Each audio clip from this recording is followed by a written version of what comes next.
Hi, and welcome everyone. It's Brian from Captain Savage Aquatics. Just doing another late night stream. It's a Tuesday night, 11:07 my time, PM. I got some updates to do. So let me know what you think. What's up, Nisi? Yeah, you're the first from what I can see. Let me make sure I muted the YouTube real quick, or the boob tube. There we go.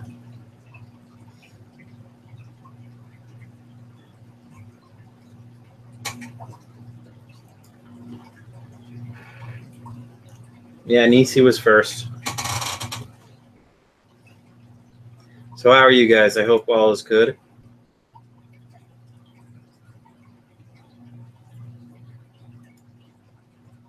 Just waiting for my computer to catch up.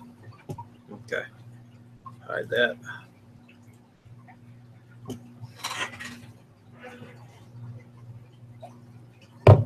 All right. How many people right now watching is 3. I'm kind of getting on here a little later. I had some things to do when I got home from work. So I picked up that 20 long that I had set aside, or 2 20 longs. Only one was in stock. That's all they had available. They said the other one will come in next week in the shipment. So I got the last 20 long, so they owed me one more 20 long at PetSmart. And they're actually going to give me a discount. They're refunding. They're going to give it to me for $20 right on the dot, because I said it was kind of crap that they said it was going to be there and it wasn't. What's up, Stag? I also got this cool little bow front. I thought it was like a 36 or 46 bow front, but I think it's smaller. I think it's like a 29 bow front. So I got this thing. I kind of cleaned it up a little bit, at least the inside. I just got to wipe down the outside. I'm not sure what size it is. I want to say it's probably a 29 bow front, which is a weird size. I thought they had made like 36 and 46 bow fronts, stuff like that. So hopefully I didn't just crack it by dropping it. Yeah, that's okay. You know what? A free tank's a free tank.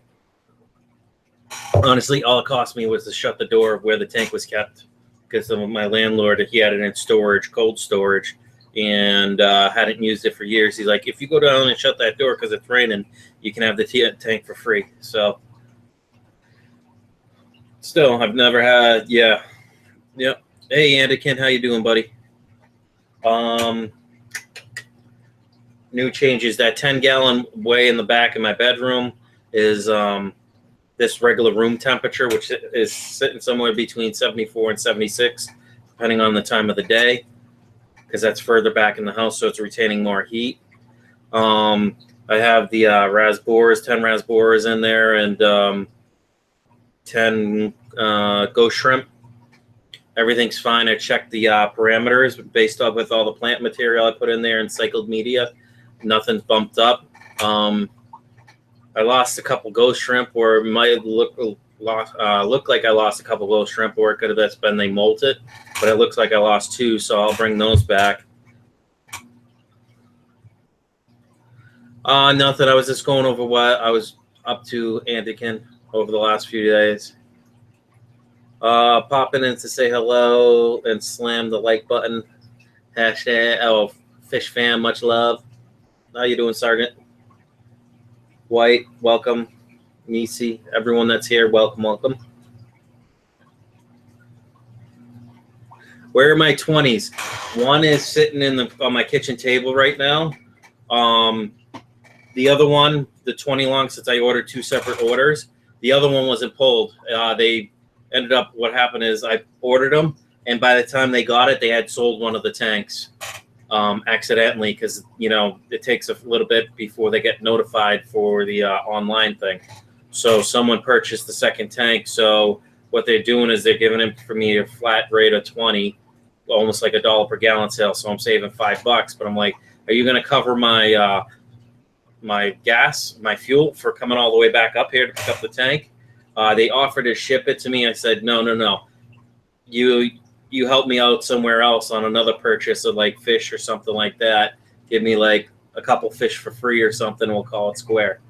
You know, so I got 120 long sitting on my kitchen table. I thought this was a bigger bow front, but it isn't. It's a 29 bow front, 29 gallon bow front, I guess. Weird size, but hey, a free tank's a free tank. So that's kind of cool. Because I was like, this thing looks like a 20 high, right? But then it's got the bow, so I don't know. So what else is going on? I don't have the 20 long set up. I haven't had time to build a rack or move things around yet. So I'm going to put the 20 long. I'm going to take the 40 breeder out of there, out of the kitchen. Get rid of the 2 stands right here. Put the 40 breeder right here.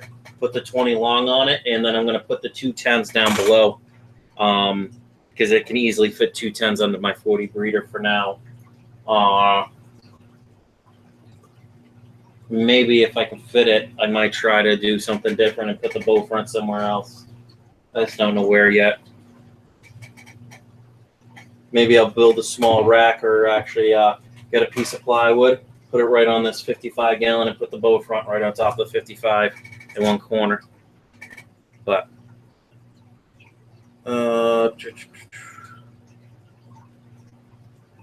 yep. So what's up, all? Says Christian. What's up, brother?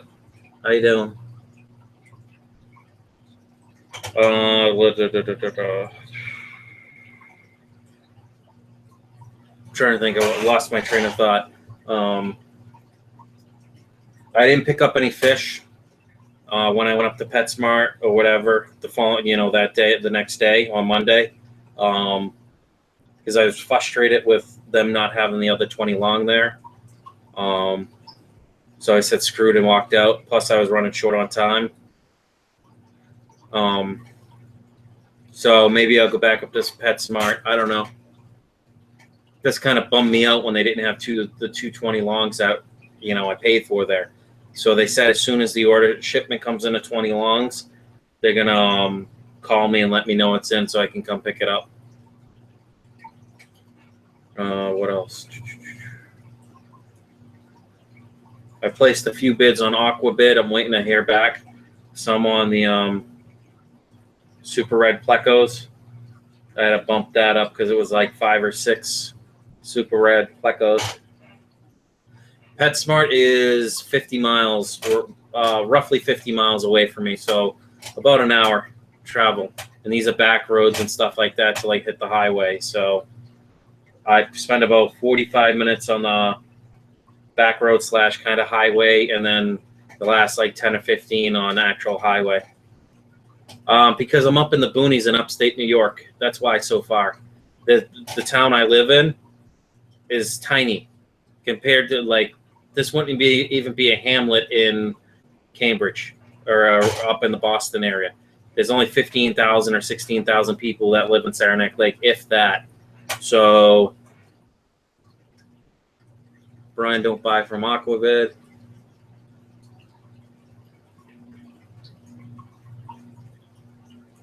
Yeah, well, the thing is that I put the order in.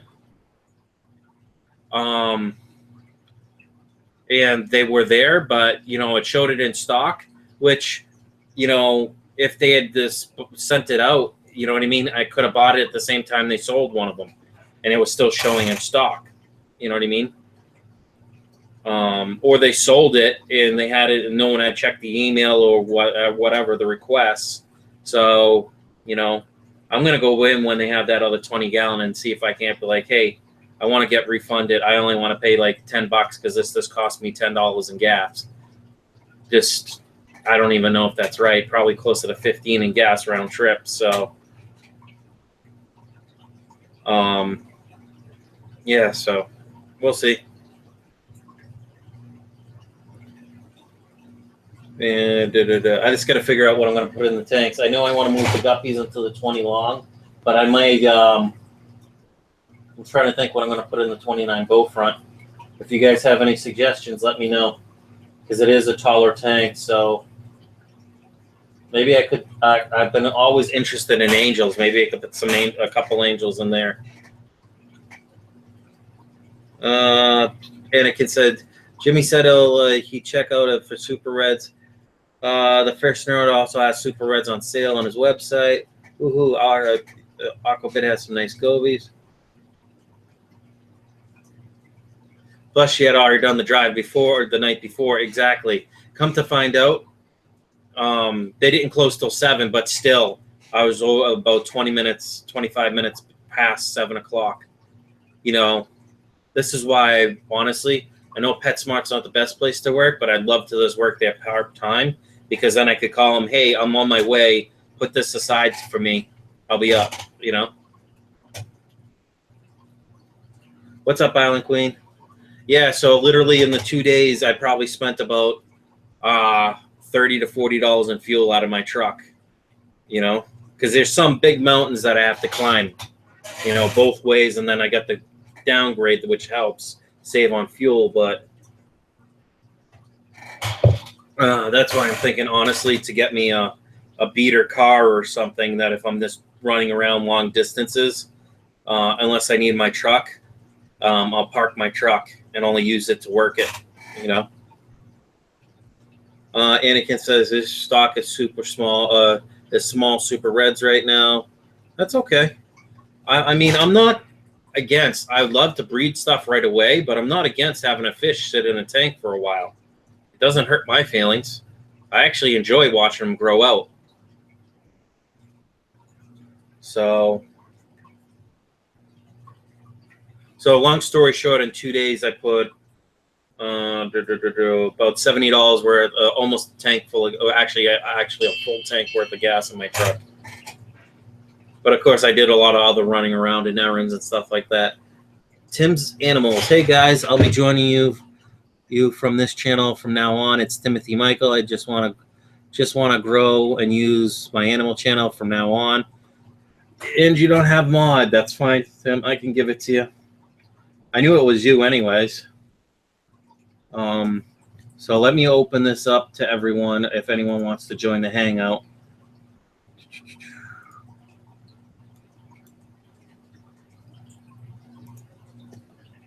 Oh,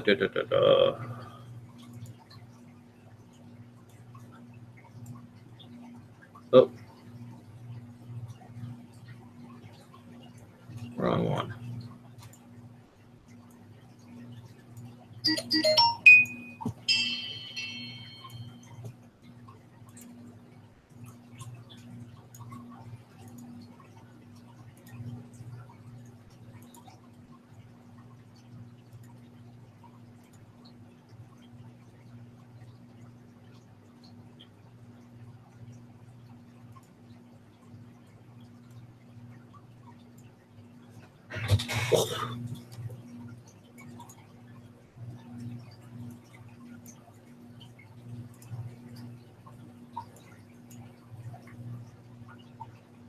Kang Lee, welcome, buddy.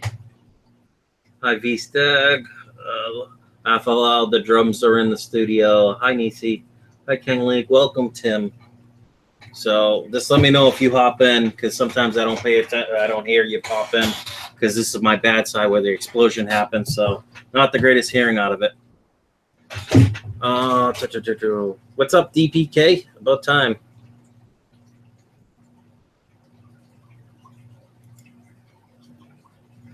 I guess my, I took a video of me going rock hunting and driftwood hunting. I figured I'd stop on the way back from seeing my VA rep about some things at one of the Cascade Great Lake, you know, the lakes along the Cascades. Man, was it windy, but a beautiful day. Molly loved the water. She hopped in when, it's kind of funny, I took out my thermometer, put it in the water, 42-degree cold water. I mean, it still hasn't warmed up, and as it is, those lakes sit up at about 4,400 feet or somewhere between 35 and 4,400 feet up. So quite cold water, but I picked up some cool rocks, which I'm going to put in the Cichlid tank and other tanks. Smaller rocks that I'm not going to hurt my back with. I can always stop and grab more. Pretty cool driftwood, but I just didn't want to take it with me at the time. So I figure show a quick little 4-minute video of me at some of the couple of lakes that I always drive by sometimes daily for work. So yeah.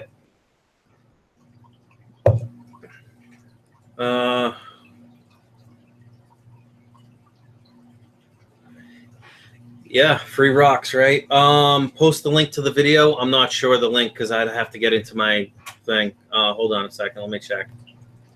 Oh, and of course, I'm not even paying attention.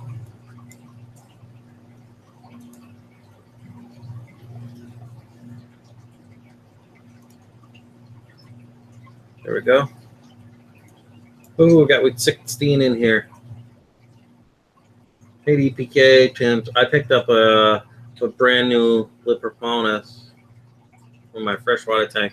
You see, so I took a good long update video of the whole flipping thing, recorded landscape and sideways. Technology hates me.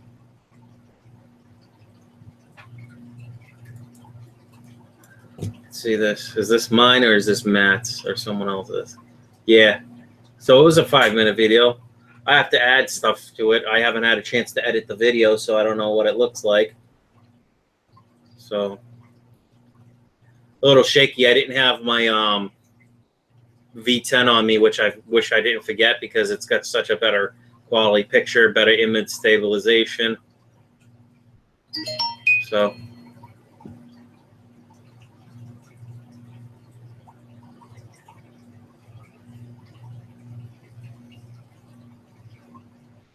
wow, people are commenting on that video.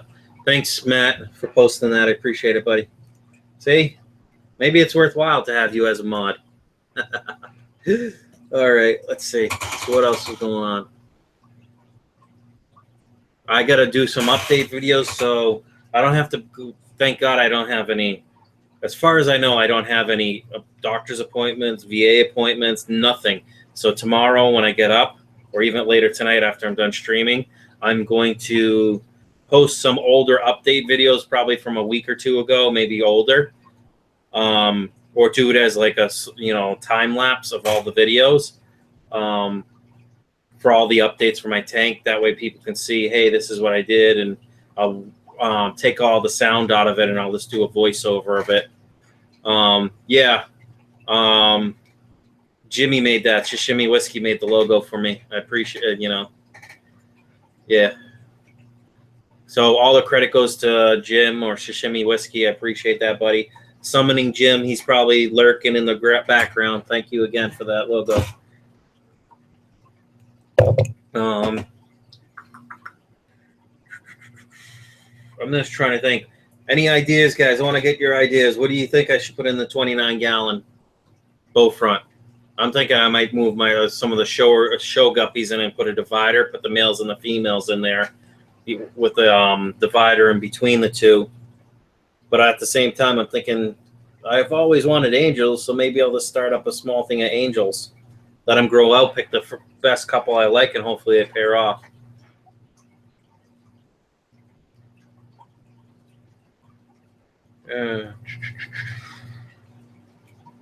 So I got the 20 long too, so I really got to grab that high fin pleco out of that 10-gallon. It's almost half the tank in height, so or length, so got to be approaching 8 inches.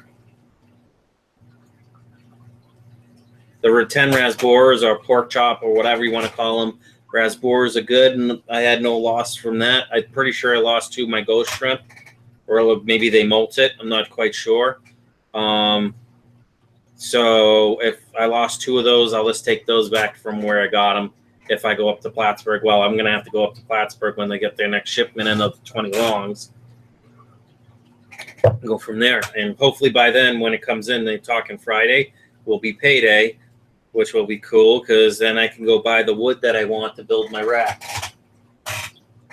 And stuff like that.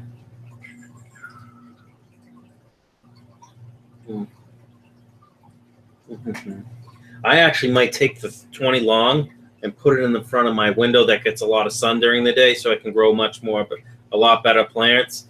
put some Java moss in there, make it a planted aquarium, and put some guppies to grow out in that tank. So put some pea puffers in there. I don't know if I want to put pea puffers in a 29 gallon. If I was going to do, I would go bigger puffers in a 29. Yeah, I don't know. I got to figure it out because it's a free tank. I wasn't quite sure what I was going to do with the 20, or I was hoping it was a bigger bow front, but in a way it's probably better that it's smaller, less of a footprint. I'm thinking I might actually just put it right here where you don't see the front of the tank so much. Just put a piece of plywood over my 55 and then put the 29 bow front right on top of that. And I mean, the 55 gallon should be able to support the extra weight.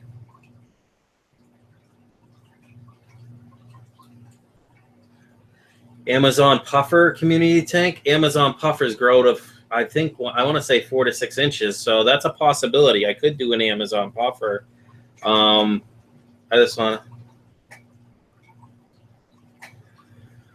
to, I don't know. I got to think about it because I'm tempted to move the Oscars out of that tote right now, the 18-gallon tote. And if I set up the bow front, maybe I'll put the 2 smaller Oscars in the 29 bow front. That way I can see how big they are. Yeah, I got more tanks. I got a 20 long that's in the kitchen. I've already wiped it out, so literally I just have to put water and some plants and stuff in that and insta-cycle it with the sponge filters that I have sitting in my sump and the extra one I have over in the corner. So I got more than enough material to start up a 20 long. The only thing I'm lacking is I need more heaters.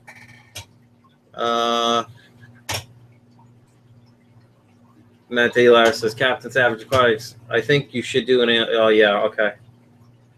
One Amazon puffer with some nice schooling fish.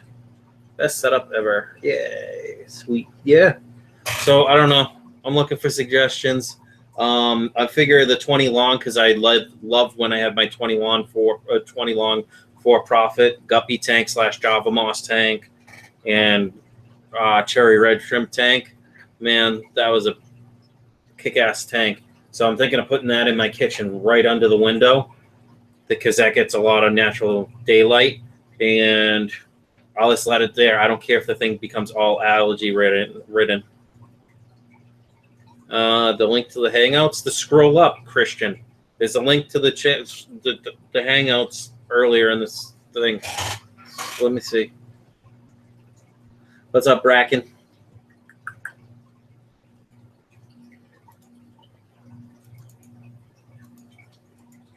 Because you realize, Christian, you can scroll 4 hours back, right? That's including the chat.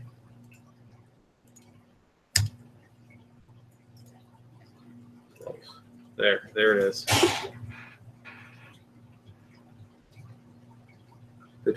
I think it's bear time.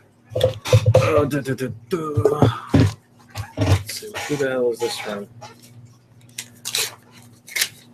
Oh, look at that, 21 viewers. Can we get 8 more so I can hit my high?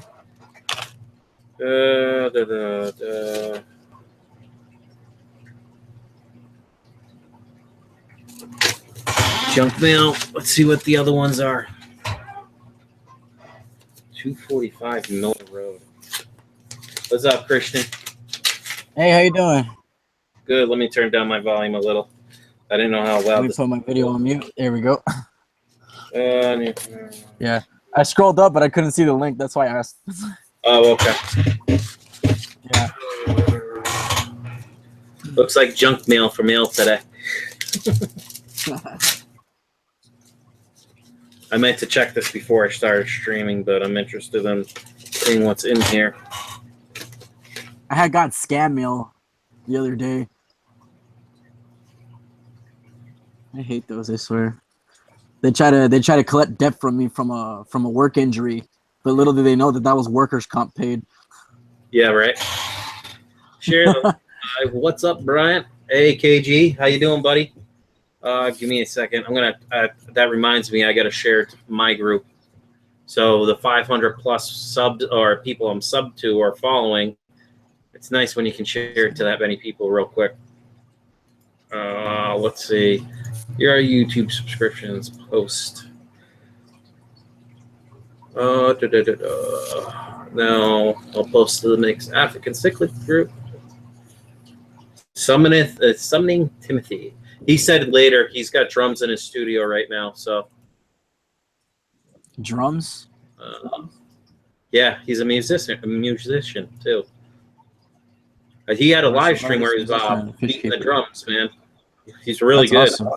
He's really talented, actually. When I could hear it, I was on my phone at work, so my 4G was cutting in and out. It would sound pretty good, though. Yeah. I play guitar, but I rarely play it now.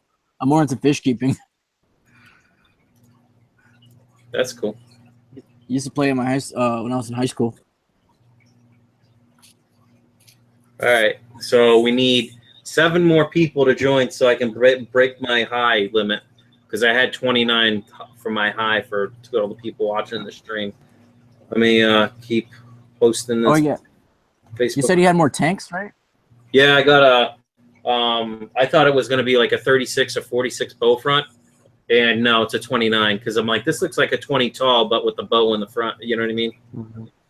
Yeah. I saw an octagon aquarium and sitting on the side of the street in the trailer park. You should have grabbed it. Grab it in the morning. Grab it, because you know that. The thing is, I don't want. Huh? I said you should grab it because the longer it stays there, the sooner it might get grabbed, or some kid might go smash it. You know? Yeah. Yeah.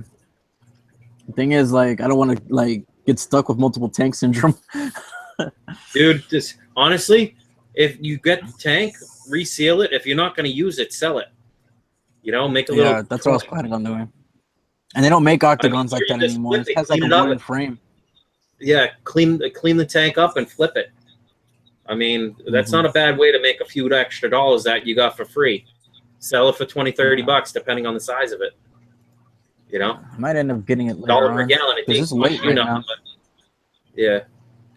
I would. I mean, let's see. Space 2 on me.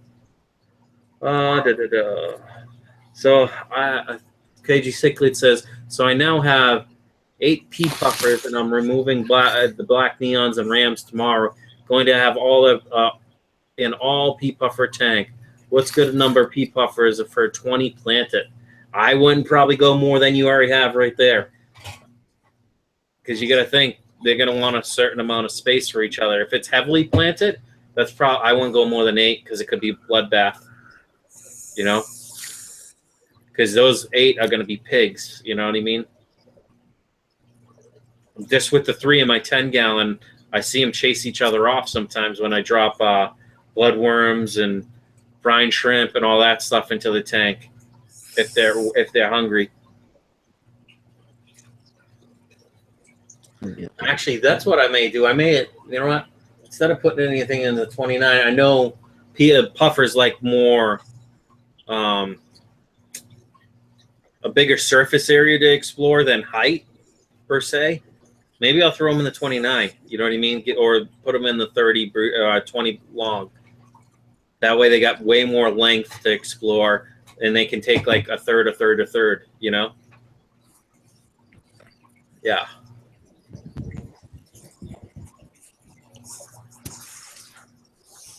So, it's heavily planted. Thanks. I'll stop there. Laugh out loud. And Priscilla says they recommend 3 to 5 gallons per pea puffer. It all depends on how well they're fed, too. If you keep them pretty well fed, I don't think you'll have that much aggression. So I'm assuming they're pea size since they're called pea puffers. Yeah, well, they're not this. They're the smallest puffer as far as I understand. They'll grow to be about an inch and a half in length. You know. Yeah, that's what I'm saying. You know? Like pea puffers are perfect for that 29-gallon you got there. Yeah, but I'm just thinking the height. I lose so much height. That's why I'm tempted to the small. Start a really small angelfish thing and pick out the ones I want. That's awesome. And get rid of the rest. You know. Yeah. Maybe start that up as a put a pair in there, let them breed. I know angels are somewhat easier to breed than a lot of things, but I don't know. I have a 30 tall, but I think that's for the guppies. I want to do 10-gallon tank with 1 pea puffer. I'd do 2 in a 10-gallon because that's a lot of space for this 1 pea puffer, you know. But that's your call. So we got 20 viewing right now. Cool, cool. So let's see. 20 long. Well, let me ask chat. What do you guys think? Should I move the pea puffers that I have in my 10-gallon right now, one of the 10 gallons, into a 20 long, or should I put them in the 29 bow front? Whatever size that bow front is. I'm guessing it's 29. My opinion, are pea puffers a good community fish? Well, it depends. If they're not, if for some reason you skip a day or two and they're really hungry, they're going to start nipping fins of the other fish in the tank. Because pea puffers, believe it or not, they are quick. They will hunt down a guppy, fancy guppy, no problem. That's what I thought. No wonder why I'd be seeing some of the pea puffers kept with cichlids. It depends on the cichlid, though.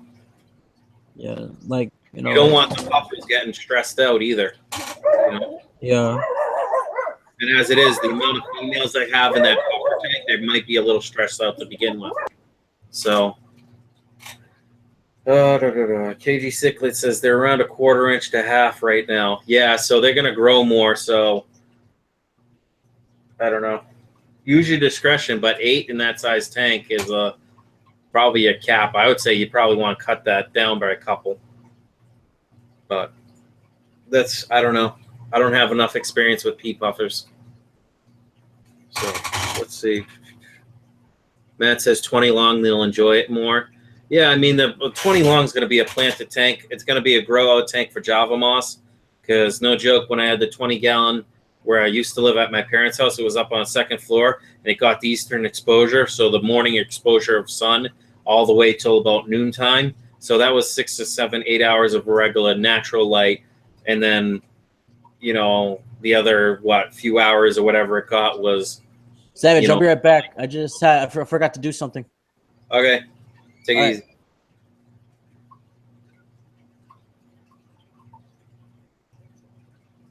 White says, do you not have a 10-gallon for 2 puffers? Should be okay. Then that gives you 20 long and it's 20. Yeah. No. I have 3 pea puffers in my one of my 10 gallons with the females. So I wonder if it's like African cichlids, the more numbers, the less aggressive in a way, but pea puffers will become very territorial from what I understand, or just puffers in general. Oh, look at that. My main camera's focusing on my aquarium box, the 2 boxes I got in the subscription. I had to stop it for a little while. So that's the end of the 3 months. So I got 3 boxes, cichlid boxes. So this is my 3rd and final one, and then 3 freshwaters out of this thing. So depending on how finances go, I may renew towards the end of this month. But right now, I think I have enough.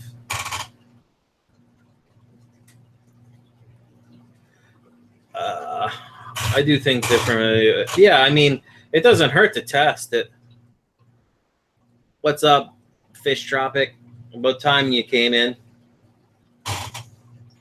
22 watching, 19 likes. That's not bad. All right. And I could say that way too much. Let's see.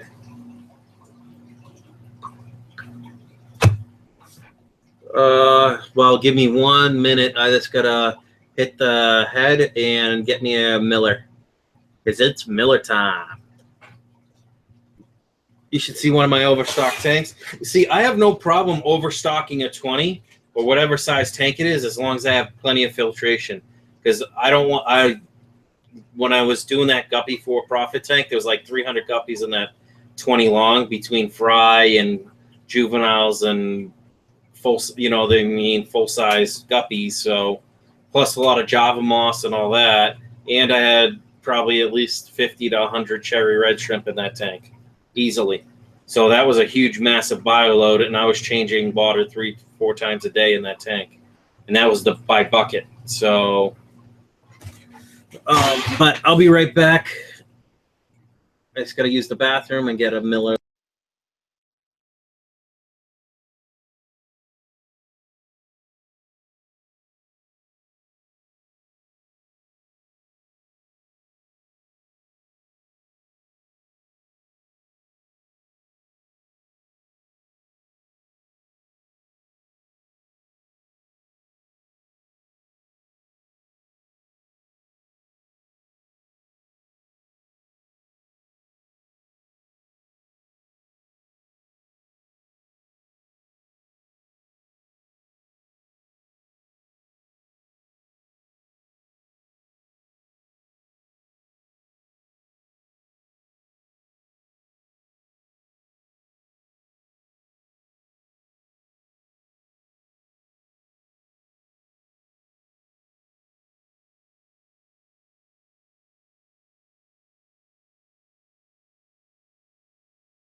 All right, I'm back. You should see my overstock tanks. Yeah, that'd be cool. Yeah, I got to check that out, Andikin. I'm starting to get back to viewing other people's YouTube channels and watching videos and commenting on them. I know I haven't done that for quite a while, but I have to get back into it because how can I expect you guys to watch my live stream if I'm not checking out your stuff, right? It's not fair, you know? I know everyone gets busy, but I'm way better right now, at least in a better mental state. Not quite perfect, but getting there. So let me post the link to the chat again for anyone that wants to come in and join in the hangout.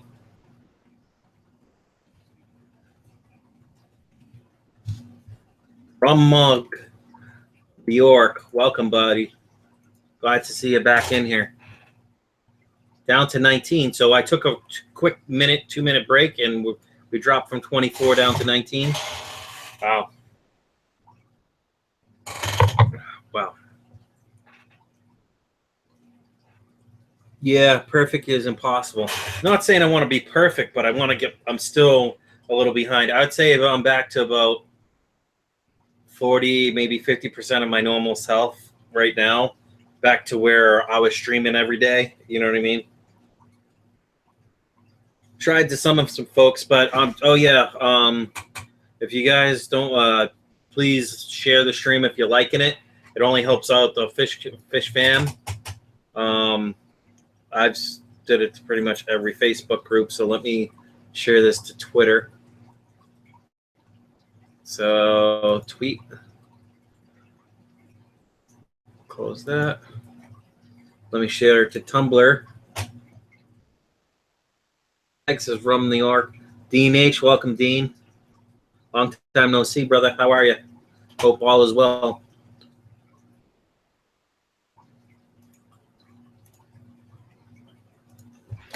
Hashtag fish fam. Hashtag fish fam for life. Hashtag Captain Savage.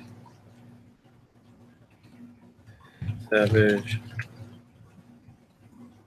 Hashtag Captain Savage.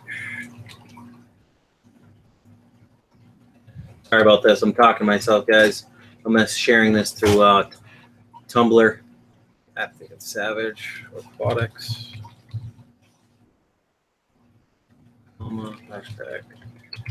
Hashtag Cap Savage Aquatics late night stream. Hashtag live stream.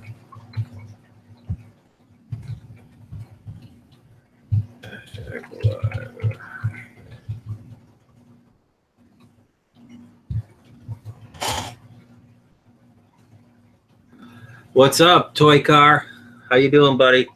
Long time no see. Hashtag fishfam. Thank y'all for inviting me in. It's all about the ADHD. Yep, I have ADHD hardcore. It's like squirrel. What was I saying? A squirrel. If you can't make fun of yourself, who can you make fun of, right? CaptainSavageLiveStream Q&A.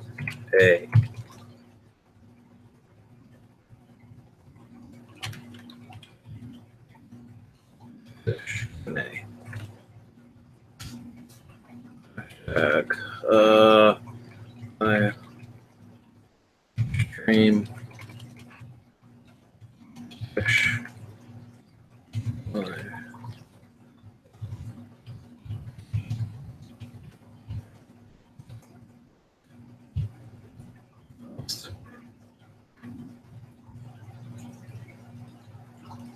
Let's see. Nice one, D. What's up, Savage? Yep, read that already. Okay, I'm back. Welcome back, DPK. Eichel Queen says, welcome. No problem. Always love to see fish. Fish Tropic in the house. Yep. How are the guppies? The guppies are great. Yeah. Oh, what's APD? Because I might have it too. I have ADHD, ADD, if that's what you mean. Hi, Jenna. Welcome.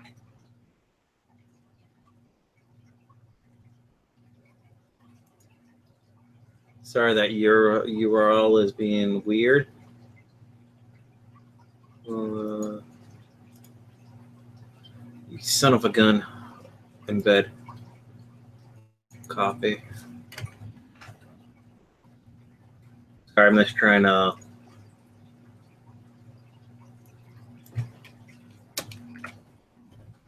post. Close.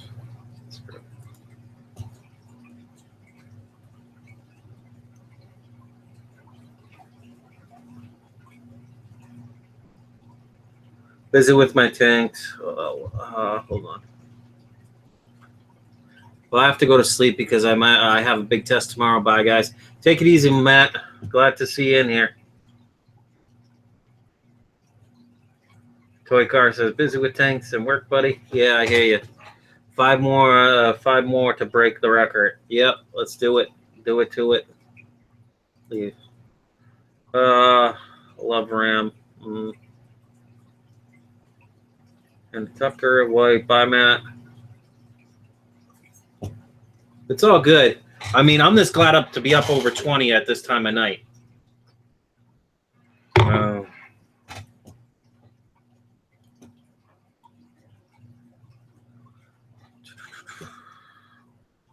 I like Rams too. Jenna Tucker says, hi, Priscilla, hi, White.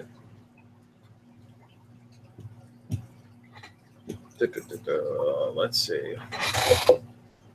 I don't know what Christian's doing, but he's been away for a while, so oh well. Anyone that wants to, feel free to hop in the Google Hangouts. You're more than welcome. I'll post it. All I'm doing is answering Q&A tonight. Kind of simple, straightforward. Discuss my plans. I'm trying to figure out what I'm going to do with this 29 bow front that I got for free for my landlord, because he didn't want it. It used to be a saltwater setup. I asked him if he had any filters or anything like that in stock. He said he's going to take a look around because he kept everything because he thought one day he might reset it back up. Auditor process disorder. Okay. What are the fish you want to keep in the future? Me personally, I would like to keep angels just because I think they look kind of cool. But I'm not sure. I want to keep Dovi.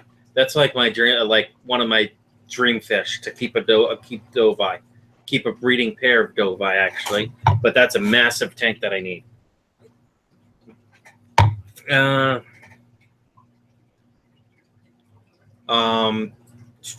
For the 20 long that I have, I think I'm gonna move. Either I'm gonna put a a divider in there and keep the males and females separated, and then I'll keep a couple 10 gallons for my grow out fry. And then as I go, I'll pick the males and females that I want to breed, and then those will stay in the 20 gallon, or maybe I'll put those in the bow front.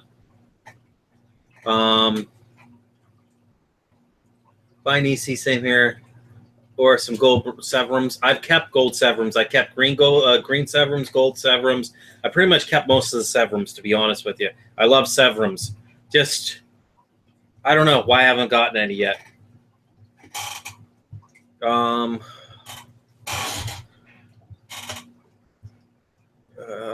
Cichlids. I need a good deal on a 240 or 300. Honestly, no joke. Up here, I saw a 240. Excuse me. In this area for like $300 or $400. If I had the money, I would buy it in a heartbeat. And it was acrylic. 240 at a 240 gallon acrylic tanks. What? Easily $1,000 plus. Easily. Where's some good sites for dry ferts? Check out greenhouses, man.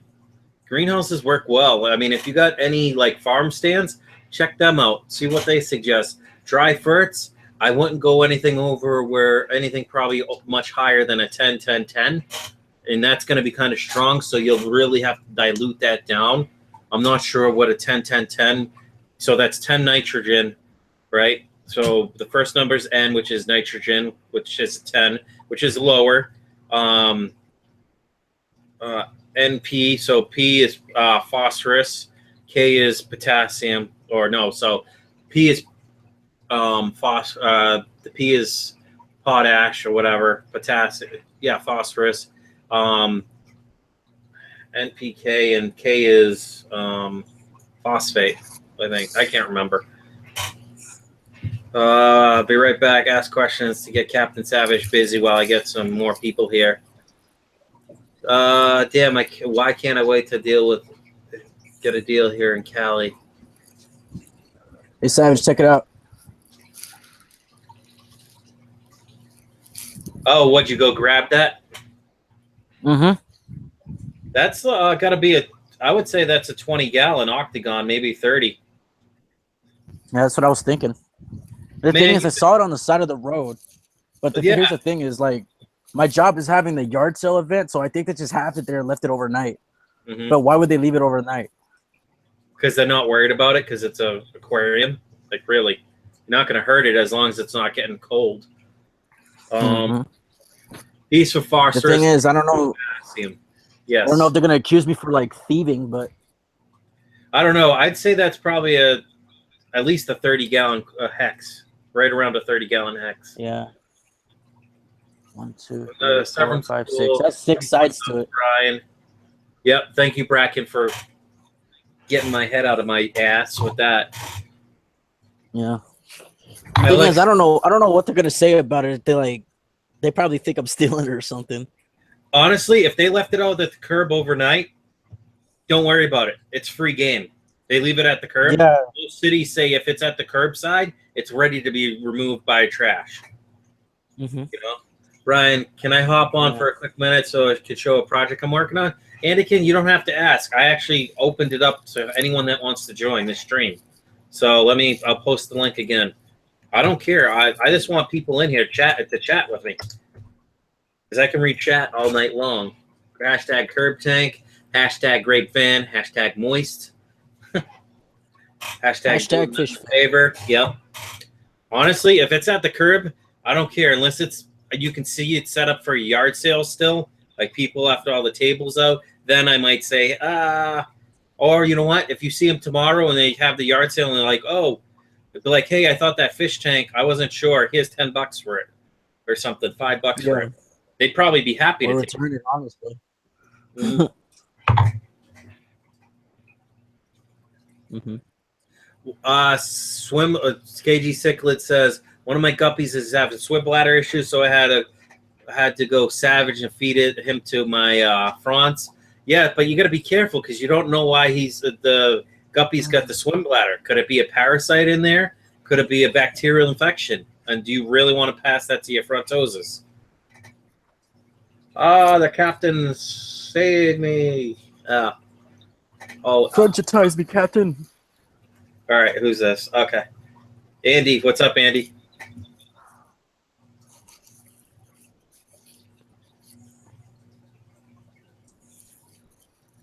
I think these guys owned a parrot because Michael Gervais. I think these guys. Go ahead. I think these guys owned a parrot because look at that bird shit. That's all right, man. Clean the tank up. Use some water and vinegar or this straight water. Clean it. Rinse it quite a few times. If you're really not sure, put like a cap full of bleach in there. Nuke it, and then rinse it like 5 or 6, 8 times out. Let it sit for a day or two, and it'll gas off any of the chlorine that's left. Usually 24 hours it gases off any chlorine, but for that size tank, if you would have put a capful or a half a capful in there bleach, you'd kill anything that's growing on that. And Fish Tropic says salt, vinegar. That works. Yep. Bleach. I mean, don't get me wrong, it's a nice looking tank, and I think it's acrylic too. No, most hexas like that are glass, just a thinner glass. What's that feels like plastic. Huh? That doesn't feel like that doesn't feel like glass. It sounds like glass. Yeah. What's it, a quarter-inch thick, or is it an eighth of it? The way you can tell if it's a quarter-inch thick glass or quarter-inch thick acrylic, it's probably not acrylic. It's probably glass. Roughly a quarter-inch. That's what it says. I would check the reseal that with a hexagon. The hexagon tank looks like kind of like a tank. Fill it with water, leave it overnight. Take a flashlight and check the seams. Yeah. Actually, I think I'm going to tear down my 55 African cichlid tank because I've been looking at the seams. I mean, I've had no water leak issues unless I fill it up, like pop it to the top right below the trim, and then this silicone doesn't go quite to the top in one corner. But the rest of the tank, the seam seems okay, but it looks like when someone was scrubbing with a sponge, you know, when they were cleaning, they hit it too hard and they took some of the silicone out. But I don't see any air bubbles in the silicone that's currently there, but kind of get me a little wary. So I may pull my 55-gallon down, tear it down, and transfer all the cichlids into a 50 tote or something, which I saw it was on sale at Tractor Supply for like 45 or 40 bucks or something for a 50-gallon Rubbermaid tote. I don't see any bubbles in my any of my silicone. But I'm just afraid where there's chunks missing, you know, looks like, I don't know, if someone just scraped it, you know, putting driftwood or whatever. I don't know how this 55 was set up, if it was a salt tank or fresh water when I got it. So, yeah. I mean, I could just leave it for now, I guess. I mean, the tank's not that old. This has chips in it from being bounced around for moves. Just look for silicone. I'm coming up to 5 years with my breeder. Time for an overhaul. Go ahead. What's that, Christian? Yeah, this needs to be resealed. Lucky for me, I got some silicone. That's an easy silicone job too. It sucks with each seam. It sucks because a hex is what? A hexagon hex is 8 sides, or is it 6? I think it's 6, right? 1, 2, 3, 4, 5, 6. Yeah, it's 6 sides. So it's just more seams to seal. But it's not that tall of a tank, so that should be like a quick, like, half-hour reseal once you get it scraped clean. Right. Did anyone see that video on Facebook of a dude's discus tank cracking and draining? No, I didn't see that. Fish Tropic says, I'm coming up to 5 years on my 40 breeder. Almost time for an overhaul. Priscilla says, what's up, Andykin? Yeah, so I just hopped on real quick to show the project I'm working on. Here, have a look. Not sure if you can see it or not, but it's a Andy, can I have it highlighted? It's just a roll, bunch of caves from my tank, and they're made of ABS. Mm-hmm. Looks like rounds for a minigun. No, it's for caves. But here's where they're going to. So here, have a look at my tank, which is I have in there. So it's the caves are we need the caves. Those look like some nice caves. Yeah. So those are the caves I'm going to be putting in the tank. Yeah, just be careful when you pan because you pan so quick your camera's out of focus. Just a little slower. This is a suggestion. Yeah. Because it was no joke. Check it. I wasn't sure what you were showing me at the beginning, and then it had just enough time to focus on those caves, so it was cool. I like the Yeah, so I got that today. It's a Royal Pleco. It was my first one ever. Nice. That's a nice Pleco. Yeah. Yeah, so my tank is overstocked. Look how many clown luxes I have in here. So just try and stabilize your camera for a second. So I don't know. The camera's really blurry right now. Are you using a phone or what? Yeah, just a phone. Okay. My tank right now doesn't have any hiding rooms, so that's why I'm building those caves. Oh, okay. So real quick, I'll answer. Gene asked, does anyone know if Anubias can grow outside water? Most plants can grow outside water too. Anubias will grow. I'm pretty sure it will. Sick Plico, by the way, says Gene. Fish Tropic says overstocked is overrated. Laugh out loud. KG Cichlid says a royal. You better get some wood in there because royals will tear up some wood. Got some extra pieces of driftwood lying around. I'm going to be throwing that in the tank soon.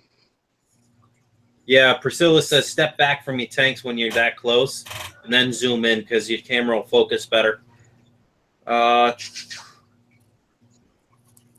And Gene says, or Sean, I'm not sure. Gene, laugh out loud. I like overstock. Yeah, every tank need hiding spaces or decrease can also arise. Okay. Anubis will grow and it grows like 3 times faster. I need a hashtag. I need more wood or got wood. Actually, you know what's kind of funny? Tomorrow from that driftwood that I didn't pick up today, I think I'm going to go stop back at the Cascade Lakes and pick up those big chunks of driftwood because I like how they're grayed out. I know it's going to probably take them a bit to sink, but I'm not worried about that. I'm just going to put more driftwood in the 125, maybe some small pieces in the other tanks I set up. But I'm going to glue the like Anubias and Java Moss and Java Fern to it and start dropping those in. And when they sink, I'll adjust from there. I like the tanks, Andy. Can they look pretty sweet? What's the one on the right? Yeah, 60 gallon? Or is that a 70? This is a 90. Oh, that's a 90? Okay. So what's that, 18 inches deep? Front to back? Yeah, 18 back. Yeah, front to back's 18. What's it, a 4 foot long? Yep, 4 foot by 2 foot tall. Cool. Nice. And what's that? What's that, a Fluval spec tank right there? Yeah, I think I've shown this before. This is my Pleco grow out tank. So there was like maybe 50 Plecos until I fished a bunch out the other day. Better video of this. Jason from Fish Tropic says, "Is it weird to request a weird request to ask for wood for my birthday?" Laugh out loud. No. Yeah, I mean, This cat is focused on that pond. Yeah, you got some nice tanks there. I like it. Shit.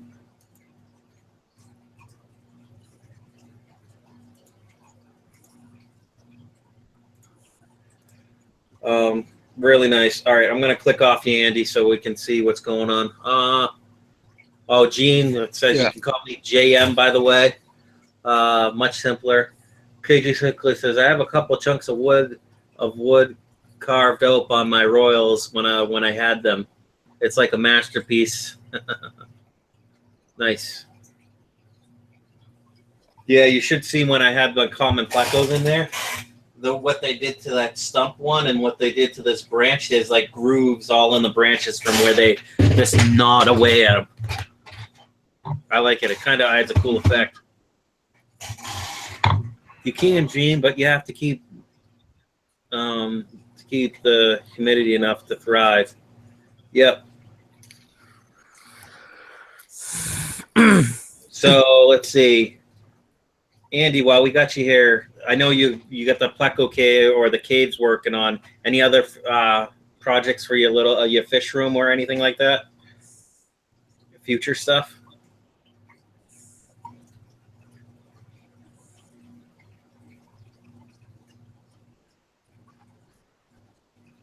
I don't know if Andy can hear us. Oh, maybe he stepped away. Let's see. True Delta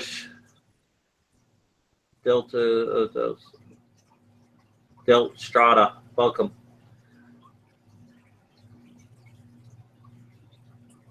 Sell royal wood to people. That's funny. Come on, can we break my high of 29 people? We only need 7 right now. So if you haven't, click the like or share. Well, it looks like everyone liked. Click the share button and share it with your friends and family. That'd be greatly appreciated. Talking about wood, is it safe to take some from the forest?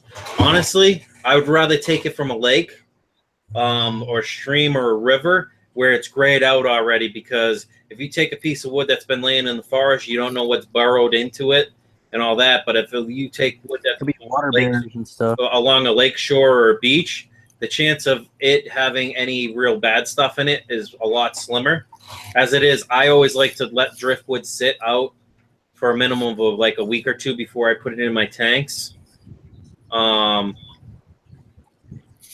I don't know about taking from the forest. I would take from a stream, river, creek, stuff like that where it's gotten some wash from the red water, preferably with barely any bark left on it. So I would do that, because then it's going to be like seasoned wood in a way. Plus, it'll sink a lot quicker, usually, because it won't have as much moisture content in some ways if it's sitting on the beach and dried out. DPK, you need a tank or some enclosed area that you can keep humid and moist. You also need dirt or something to plant it in. Yeah. I got a dam near me. Should I go there? There's always a bunch of wood in the spring. I would definitely boil that shit. Yes, you can boil it if you have a big enough metal tote or big enough thing to boil it. I honestly, the wood I put in that 125, I didn't boil. That's left out for 3 weeks, and I left it sitting in my truck, so it was getting wind burned and all that. I mean, those ones I pulled from the water, so I wanted to let them dry out for like 3 weeks a month before I threw them in my 125. But after that, you know, I didn't do anything, because some of those chunks of wood I didn't have a big enough tote to put them in to kill it. Fish Tropic, what kind of glue is safe to use in your fish tank besides Chem glue? Crazy glue is okay. The gel, anyways, is highly recommended. You can actually go right underwater with it right away, just as long as your fish don't, keep your fish out of the way. I'd say put it up above, let it dry before you dunk it back in, and at least the outside harden, which will be in a matter of seconds. Then you can put it in and let it cure the rest of the way. I use a crazy glue that I got from Corey, and I've used other glues in the past, like Gorilla Glue and stuff. You're just going to make sure it doesn't, after it hardens, it doesn't leach any chemicals into the water, mainly. By the way, did you see that video with the kois that Corey had uploaded? No, I'm going to check that out later. That was pretty amazing. Brackon says, I always put my driftwood in ponds with the rock on it to soak for a while. I'm soaking the log right now. I use regular super glue or epoxy. Yeah, and as long as the epoxy is fish safe once it cures, you're fine. Stays looking at the fishes. DPK Rummy Mug says the orc, or Rum Mug the orc says, DPK, where are you from, if you don't mind? Fish Tropics says, what are some good things you can buy from the dollar store to use in your tank? Well, if you're setting up a trickle tower, you can buy the dollar sponges, the plastic sponges, you know, that you would use to like clean off a pan. That works good for filter media, like a biomedia type thing. You can buy buckets for cheap, like food grade stuff, you know, anything really that you think would go in the tank that won't leach any chemicals into the water or hurt your fish. You can get plastic bottles or plastic jugs to store fish in, like clear, like pitchers. If you're moving a lot of fish, you can put fish in a pitcher and then put a little air stone to keep the water circulating, like a gallon pitcher to transfer smaller fish if you don't have bags. Fish nets work too, yeah. You could turn on the hot water in tub and add more boiling water from pots off. Yes, unfortunately, I don't have a tub in my apartment. It's a stand-up shower, so otherwise I would do. And you could also use water, a high dose of hydrogen peroxide, and let it soak. That's true. DPK's am from Florida, but born in Puerto Rico. Yeah, pot scrubby Captain. That's what I'm talking about. Pot scrubbies for $1. I've seen fish nets in my dollar store. Thanks, I'm from Arkansas. Cool, Romy mug. Who uses Mopani wood? Does it leach tannins forever? No, Mopani wood, put it in the tank. What I like to do is, depending on the size of Mopani wood, I'll let it sit in a 5-gallon bucket, especially if you're getting it from a store or someone that's selling it. Let that leach out. You could put it in as hot of water as you can boil. Boil hot water, put it in there. That'll help it leach the tannins quicker. Usually I just throw it in my tanks and let it, because Mopani's such a dense wood, it sinks anyways. And you could just put carbon or resin carbon mix in one of your like hang-on backs, and that'll take the tannins out of the water. Not that tannins are bad, but I would say do a rinse over 2 or 3 days if you're rarely worried with hot water. Changing the water once it cools out for the Mopani wood. Otherwise, if you got a big enough pot, boil it in the pot. That'll get at least 50% of the tannins out of it. I don't know. You just got to use your judgment. Gene says, I'm from Canada. QC, by the way. You can also get some decorations in the dollar store, I think. Yeah. What would you say is the most important thing you need in fish keeping? The most important thing you need in fish keeping is knowledge. Knowledge is power. Yeah. Oh, I got a good one. The most important thing is you need a fish tank. Yeah, right. No, not necessarily. You could use a bucket. That technically is a fish tank. Either way, like you still need it. Yeah, exactly. Can't do anything else without a base form, you know. Let's see. Hold on. I'm trying to keep up with chat. Hold on. Brackon said, let me go to the other chat because this chat's scrolling way too quick for me, my liking. Let's see. Patience, true. That's a very good point. Patience in the hobby. Brackon says Mopani will for a little while, much less than anything else, though, because it's very dense. I'm from Canada too. KG Cichlid says, are you guys like me when you go to the hardware store and think of everything imaginable you could use for the hobby? Yes. And I have to leave the hardware store quickly. Otherwise, I'll spend $60, $100 in the hardware store. Yep, that's me. All right. Mopani don't leach. I also boil, then put it in a bucket, then to tank. I haven't gotten any tannins with it. Oh, okay. They call him Captain because he is on cruise control. Nam time. Yep. All right. Gene, from Canada. Blah blah blah. Let's scroll down.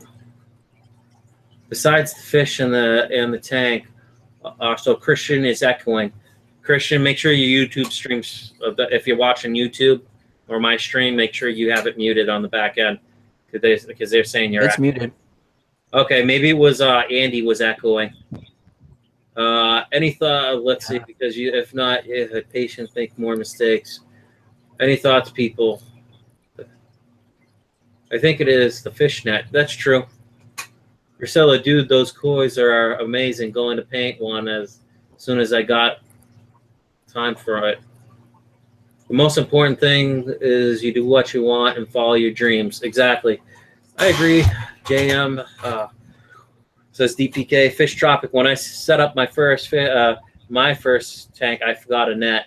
Without the net, you can't catch the fish. Laugh out loud. The most important thing I have. I'll have a right. I used a plastic bag to catch them when I had a net. When I didn't have a net. Mm-hmm. So let's see. Plastic bag.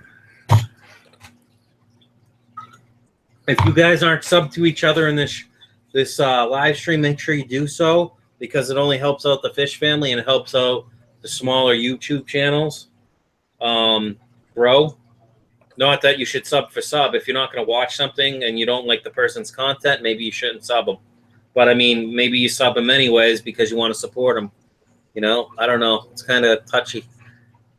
Gene Michaels, can I catch my fish bare hand? Laugh out loud. I have a debate about that. Yeah, maybe a 12-pack. Yeah, right. Is that called noodling? Noodling. Yeah. Yeah. Priscilla says, I train my angels to swim in a cup. Screw the net. That's cool. So, let me see. Let me ask Jason from Fish Tropic, what do you think I should put in this 29-gallon bow front that I got for free from my landlord? It's clean. I just got to clean the outside glass. The inside's perfectly clean. I sterilized it with vinegar and all that. So, not worried about anything, and I got plenty of media to almost insta-cycle it.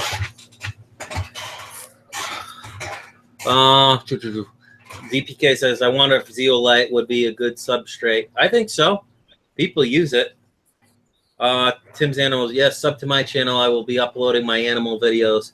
I'm going to hop on a video in a second. That is fun noodling. Fish Tropic says, I can catch my fish with my hands, all house bred. They're not afraid of me. Hi, Tim. Daniel's in the 29. Aquascape the bow front. Yeah, I'm going to aquascape the bow front. I'm actually thinking of possibly taking my grow out Oscars and putting them in the 29 and then using that Rubbermaid 18-gallon Rubbermaid tote for something else. You know, maybe as my grow out tank, or I don't know what I'm going to use it for. I have no SavageScape. Does anyone know if Petco sells those breeder display boxes? Yeah, they do.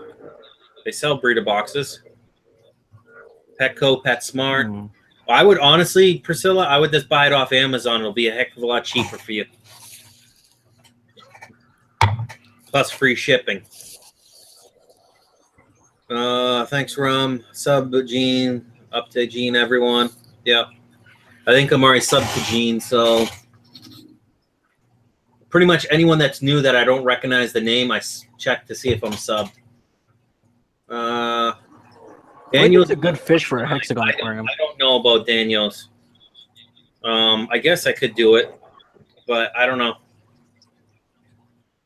Oh, I'm not subbed to Gene. So subbing. Make sure you guys hit that bell too when you sub someone so you can see their new content. Save. All right, I'm subbed to you, brother. Yes, I got the new tank. I actually got two 20 longs that I purchased at Petco, two different separate orders, so I got $10 off a piece. By the time I was said and done with taxes, I think it was $24.98 or $24.96 or something each tank. So unfortunately, when I got there, I thought they were going to be 220 longs waiting. I guess they had 120 long, and then the second order took longer to come through or whatever. So the last tank was sold. So they're talking about, I'm like, you cost me a lot of money in gas to come up here. I just wasted a trip. You know, it's like $10 to $15 round trip for me to drive 50 miles. You know, 100 miles to get a fish tank. You know what I mean? For my truck. True Delta Strata says, going through subbing everyone, including Captain. Thank you. I appreciate that. Thanks for all the new subs. Sub up True Delta. Yes, great content, everyone. Fish Tropic says jungle val, bushy crypt, spiderwood, anubias, rotala, and some bamboo stalks. I think it's time for a breeding new project. Yeah, new breeding project. You mean, right? What, for me or for you, Jason? For me, I'd be like that. Has anybody seen butterfly fish? What do you mean butterfly fish? I got a butterfly koi or longfin koi. I think that belongs to like a saltwater tank. Oh yeah, okay. So, yep, for you, yeah. Well, if someone has jungle val, because I heard the stuff grows like weeds and propagates, send me some. Someone was saying they were going to send me some eventually. Maybe it was you, Jason, but I know that from Canada here, it's kind of iffy to get it through customs. African butterfly. I've seen butterfly fish. Got a butterfly plecos. African butterfly fish. No, it's fresh water. He'll stream low. I heard of an African leaf fish, but not an African butterfly. Yeah, those are cool. I'm thinking about getting a leaf fish. Are they considered cichlids? Rum Mug the Orc says my channel isn't about fish. It's the comedy with the conservative twists. It's crazy. KG Cichlid says fresh surface dwelling fish. Cool. Tim's Animals says I keep salt water. Priscilla says, what's that box, Cal's called? What box? To the right of me? The two boxes that have the blue and the fish logo on it? If that's what you're talking about, Priscilla, that's my aquarium box. One's a cichlid box for May, and one's a freshwater box. I can do an opening of both boxes so you can see what's in there, but I was going to do another video later of that. I just put the stuff back because I got to submit to my aquarium box, see if I can't win another mega box, which is no guaranteed with how many people they have now. Sub to them. Let's see. Where is my nut? Where's the knife? Where's the knife? This will work. I'll use the bottle. This fish looks like a mullet mixed with a arowana. That's what it looks like. The butterfly fish. That's cool. I think Dan Hitchu had an African butterfly. What's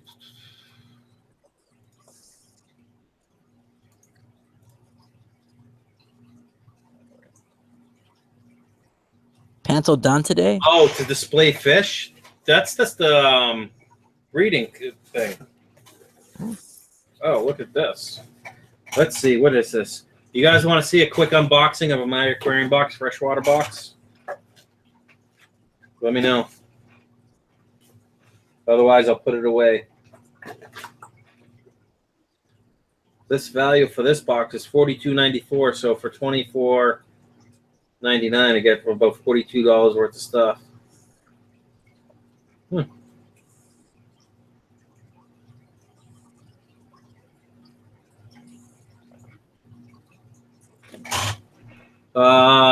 Do it. Hello, Wal. What's up? Born to Fish Keep. So let's see. Here's the thing. It says May 2017 freshwater box. Got stuff from Agcore, Fluval, Brightwall, Universal Rocks, my aquarium box, my aquarium box. And here, I'll show you all the sponsors to this. You got Marine Land, all those sponsors, and this is the card. So it tells you what each thing, roughly what each value is. Retail, if you were to pay retail. And there's the mega box winners and win a free box.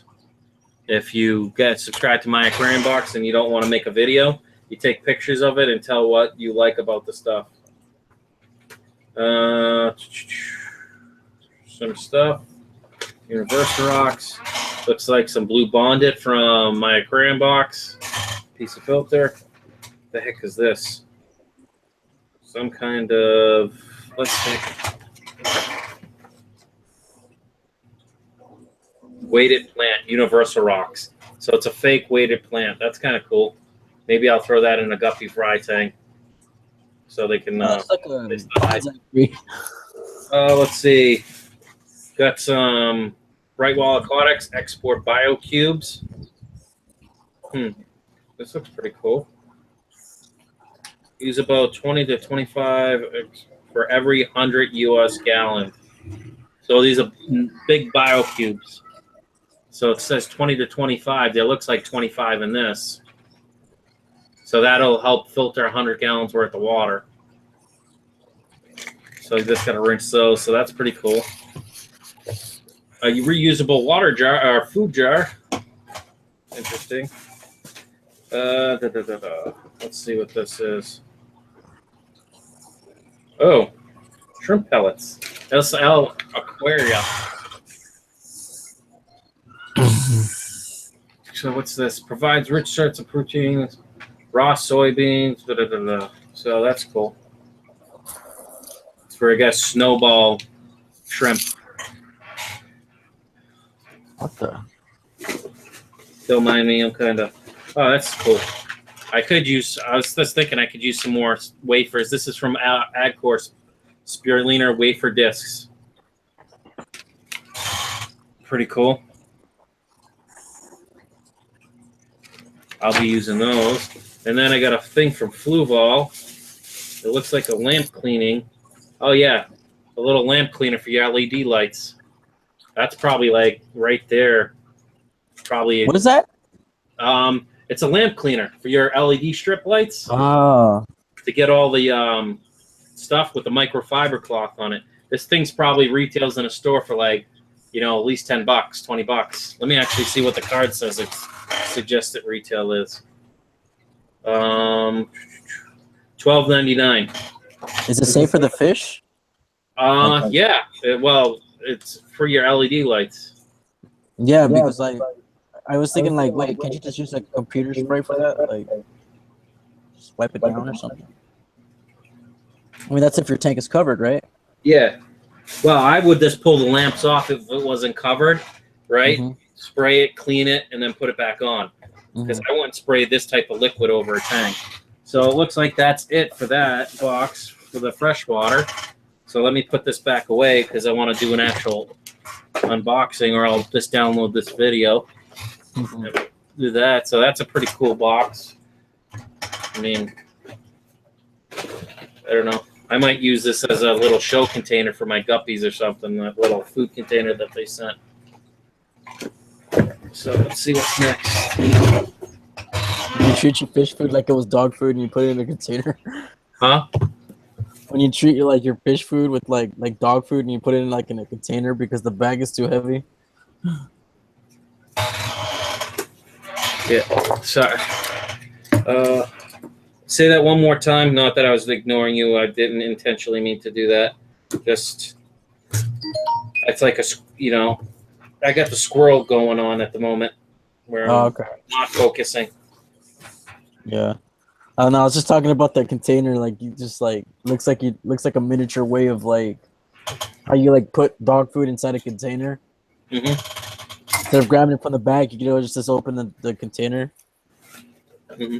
I got you. That's what it kind of remind me of. More junk. Let's see.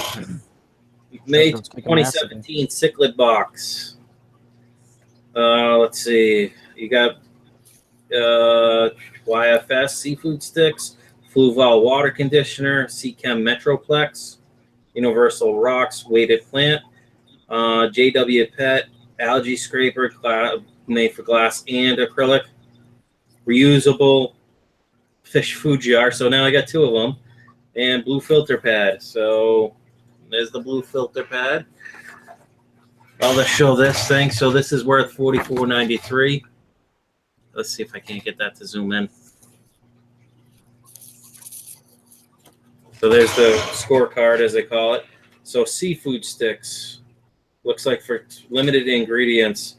Let's see. Fish meal, shrimp meal, kelp, fresh spirulina, flaxseed, wheat bran, Antarctic krill, exactly then, paprika, cayenne pepper.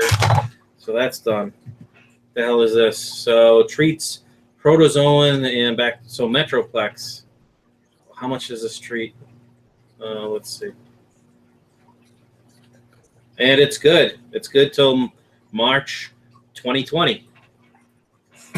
Treats protozoan, parasites, and bacterial diseases, marine or freshwater. So you're practically telling me that thing cures ick? Let's see. Use 1 to 2 measures include for every 40 liters of turn off. Metroplex is any for several protozoan. I'm misreading it. Give me a second. Because that's what ick is. It's a protozoan parasite. Well, I have ick, so I'm really not worried about that. Yeah. Use 1 to 2 measures for every 40 liters at 10 U.S. gallons. Repeat every 2 days for up to 3 weeks. So I don't know. I'll have to read more on the Metroplex later. So that's cool. So a little algae scraper. That'll come in handy because I'm too cheap to buy one. Here's another little plant, which I'll probably use for my turtle tanks, or I'll just throw them in one of the tanks. Here's another jar. Here's some Fluval Aqua Plus water conditioner. Protects scales and fins. Nature's let's see, that expires. So how 5 mil treats 10 gallons. Treats 240 gallons. That's not bad. Blah blah blah. I know that was not a stimulated thing. Maybe it'll be good for me to take a month or 2 break from this subscription. Let me catch up on some other things. Get some more tanks, some more fish. All right, let's see.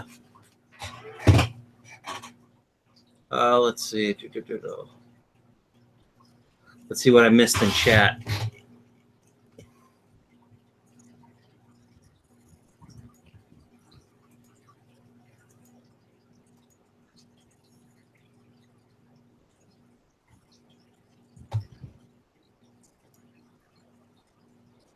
No, there's okay, so please open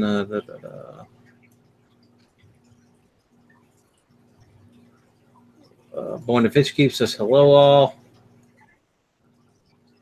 That's the one I almost bought, but I had more brown to it. Oh, okay.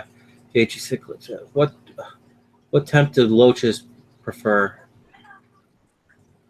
Freshwater African butterfly fish are cousins of the arowana fish, and they need crickets to feed on. I kept one, or save it for a video. Yeah, no, I don't mind. So you're talking about the boxes, yeah. That makes total sense. Yeah, I like opening those boxes. It's kind of fun because, like they said, part of their thing is it's like having Christmas every month, you know, because you never know what's going to be in the box because it's totally random. Brian, get a colony green laser Cory cats. Oh, that's a possibility. I want Corys, but they seem to always get hammered by my other fish. Except for guppies, you know? To breed. Okay. My friend lost some clown loaches and we didn't know why. The time was 78 degrees. I have a dojo loach. It likes temperature between 15 and 25 Celsius. It's a pretty nice fish. I want to get some zigzag eels soon for my next fish tank. KG Cichlid says, could be many factors in play. Rum mug. DPK says, dojo loaches are super nice. JM says, DPK, no, you don't have it anymore. I think it was too complicated to keep. Okay. More info. My baby bristlenose eat whole algae wafer in half a day. That's cool. DPK says Pandagara are also cool to have. What are the needs? Oh, that sucks for Dan. Rum Mug says, I had a fire eel for a year. Fun fish, but had to send it back to the pet store. My reds love to tease him and steal his food. Fish Tropic says, maybe a pair of them with some dwarf mosquito fish and a humpback lima. Okay. Whatever that is. A humpback lima. DPK, he is always doing something new. You have a nice 125 native tank. That's cool. I want to do a native tank, so. KG Cichlids, leaving your fish food open is as bad as leaving a bag of Doritos open overnight. Yeah, that's true. Honestly, most of the time, whatever fish food I don't use, it goes right in my refrigerator. I'll put it in the freezer just to keep it. I know it'll keep in the regular bag it comes in, but I just think it figures it keeps the freshness at that point for longer. He should got some pumpkin seed perch. Metroplex is my favorite. Bluegills, what's that? A fish for, I mean, okay. Always had good luck with it. Yes, it does, Christian. I don't know. I'm so far behind in the chat. I'm almost caught up. Fish Tropic says sometimes raising the temper doesn't work. What do you do? Oh, Aman's in here. Rug the Mug, what's up? Corey's are awesome. I have one almost 7 years old now. That's cool. DPK says I'm getting more herring tomorrow for my fish, but this time I'm putting it through a blender instead of breaking it apart. So what do you mean for me? For fish, if they have issues, I'd crank the heat up. It doesn't hurt. But I don't know if you were referring to me, Jason, or not. Love Cory cats, but they got beat up too by my South American cichlids. JM says, really? Mine are with my goldfishes. Well, I was putting Cory cats, big Cory cats, in a big group after heavily feeding my 125 because I wanted to get Corys in there. And the convicts and all the other fish in the tank beat up on them. Not so much the koi and the goldfish, but the Oscar and stuff like that. They just kept picking at him and eventually killed him. Put some loaches. African cichlids won't mess with them. Rum Mug. I'm good. I'm on. I tried. I'm tired from work. When I'm not an orc on YouTube, on my cake decorator at Walmart. Nice DPK. I chop it up from head down. Yeah. It's a secret of the pros. What's up, Something Fishy? How you doing, buddy? Gotta make sure it's... KG Cichlid says, I got 8 loaches with my fronts. They haven't even had much as I go at them. 2 years so far. That's good. That's always a good thing. Lower temp, no oxygen helps to cure the flesh-eating disease in gourami while using Canaplex with Ciproflex. And oh, it's 6:40 there. Something fishy. And he's tired. Sorry, Run Mug. Didn't know you sent that. Fish Tropic says, hey, DPK, I think we can use whitefish also. Nice. And all I know is I'm sweating my balls off right now. That's probably why, because it's 75.7 degrees in here with 64% humidity. Time to turn down the friggin' heat. I don't know what it's set at. Oh, moly. Let's crank that down below 70. No, it's in that temperature. I just walk around with my It doesn't help that I'm drinking beer and talking at the same time. Why am I echoing? I literally hear myself. Well, it's not my So the convicts weren't the big issue. It's my Oscar that just kept picking at him. They would chase him around the tank, then I swear they got chased to death. DPK says, I used to work in the bakery, Rum Mug, till I messed up my back. Something Fishy says, I need to go to the local fish store and get some fry food for my Cory babies. Rum says, oh, sorry about your back. DPK says, it's like that's Soiree or whiting fish tropic. Fish Tropic says, do you think it's dangerous to catch a native fish and feed it to your community fish as food? Should you freeze it in the freeze it first or the boil then freeze? I'd probably say boil it and then freeze it. Because boiling will kill a lot of it, and then the freezer will take care of whatever's left, hopefully. You could quarantine it, true. Gene. Oh, KG Cichlid, but that's it. Loaches and fronts. Been debating on removing the loaches, but they complement each other. Loaches get in the grooves that the fronts can't. Yep, makes sense. Let's see, how many people am I up to right now? I'm just curious. So I'm up to 345 subs. Now the true question is, do I do another giveaway at 500? Or do I do it at like 750 or just wait till 1,000? I don't know. Conundrums. Let's see if we can't get Jason in here. It's always good when Jason's in the hangout.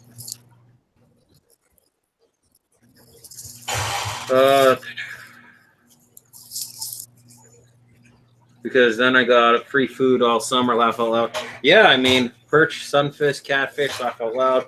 30 likes, says Myrna Burner Aquatics. Welcome, Myrna.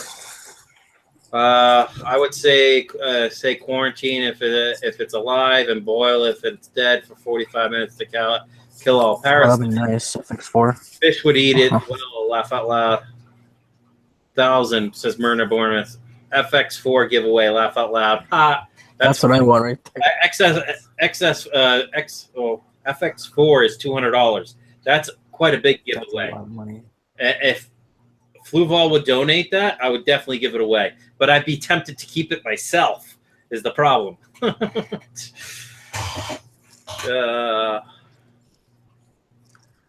giveaway, I never win, laugh out loud. What's the key to winning those anyways? Honestly, the last one I did is based on the video where I talk about the giveaway or the contest. I just did similar to what Bob did from Steenfott Aquatics. I just let people comment on the same thing on the same video for a month, and based on it's just randomized comments, I picked I think 3 or 4 people. I was only going to do one, but I did a $25 gift card, which Stag won, Amazon gift card. And then I did 2 10s, I think, or 3 10s. I think it was 2 10s, so maybe 3 gifts I did. 2 $10 gift cards. So I don't know. I remember doing a contest giveaway with Jay Wilson one time. Mm-hmm. And it was like my first video ever done on YouTube. So like that was basically my starting point in becoming a YouTuber. Was that little video for that 10K giveaway he had. And that video, if you took a look at it, I was like didn't know exactly what I was doing. I was like mumbling the whole time.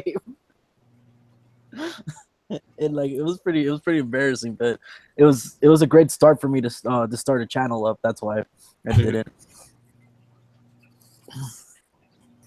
Yeah. But I made it this far, so I just decided to keep going. Well, what I may do too is maybe at 500, instead of doing like a cash type prize, maybe depending on when I hit 500, maybe I'll give away like a trio, 1 male and 2 females or something of fancy guppies. I know it's not a big prize, but by the time I ship it to whoever gets it, that's going to be like 50 or, you know what I mean, $50 or so. Actually, that is pretty big because guppies are like money makers in the fish trade. So yeah. So they can just get them breeding going on.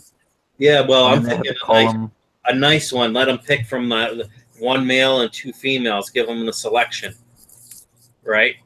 Obviously, it won't be to my most covenant ones unless they had babies and they were pretty good strain after that. I'm debating where should I put this tank at. I can't just have it in the middle of the deck like that. So let's see. Really, no takers top in the hangouts besides Christian, huh?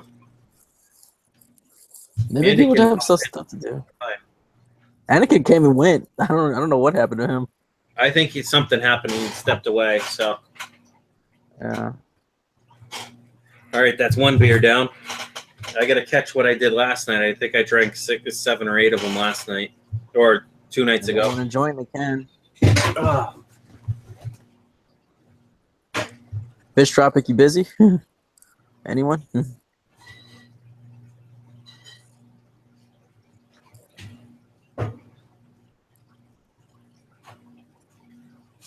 Let's see here.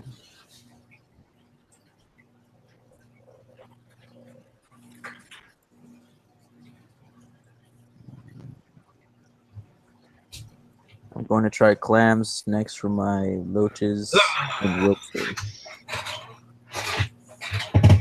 Yeah, that sounds like a good idea. Normally give them snails for the loaches.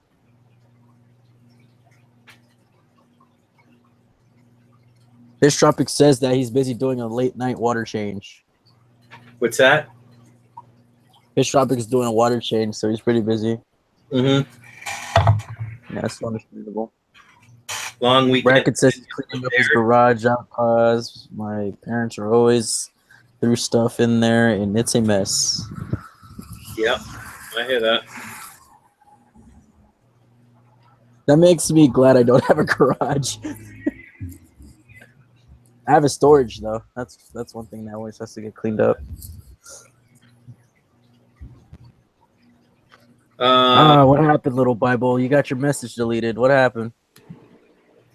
They were talking something about 333 or whatever. Some, you know what I mean? Something about the Bible or something. I can think. Hey, Someone got triggered over that? What just happened? Who's this person? Oh, it's Tim. DPK, don't ban that person outright. Just time them out or delete the comment or whatever.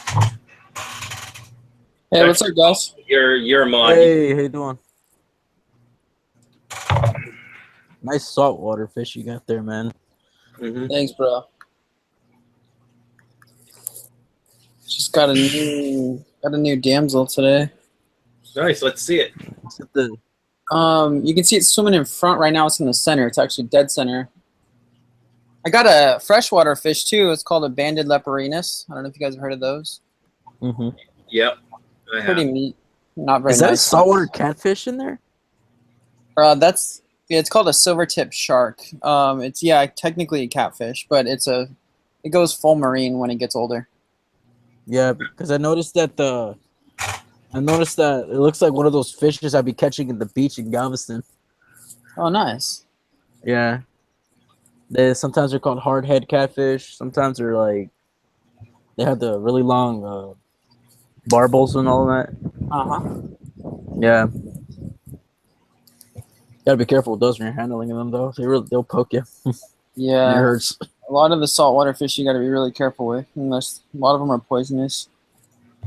Yeah, like the foxface. Oh man, those things are poisonous. Yeah, foxface, anemones, lionfish. You know, puffer. One saltwater fish I would probably be afraid of is probably the blue ring octopus if they happen to keep those as pets. Yeah, I don't have an octopus. That's for sure. Yeah, I'm probably afraid to be having those. You need a really big tank with a really solid lid to keep an octopus because they like to climb. Oh yeah, they're Houdinis, escape artists. Yeah. You get a new tank, Brian? What's going on with you? I got well, my landlord's old 29-gallon that he used for salt. I thought it was a bigger tank because when I first saw it, it looked pretty big. Unless he got rid of that, I think he said he had 2 tanks. I don't know where the other one went because the other one was a pretty big bow front. Or either that or it was this one. I'm not sure. It was so long ago when I saw it. So this one's a 29 bow front is what I'm figuring. And then I got the 20 long, and I got to go back to PetSmart to pick up the other 20 long I ordered. That's cool. But that stinks because I ordered both of them within a minute or two of each other. 2 20 longs. That way I could get the $10 discount per order. Mm-hmm. So it only cost me $24.96 or 98 for 20 long, which isn't bad with with the tax. Mm-hmm. So it's a little over $1 a gallon, slightly over $1 a gallon, Yeah. This stinks because it cost me $15-20. I'd say anyways, $15 round trip to go all the way up to Plattsburgh because it's just about 100 miles round trip, right? Mm-hmm. So, and all the big mountains I have to climb just to do that. So it's a lot of fuel. And it's like, you know, I'm like, are you going to pay for my fuel? It's not my fault. It said it was in stock. Oh, well, it must have gotten that extra 20 long must have been sold while you made your order before we got the email or the notification. So it's like, I'm going to go in there when it comes in and see if they'll give me some type of store credit. Sometimes the supplier messed up. That's what it sounds like. No, I did it online at the PetSmart online, the PetSmart online. So maybe they were selling it as I was purchasing the second one. You know what I mean? They I have would be to give you surprised a if there's refund. an hour lag between the time you purchase the order and the store receives it, or someone checks it. You know what I mean? Yeah. Because you never know how busy that pet store is, PetSmart. You know, so could have it been sitting there for 2 hours, and by the time they got it, the stock was showing 2 tanks, or actually it was showing 8 20 longs in stock when I was checking online for PetSmart. Otherwise, it wouldn't have let me purchase 2. So a lot of tanks sold last weekend, I guess. Lander is an instant map string platform. Oh, sorry. This sounds like a Bill Nye the Science Guy episode. I'm trying to put on the stream to see the chat on YouTube. Yay, what's up, DPK? How's everyone doing? So I also got another freshwater flounder today, but I've been doing a lot of research on them, and I don't think there is a true freshwater flounder. I think it's going to be a brackish fish. Yeah, it's mostly brackish. So it's my second one, and I don't know. I got a lot of tanks. I don't know if you've seen them all, but I got this. I put them down here in my little baby grow out tank, and then I got all those down there. Yeah. I don't know like if this exists, but are there such thing as a freshwater skatefish? Freshwater what? Skatefish? I never heard of that. I heard you guys talking about an African butterfly though. I've kept those. I heard you talking about those earlier. I never heard of that one though. I remember I saw one in my brother's tank. Priscilla has a question. Grouper question? Yeah, groupers are huge. I do not want a grouper in my tank. Groupers. Groupers are I'm not really into them. They're massive. Really super aggressive. I consider them like the cichlid of the saltwater community. Yeah, even though their cichlids are mostly related to damsels. Oh yeah, damsels can be mean, they say, but I mean, I don't have any problem with my damsels because I keep tangs and pufferfish, so they're kind of the lower on the totem pole. Yeah. I'll be right back, guys. Let me see if I can put this tank somewhere. Okay. Yeah. An aquarium house would be cool, Rum. That would be really cool. Yeah, right. I'd enjoy that. Yeah. Sometimes I go on YouTube and I Google big fish tanks and I watch these guys that turn their garages into fish tanks. I don't know if you've seen those. Yeah, I've seen people turn the whole basement into a fish tank before. Yeah, that's crazy. You know what I mean? Or where the floor, they were standing on acrylic, you know what I mean? Right. Wow. You know, or they would do the overhead that way, because you need a path to walk in there to be able to change water and do all that stuff, right? Something. Or a good portion of their basement as a big fish tank, you know? Sure. Yeah, I don't know. That would be a lot of work, but a lot of money.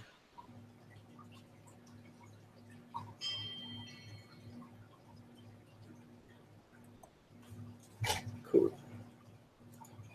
Let's see. It's seen amazing. Hi, Kyle. Says everyone's welcome, Kyle. Let's see if Kyle will join this. Actually, no, he doesn't have power, so he might not be able to join. He might be using data doing that. So let's copy this. See if anyone else wants to join the. Where is the paste? There's the paste. The hangout. Nice. Hit that like button, people. Yeah, we got 32 likes and 23 people watching. I don't know what our high was yet.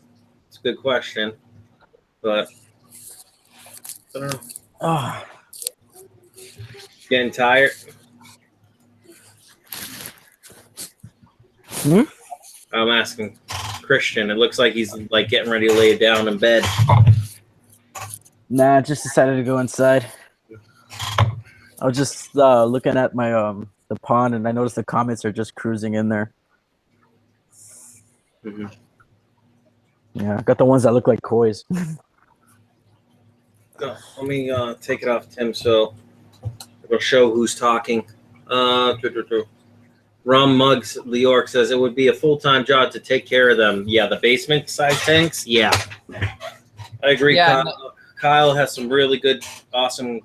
Has a really awesome channel, wide range of knowledge. Excuse me. What were you saying? I think it was Christian that was talking. No, I hadn't said anything. No, I was trying to say, and the monthly bill to power all that. That's what would I think be the most expensive. Mm-hmm. You know what? I bet it wouldn't be that bad actually for the salt tank, especially with concrete walls, because the concrete will hold in a lot of heat. You know what I mean? Yeah.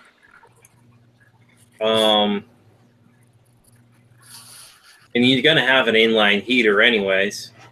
Mm-hmm. Cool rope fish, Kyle. It's a good thing you have battery air pumps.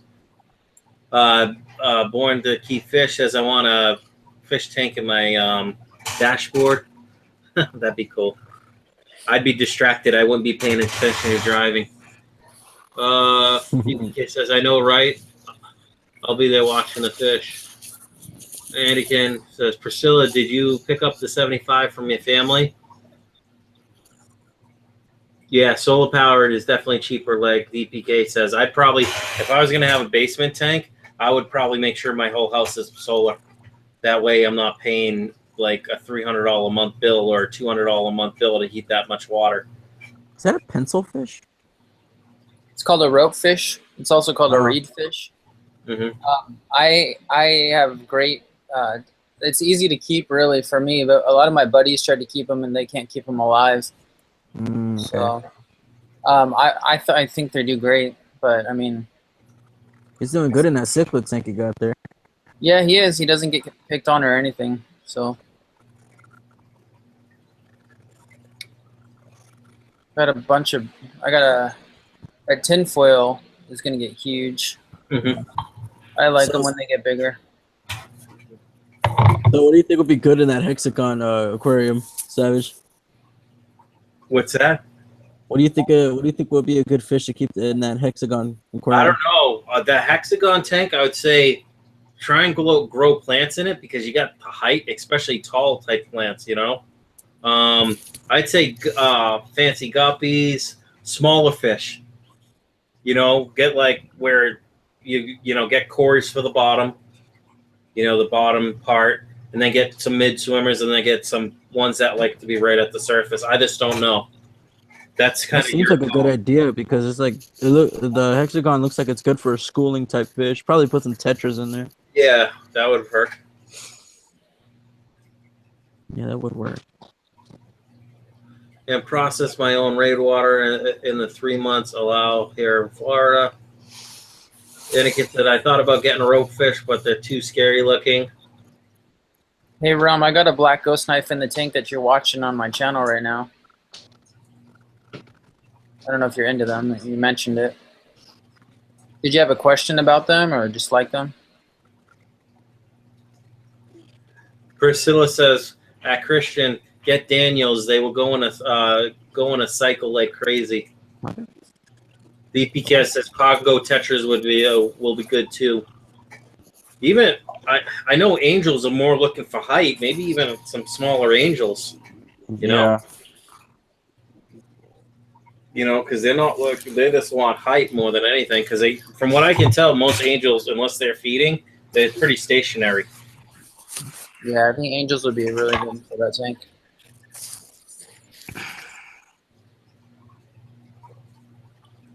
If it was completely round, you could get saltwater jellyfish.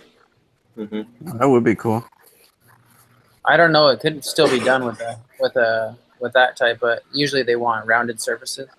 Yeah, like round sides and all that. Like yeah, because then when they bump something around, it doesn't hurt them. But with the hex, a lot of possible Yeah, edges. Yeah. you probably get stuck in there too. DPK says, I like cardinal tetras better than neon. From Mud the Orc says, no, my friend had one. I was wondering if anyone else had one. Oh, yeah. Priscilla says, circle like crazy. Sorry, my English is different. Island Queens Aquarium says, I used to have a big black ghost knife. They're really cool, but they hide a lot. So you got to kind of trick them and put like a hiding spot in the middle of your tank. I've seen a lot of people on YouTube put like tubes in the middle of their tank so they can actually see their ghost knife. Otherwise, they hide a lot. Andikin says, I almost bought a ghost knife, then realized how much they look like a large swimming rat. Born to Fish Keep. My rope fish's name is Mr. Roper. He's a Bengal and fun. He's with my, what is that, Sill? Oh, Danny Aquariums is up. Hello, everyone. It's 7:02 a.m. here. Welcome, Danny.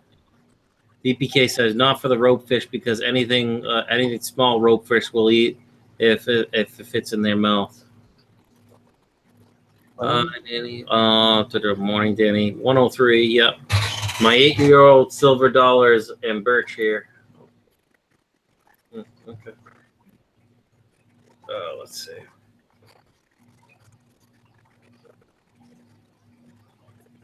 The BGK gets so large. Yep. It's 10:03 p.m. here, says Island Queen. Yeah, because you're West Coast. Or hold on. Yeah, you're West Coast. Yep. Wow, we got 22 watching. Can we get 7 more just to hit my high? Probably not. It is late. How long does it take to kick in? What's that? How long does it take to kick in? You said you've got to reach until it gets to your high. Oh, funny. No, I need 29 people in to get to the highest point that I've had for people watching the channel. You just got a new used 55-gallon. As for your hexagon tank, get the neons. Get like 30 and filter that mug. Yeah, it's a good idea, actually.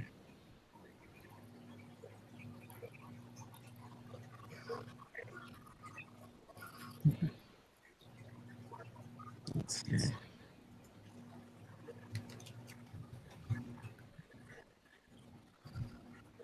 DPK, I'm out, and it's 12:05 here in Houston, and I got work in the morning, and I'm still up, so I ain't tripping. So I got a toy car, a fish boy. Holy cheese balls! I just realized the time. It's my freaking birthday. Well, happy birthday! Happy birthday, little dude!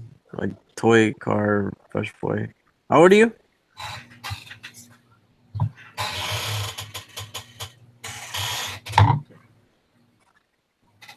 Say your age, toy car.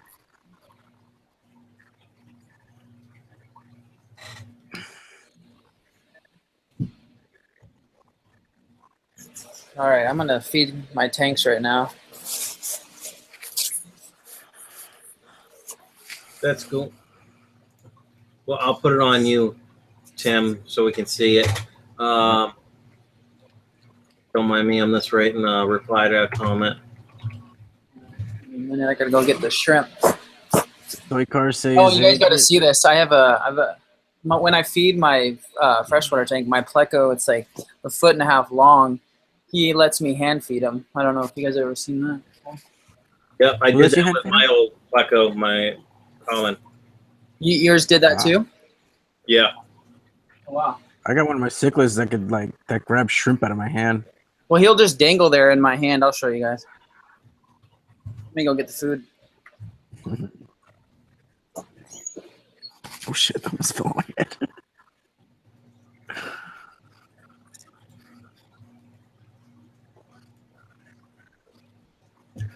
Why is my YouTube live chat not working? There we go. Sometimes YouTube doesn't want to cooperate. Yeah, right. Typical.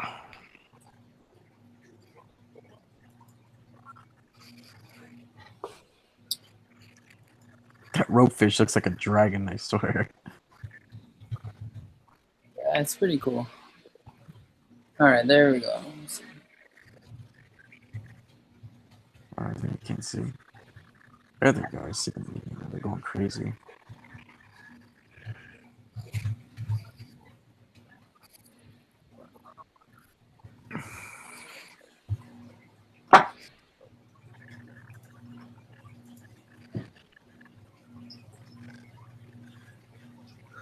JM says, oh, it's your birthday. Oh, it's your birthday. It's your birthday. He's 36. We're going to have 36? a party. Fish party. Nice. Over her calling him a kid and all of that. My bad, dude.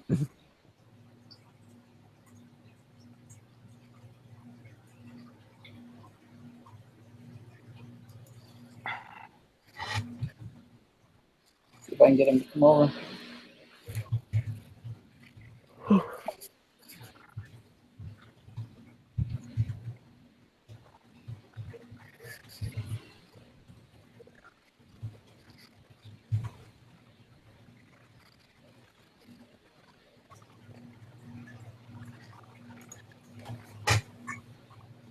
Let's see. DPK says, Rum Mug says, nice lace catfish. DPK Fish says, bring out the liquor and pretzels with cheese. Yep, yep. Bubbles, bubbles. Drink one for your. I'm drinking one for you, Toy Car. Bubbles, it's birthday confetti. Rum Mug the Orc. My flower horn loves to bypass the food and latch onto my fingers. Oh, That's fine. Hilarious. He said, what are you feeding? It's hard to tell what you're feeding, Tim. I feed all different kinds of shrimp. I straight feed my cichlids. Oh, here he comes, you guys. Look at this. There he is. Oh. That's amazing. He's like, give it to me. Oh my god, it's like a baby. It's like a baby suck it on a bottle. You went crazy? He loves it. And then I feed stinking pellets. I feed shrimp pellets. Depends on what I use. Depends on which fish I'm feeding.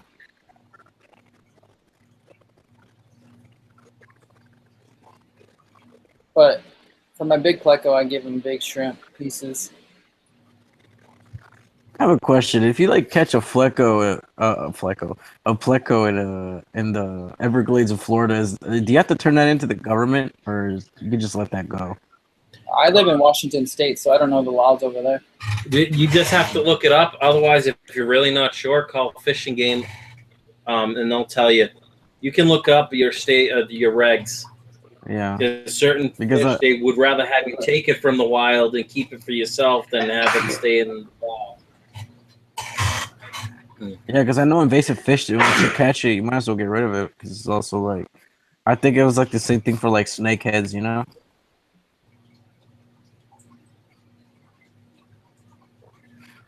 Toy Car says, I'm fucking old. 44. Wow, he's massive. Love blood red parrot cichlids. I have a school of them. I like blood parrots, but sucks they can breed. Your pleco is really carnivorous, man. My pleco's what? Your pleco's really carnivorous, isn't he? Yeah, but I also I have driftwood in my tank, and I do sinking algae pellets as well. Because he's eating on that shrimp like there's no tomorrow. Yeah, it's his thing. Sometimes when there's not enough wood in the tank, they'll do that because they need to get the protein somehow. You know what I mean? Mm-hmm.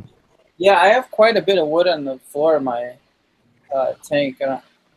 Either that or the pleco really loves shrimp, like he said. Yeah. I actually went out and boiled my own driftwood, boiled it, a bunch of it. Mm-hmm. I normally feed my cichlids, like whenever my dad comes back from a fishing trip or like on some of that, I give him the leftover bait that we have. And we freeze it and all that. That's cool. It's good protein. All right, I'll be back. I gotta use the bathroom again.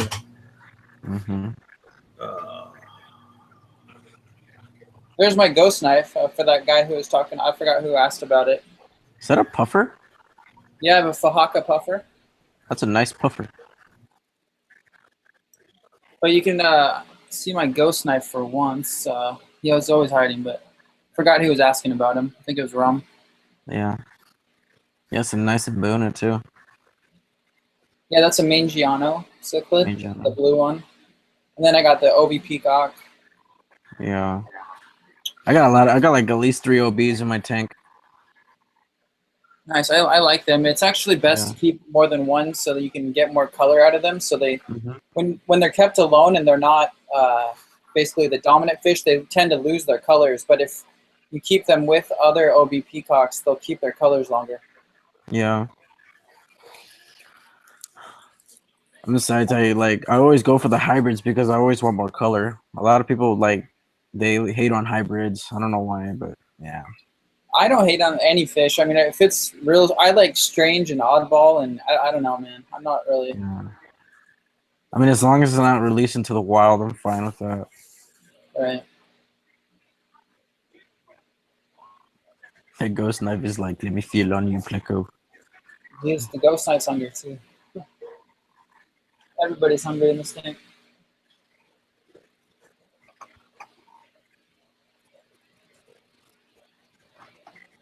Is the ghost knife considered an eel or something else? No, it's not considered an eel. And then technically there is no freshwater moray eels. The closest thing you're going to get to the actual eel family sold as freshwater would be like, it's called the gymnothorax tile, which is sold as a freshwater snowflake eel, but it's really a full marine eel, but it can handle freshwater for the first year at most. Yeah. That's going to die out in a year then. What's that? It's going to die in a year then, basically. Well, it's really, I mean, when you go to like a Petco and they'll sell you that as a freshwater fish, I'm not really for that because, you know, the average person doesn't know that, hey, I need to transfer that to marine, you know, and then they do die. So it's just, there's a lot of fish that some pet stores sell as freshwater that technically are brackish or full marine when they get older. Just like the, I have it's called a green spotted puffer. They sold it to me at Petco as a freshwater puffer, but it's in full marine right now in my marine tank. What do most puffers can they take saltwater? Can most puffers? No, actually, the Fahaka is strictly the one I have in my freshwater tank that you're looking at is only freshwater. It comes from the Nile River. And it's an only freshwater puffer. There are only marine puffers like the dogface and the porcupine. It just depends on what type you're talking about. So I've seen the embu. I know that's freshwater. the Mabu puffer is the biggest freshwater puffer, and the Fahaka is right behind it. It's about a half a foot shorter. Yeah. So they both get pretty massive. I don't know. I think the embu is a lot more like awesomer because of the way it is, the way it looks like it has more. It looks like it's smiling at you every time. Well, if you ever Google a Fahaka puffer, they get about almost 2 feet long. They get huge, just like that. But my favorite puffer is one that I'm special ordering. It's called a porcupine puffer, and it's marine. It's full marine fish. Yeah. But I have a dogface, a green spotted, and Fahaka right now.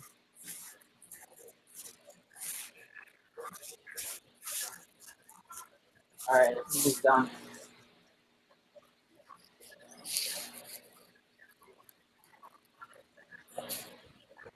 Time to feed everybody else.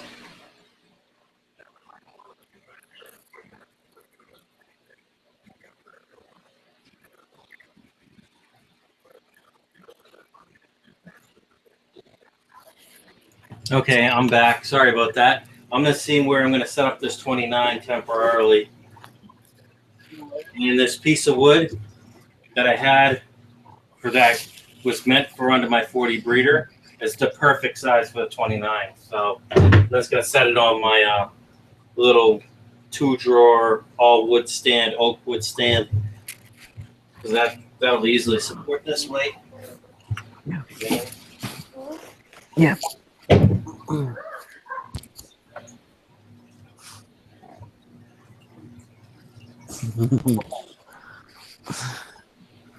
Oh man. No, I pulled on my girlfriend's hair by accident.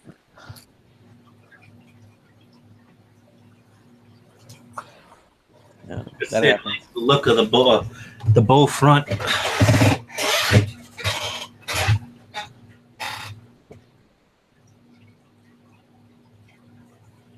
I'm gonna feed my marine tank now.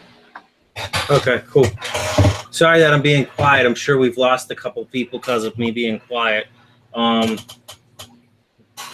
Maybe I'll show you guys what I'm doing.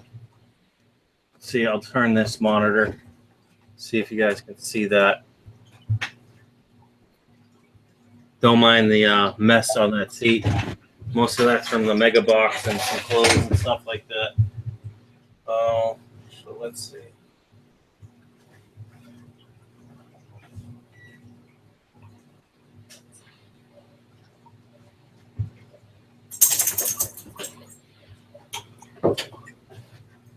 Now, hopefully that pipe doesn't burst again, because that'll be right over that 29.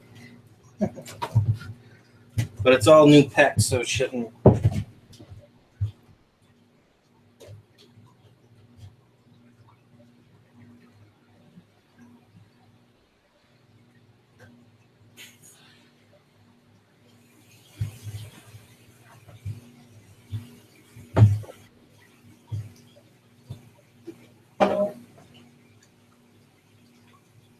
Here's my dog face. I'm not gonna see.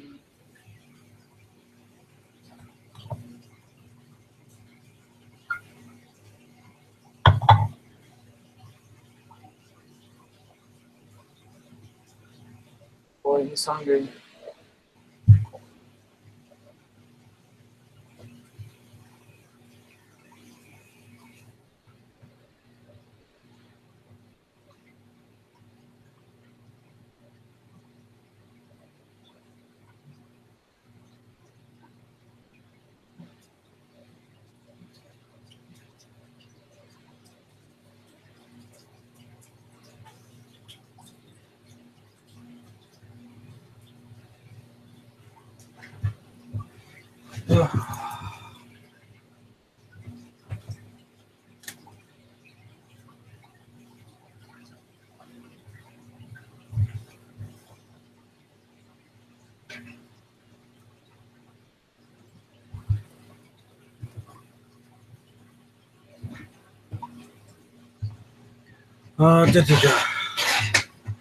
Am I sure it's not a 36? I can measure it. Where's my tape measure? I'm pretty sure it looks smaller than a 36. Let's see. It's only 20 inches long. Let's see the height. 18 inches tall, roughly. So 17 and a half inches tall, minus the trim. And then from the back to the front of the bow is like 12 and a half inches. So I think it's just the 29. Let's see what temp we got right now.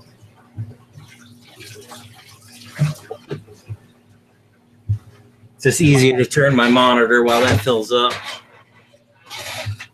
I just figure that little bookcase, even though it sticks out, and same with the plywood, once I get water in there, enough water, that thing's not going to move. And with it being the plywood, all the weight's on the edges right now anyways.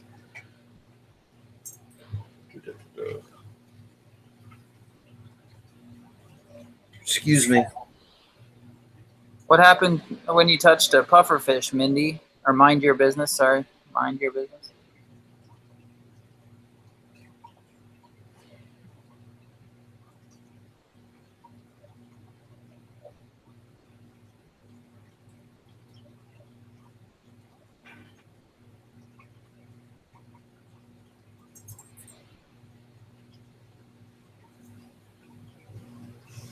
I might end up moving this 29-gallon bow front to where my 5-gallon and the 18-gallon tote is. Just maybe take this bookcase that's right here and put it over there and use that as a stand on the side of that. So it's roughly the same height as my 125 stand. Because that'll kind of look cool, even though it's shorter than the 125. Yeah. Here's a rare appearance of my moray eel. Don't see him very much. You can see it's a snowflake. Don't see him very often. He always is hiding. Let's see. Hold on. Brian, what's front to back? Front to back to the front of the bow is 12 3/4 inches. So like say 12 5/8, roughly, if you minus the trim, you know, the 1/8 inch trim.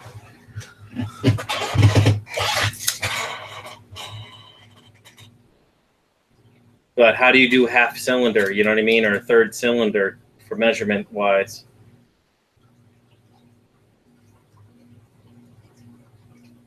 Now, the only thing I have not done is filled this tank up to see if it holds water, but my landlord says he only used the tank for like a year and then had to tear it down because he moved to this place and he just never set it back up, and he's been here for 4 years. It just sat empty upstairs, and then he moved it outside before I moved in last year. So yeah, it was 20 long. Length is 20. Yep, 20.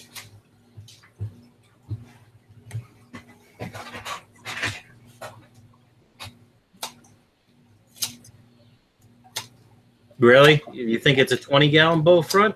Isn't that kind of a weird bow front size, though?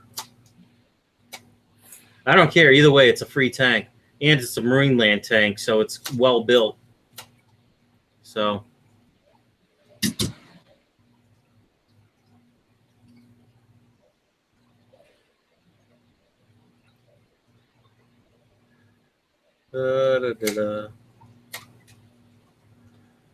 So let's see.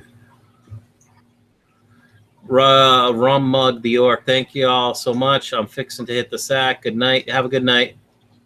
Good night, Rum Mug Bjork.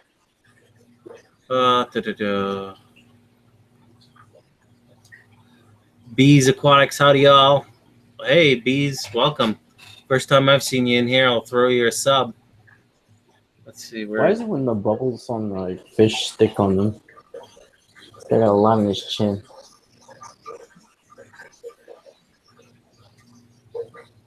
He's got bubbles on his chin. He has a bubble beard.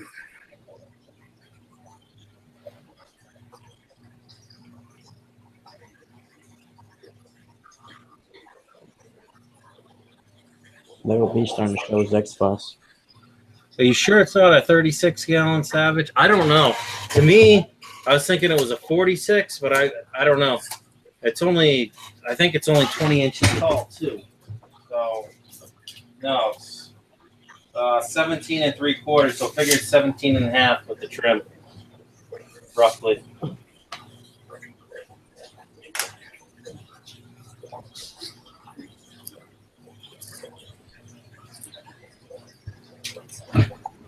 I don't know. Mind your biz 101. I was walking at the beach beach tonight. Well, then I saw a pufferfish. I didn't know what it was. It was a pufferfish, and I grabbed it, and it started blowing up in my face. That's not good. Yeah. That means it doesn't like you. That's not good. Where's your cursor at? There it is. 16 high equals 20 by 10 by 19. I mean, the front to the front was like 12 1/2 inches. So I don't know. You could be right. 20 watching, huh? What sucks, Jane Michael? I had that. I seen something happen like that before. One time I was fishing and a seagull actually grabbed the hook. Poor bird, I had to cut the line.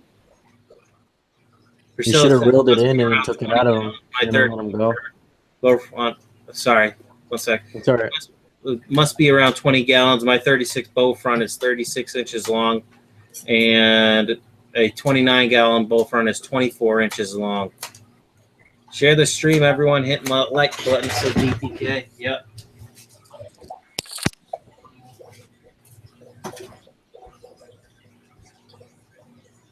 Well, it says 12 3/4, so figure with the trim, it's probably 12 1/2 to the main part of the bow. I don't know.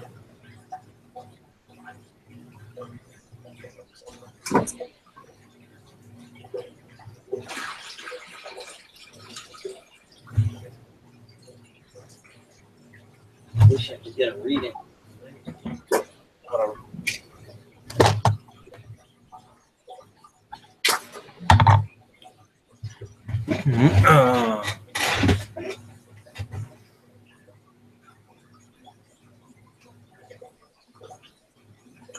We're missing Nick the Dick. Poor Woody, 21 watching now, 34 likes. Yeah, cool.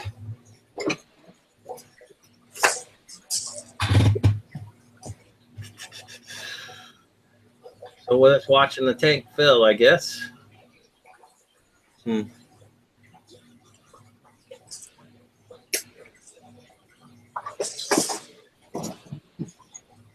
It'd probably be actually a cool little shrimp tank too. Put some white clouds or something in it. I don't know.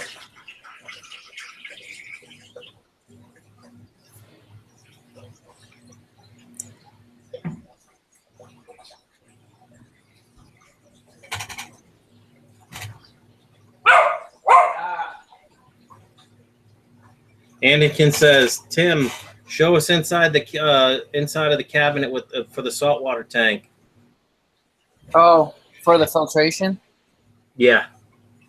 Well, let me see. 1 sec.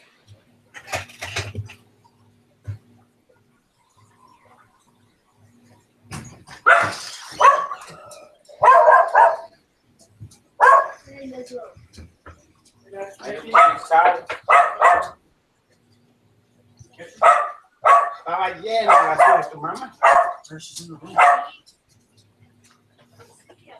¿Qué pasó con Fifi? Le quitaron los tubos del pecho. ¿Y esas todas siempre se la dejaron?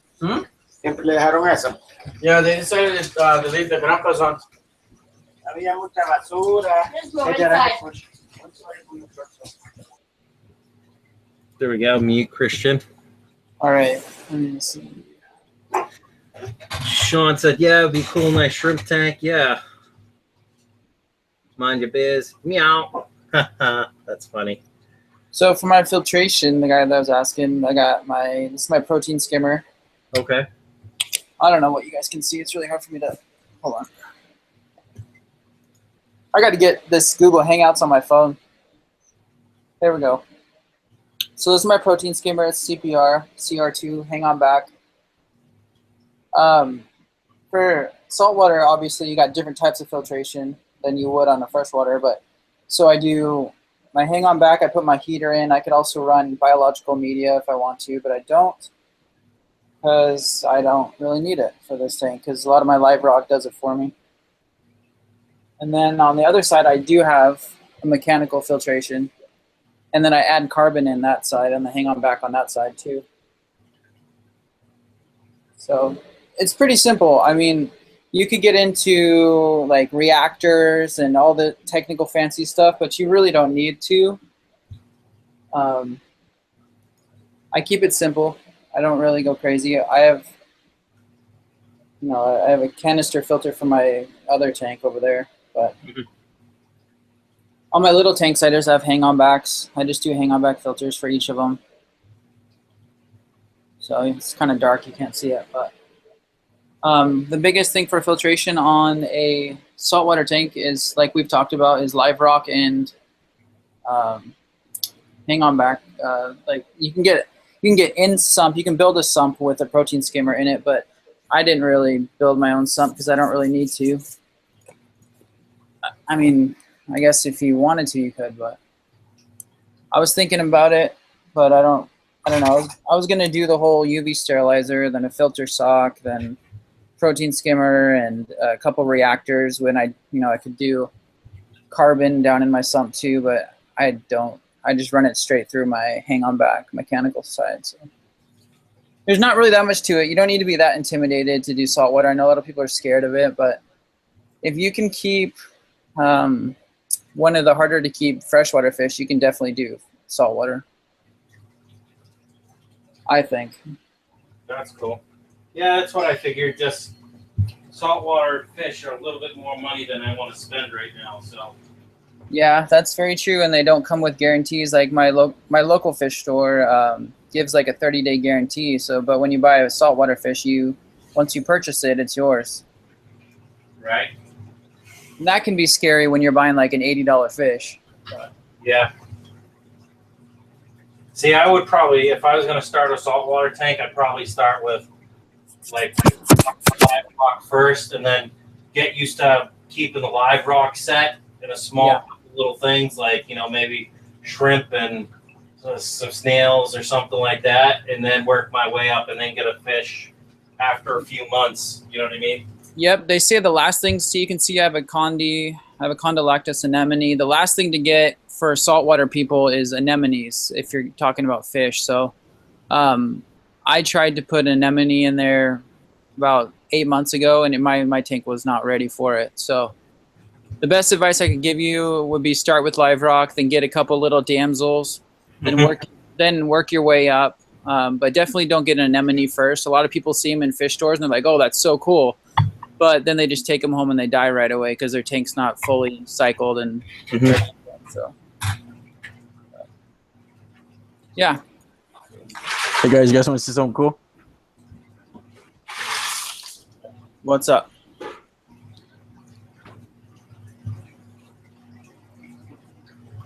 Did you guys see that? I see your face. Oh, the fish. All the fish that were caught. Oh, wow. That's nice. Yeah, it's my dad's catch. Nice. Mhm. I bet you can't keep one of those alive and put it in your tank, man. I think the spade fish you can, but they grow a lot. They grow like fairly large. In my state, you can't keep anything you catch. Yep. You can't keep it alive. Yeah. Yeah, for eating stuff.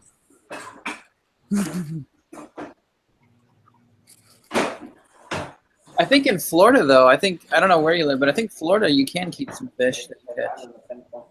Yeah. I mean, this one right here, I might have to wash my hands, but yeah. Looks like a discus, but it's actually spade.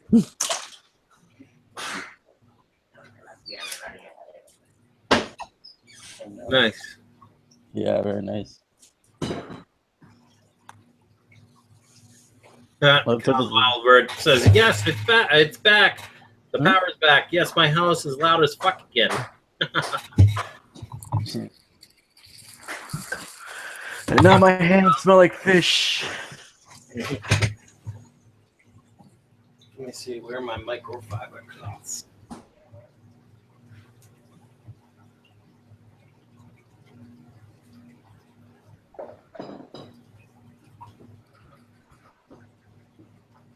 Hey, Brian, do you use OBS? No, I use XSplit. Right. I just haven't taken the time to figure it out how to stream to Hangouts or duplicate the screen yet. Yeah. Well, I got OBS. I tried it. Wrong. I've used OBS before. I like it. It's just I like the OBS. XSplit because there's so many more plugins. Oh, okay. You know. Did you pay? Did you pay for that? Yeah. How much? Well, I think I did 3 months, and it was like $20-something for a lifetime, which they have on sale right now. I'm tempted to do it. For a lifetime, it's $199. So I'm tempted to do that when I have a little extra money if the sale's still going on. Otherwise, I usually do it yearly, and it's like for personal use, it's like $89 for the year. Otherwise, for like more like commercial use, it's like $120 for a year. But you can do 1, 2, 3, or lifetime. So what do you like about that better? I mean, exactly. The plugins, the support aspect side of it. I know OBS is open, you know, it's open so people can change, you know, the language and all, you know what I mean? Work on the back end that way. Open source, yeah. Yeah, open source, you got it. I don't know. I just think XSplit's a lot more refined than OBS, to be honest with you. So it's like, it's already, instead of having to work a little bit on it, it's just kind of put together? I'm sorry, I didn't catch that. I just said it's fully ready to go right out of the box, just bunch easy to use. Yeah, it's a lot easier to use. I don't know though. I know OBS has their forms and stuff, but I mean, to set things up without, you know, having to go through a bunch of menus or a ton of things, this is more streamlined, in my opinion. Yeah, I used OBS last night. I just tried. I'm gonna start streaming too, but I got the OBS and I think it worked okay. I mean, you guys were able to see my stream a little bit, but we'll see. Yeah, I don't know. I got nothing wrong with OBS. This has a lot. Like, I like the fact that there's more plugins and there's not that many plugins that are in development for OBS. Right. And open source, where this is you pay and they actually have programmers working on it all the time to update and give you better stuff. Yeah. What kind of plugins do you like on there? I don't know anything. I mean, I know the YouTube plugin's pretty common, but you got the Twitch plugin for the chat. You got the donation plugins. Oh, okay. You got the where it's all integrated. You know, it's third-party software, but they've integrated it fully so it works perfect seamlessly. So OBS I'm confused because I mean, if I were to live stream, I couldn't do donations because I don't have that plugin. I'm not sure how much OBS. When I looked at OBS a couple of years ago, when I was really using, I came to XSplit. It's just you can have it open and you can screen share and pull different web pages open, but then all of a sudden you have 18 tabs open in the background to get your donations to work properly and function properly. Because believe me, I had to do it in XSplit for a while till they got that donations tab and all that. Not that many people donated to me, not that I was in it. Oh, for sure. I'm just curious because, you know. So did you link it with like your personal like PayPal, or is that how you did it? Yeah, I did it with the gaming PayPal account that was linked to my personal stuff. You know? Okay. And the PayPal account that I have in this description is to my gaming, you know, account set up, that email, because I don't like giving it. I mean, everyone can see one of my personal email addresses. It says briancorcoran@ymail.com if they go on the About page. Or it might be snafu12 watt email or World of Tanks email at gmail.com. I can't remember what I set it as. But I have so many emails. I don't know. I just try to keep my personal ones uncluttered. So yours is called XSplit? Yeah. Like XSPLIT? XSPLIT. If you look up in the corner, you might be able to read it. It's right up here. XSplit. So it's XSPLIT. Is that how you got that cool background going on? You got your cool name and multi-cam? Yeah, there's different things. You can add text boxes on. Okay, here, I'll show you. Sources. Sorry, guys. I know we're talking about fish in this stream. I don't mean to. No, it's fine. You see, like for sources, you can screen capture, so I can select the screen. This will automatically, if I'm playing a game, auto detect the game and automatically put it up there. You can put different webcams, audio devices. I can add text. I can add Able Gamers Alert, Hitbox, Chat Viewer. The slideshow is pretty new. The new tech NDI system is new. Skype video is new on there. The Starboard's been there for a while. Title, which is like this title I created, just the text box. These are images. A lot of these blue backgrounds and gray and red are images that I've just moved in. You got the Twitch chat viewer, you know what I mean? Twitch IRC chat viewer, video playlist, whiteboard, and then this. And I don't have all the plugins downloaded either. Yeah. That's the ones I think I'm going to use. And then you got these cool, many different outputs that you can stream to. Like I can local stream right to my PC. And then I could have all these going at the same time. Stream to Hitbox, Facebook Live, YouTube, live stream. At the same time? Oh yeah, all at the same time. Wow. It would kill my bandwidth. I'd have to have at least 10 to 12 meg upload, but I could just stream. I've streamed, when I stream for gaming, I stream to YouTube and to Twitch at the same time, no problem. Wow. Do you have I mean, I'm running a MacBook Pro to do my stream, but what are you running on like your custom computer, aren't you? I heard you talk about it. I built my own computer. It's a full-size tower. It's a Storm, I think a CW Storm case. I got a server motherboard in there that I can put up to two 12-core i7 processors in there, Intel i7s. And the thing can have up to like 200 and something gigs of RAM in there. Multiple terabytes hard drives. Mm-hmm. You know what I mean? It's a beast computer. I only have a 6-core Intel processor, so I'd probably just get another 6-core. And, you know, I'm trying to future-proof myself for a few years. I put $2,500 into the system. Yeah, I know what it's like to build the computer. I already had, so. Yeah, I built my studio computer, and I used I built it from a tower. It's octa-core, but I'm using like server. I'm using server cores, so instead of i7s, they're server. It's called Xeon processors. It's the Apple. I know what you're talking about. The Xeons, they're pretty strong chip. Yeah. Well, they're meant to process a lot of data and math. You know what I mean? A lot of code, right? Yeah. So I'm just wondering if my MacBook Pro can handle some of that stuff that you're talking about, because I'm not using my main computer to do this. I'm just using my laptop. But this one has, it's an i7 processor. It's 2014 MacBook Pro, so I don't know. What, for like streaming? Yeah. Yeah, easily. Well, you got to think, a lot of Macs are made for editing.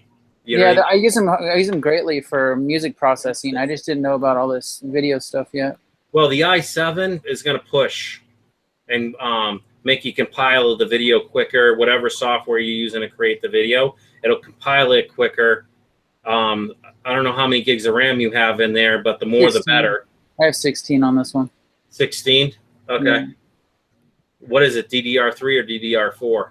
It's DDR4. This is a pretty beefy computer. I mean, I didn't think I'd have any problems with it, but I mean, I'm running. Honestly, you could probably live stream, play computer games all at the same time. I built mine so I could live stream and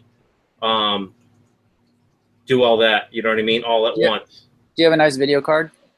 I only got a 770, which at the time, that's the one thing I kind of cheaped out on.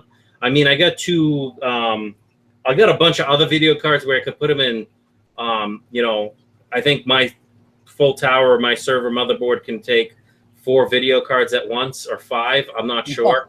Yeah, that's like that's like my other computer. Yeah, I know what you mean. So I got a 750 on this one. Mine's a yeah, G4. this is 770. Yeah. You know, but it's a 4 gig card, I think, or at least 3 gigs. I can't remember. I bought it a while ago, but I want to upgrade. I'm just waiting for the 1060s and 1070s to drop. But that'll be not for a while. I mean, I haven't gamed for a while, so there's no need for me to boost up the video card. You know what I mean? Yeah. Well, we can talk about fish now. I'm sorry. I don't mean to kill you. Honestly, I do this a lot. I go on side tangents. Okay. I just was curious what you use, you know, trying to learn some stuff. Yeah. No. See, this is where I'm thinking of starting up, because I'm a tech geek. You know, building computers. I mean, I have another channel started up computer wise where I actually show my, you know, me cleaning my gaming computer. I actually have videos of me setting it up originally and how I cannibalized my other gaming computer to take certain parts out. Yeah. So. Yeah, it's interesting. I like building computers too. Yeah. Well, I grew up with computers, so that's my true passion, gaming and computers. Anything technology, practically, I like. Well, even though I don't have the money to buy half the technologies. Yeah, but if you know how to no, we didn't forget the chat. Relax, yo. I've been watching the chat. Let me go. How many people have passed out? Oh no, 10 at the earliest. Sometimes early, depending on my schedule. I'm coming back. I just have to get a snack. Kyle got teased. We're still here, guys. Yep. Yeah, I had to learn a lot about computers when I had to learn about music editing and processing because we need strong computers to do a lot of that in the studio. So, well, just to give you an idea, the reason why I like using XSplit, OBS can't use. I think OBS isn't updated enough to use your GPU from your graphics card. Really? Yeah, XSplit now uses the GPU, and instead of saying my 760 is running at 41% for the CPU or GPU usage, and then GPU usage by XSplit, you can see it, and what the clock speed is. So that's helping it process the video quicker. Oh yeah, for sure. I have 2 gigs of RAM in my video card. Yeah, I think I have 3. So, and I'm running at 60 frames a second at 1080p. Yeah. Right TPK. now. It's okay, man. We're good. Yeah. That's all right, man. Nothing to worry about. Oh, let's see. Something fishy posted. Only see the chat ate up. So let me do my normal thing where anyone that's lurking, do me a favor. Type something in the chat like, hi, how are you, whatever. I'm going to do shout outs to everyone that's in the live chat or the participants that are current. If you haven't been active in the chat, it's only going to tell me who's been typing lately. So Andikin, Bees Aquatics, DPK Fish Aquariums, Mind Your Biz 101, Relax Yo, Something Fishy, Tim's Animals. That's the participants I'm showing right now. Mark's Fish Keeping UK, welcome. Jason James, the Fish Loft, hello. Stag, Josh. Yeah, everyone that's lurking, say something so I can give you shout outs. Born to Fish Keep. All right, so let me do this again. Andikin, Bees Aquatics, Born to Fish Keep, DPK Fish Aquariums, James, Jason James, the Fish Loft, Josh. I'm not sure how you pronounce the last name, so I'm not even going to try. Mark's Fish Keeping UK, Mind Your Biz 101, Relaxio, Something Fishy, Tim's Animals, V-Stag, White. Avely Cichlids, welcome, buddy. 35 likes, wow. Getting up there. Did I hit my 29 high yet? No, not yet. No, hold on. Let me see. Let me go to the live background. It'll tell me what the high was for tonight. If I did, I didn't see it. So where is live dashboard? Priscila. How could I forget Priscila?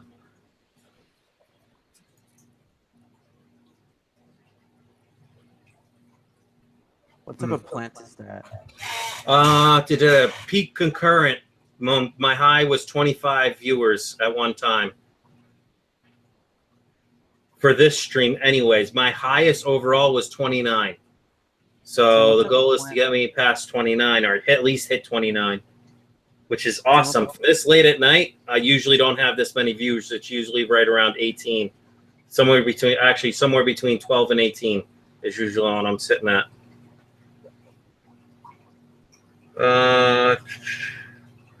Priscilla says tomorrow at 8 p.m. East, all girls live stream. Jason James says in and out from the V Stag. Gotcha. I'm not typing a lot. I'm just playing. All girls live stream. Ukulele while watching. I miss Ridiculous and Spicy Rectum. Soon enough. I haven't seen them for a while. Kyle's Fish Room. Hey, hey. Kyle 2 is in the house. Cool. So let me refresh this and see. All right, chat is back alive. Yeah. Well, I'm watching it this from my XSplit because this XSplit gets the info before YouTube does. So it's like a 3 or 4 second delay from the time I see it here, I'm reading it to when YouTube shows it. So if I'm streaming on my channel, how do I using the OBS, which is what I use, how do I invite you guys to like chat if you ever wanted to come and join mine with me? You start up with Hangouts. What I do, I mean, look at Chaz's. He did a video. Chaz Fish Aquarium. Okay. He did a video on it, how he duplicated the screen. Okay. And then he screen captured the Hangout, right? Oh, that's what you do. Yeah, I think so. Or he screen captured whatever with OBS, you know what I mean? From the Hangout, so he wouldn't get all that extra junk. Right. Like mine, I just have to duplicate my screen and get off my butt and look it up or watch a YouTube video on it. And then I'll be able to stream from XSplit itself instead of having Hangouts open. Or I'll have Hangouts open, but XSplit will be the main streamer. You know what I mean? Mm-hmm. Call in the house. DPK say, "Hey, Captain, get some bumblebee platies to breed some." DPK Fish Aquarium says, "Sweet live stream tips." Yep. A ukulele. Yeah, that's cool. Mark's Fish Keeping UK says, "Nice channel." Yep. Laugh out loud. I know, right? Hey, Brian, when do you normally stream? Whenever the hell I feel like it. To be honest, most of the time it's after I get off from work. Sometimes I'll do before work. I just don't know. It's all in my mood too, and how it depends on how busy I am. Sometimes I've streamed 4 or 5 times in a day. Sometimes I'll stream 2 or 3 times, like do a quick half hour, like showing, hey, a do-it-yourself a DIY stream. Or, for example, me setting up a tank real quick. I've done that type of a stream before. Yeah. And once it's set up, then I'll cut the stream. You know what I mean? And then I might edit it and let's put that in a DIY thing and keep it as a live stream too. Relaxio says, at Bees Aquatics, you chilling under the palm tree? Question. Oh, yeah. DPK Fish Aquariums here. The channel, Timothy, on OBS. Oh, he gave you the link, Timothy. Thanks, DPK. Appreciate that. Andikin says, sometimes you disappear for a week. I know, Andikin, I can't help it. Sometimes a lot of stuff happens and I get really depressed and I drop off the radar. I can't help it. It's just I've been fighting with post-traumatic stress disorder. I know I have a TBI claim, but I'm in the process of fighting with the VA for it. The paperwork finally got submitted for today, but it was started over 3 years ago. And the VA screwed up, and they actually put it in the notes that possible TBI right there. They're not denying I don't have a TBI. They're most likely from blast explosion TBI. So once that gets taken care of, that'll be one less stressor. I mean, I'm just trying to get the benefits that are owed to me from the VA and the government for serving my country, you know? Mm-hmm. Not that I want to get the extra money, but would it help? Hell yeah. It would open up a few more options for me. Oh, yeah, that would definitely do it. I'll always check your stream, see if you're streaming before I start streaming when I start doing this regularly. Oh, it's no big deal. If someone came on and I've been streaming for a couple hours, or I cut into their stream and they popped in and say, hey, dude, I'm streaming, and it's someone I've streamed with before, I have no problem stopping a stream to let someone else stream. I've done it before. I mean, I did it for, what is it, the Fish Geek? Or the Fish Nerd? Oh, no, Mr. Science. Mr. Science Geek, I think is his name. And then I picked up... Did I subscribe to you? Huh? I'm not sure. I'm not sure. I just started a new channel for my animals, so I only have about 8 subscribers right now. Oh, man. I didn't even realize you were on there. Yeah, I left them outside. I believe it's not that I'm stealing from anyone, but I believe... What are you guys talking about? I didn't even notice they were there. Hold on. Who's talking to who? I don't know. I'm gonna mute Christian because he's talking to someone in the background. Oh, he did mute himself. Good. Bees Aquatics, Relaxio, sipping on a coconut with a little umbrella in it. That's nice. Yeah, make sure you guys check out the Fish Keeper map, especially if you're in the States. Even if you're not in the States, it's worldwide. Because you can find people that are local hobbyists to you. Maybe you can trade some fish, do tours of rooms, you know, fish rooms or of different people's places with their aquariums. Mind your business. What are you talking about? What does anyone know any fish in the Washington coast? What do you mean by that? Fish people, or you know, there's a bunch of people that are in Washington. I'm in Washington, so if he's talking about Corey from my aquarium co-ops in Washington, Bob Yeah. Steenfott's in Washington, Yeah. and a bunch of other people. There's at least 3 or 4 more in the Washington area, if that's what you're looking for. People to meet up with or see. my channel name DPK should I don't Savage, isn't my channel name on here somewhere? I don't know how to. I'll just Well, say it says hi. Tim's, but what do you? Depending on how you're logged in, type in like hi, and it'll show you how you're logged in. All right, so I just said hi. This is my animal channel. Tim's Animals. Now for Hangouts, it's however you have your Hangout set up. Oh, I don't have that set up yet, but I do have that's my YouTube channel, the Tim's Animals. So that's where I'm going to be streaming from. Yeah. If I can ever figure it out. Bees Aquatics said, "Why all the cool people in the Washington area? I'm in Cali. There's a lot of people in Cali. You just gotta find them. Oh yeah. There's You got tons of people. oh man, you got stingray keepers. I watch videos from people in California have amazing fish. Mm-hmm.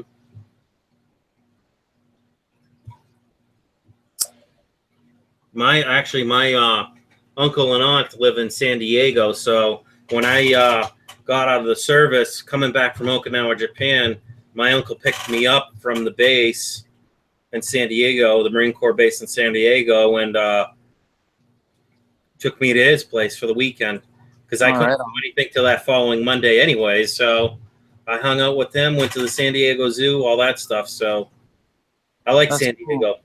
Yeah, it's a great place. I used to live in California, so I was in Long Beach, which isn't far from San Diego. But do you upload your videos to the pets and animal category? Yes.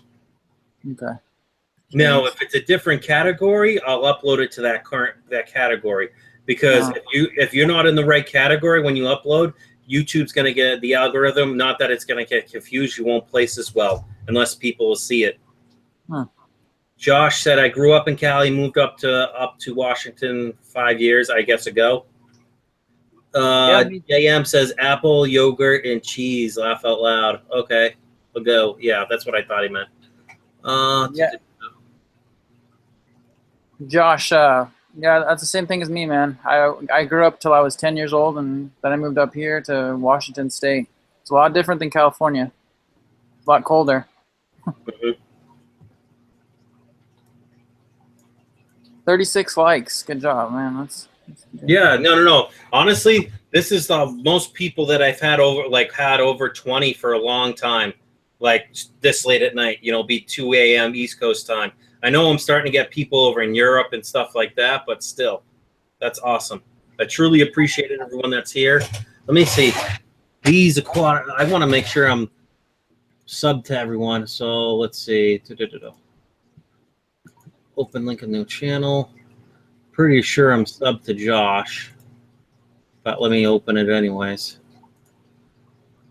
Opening new channel.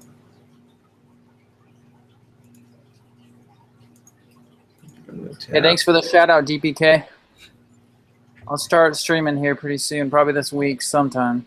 I tried it out with my other channel yesterday, but still learning.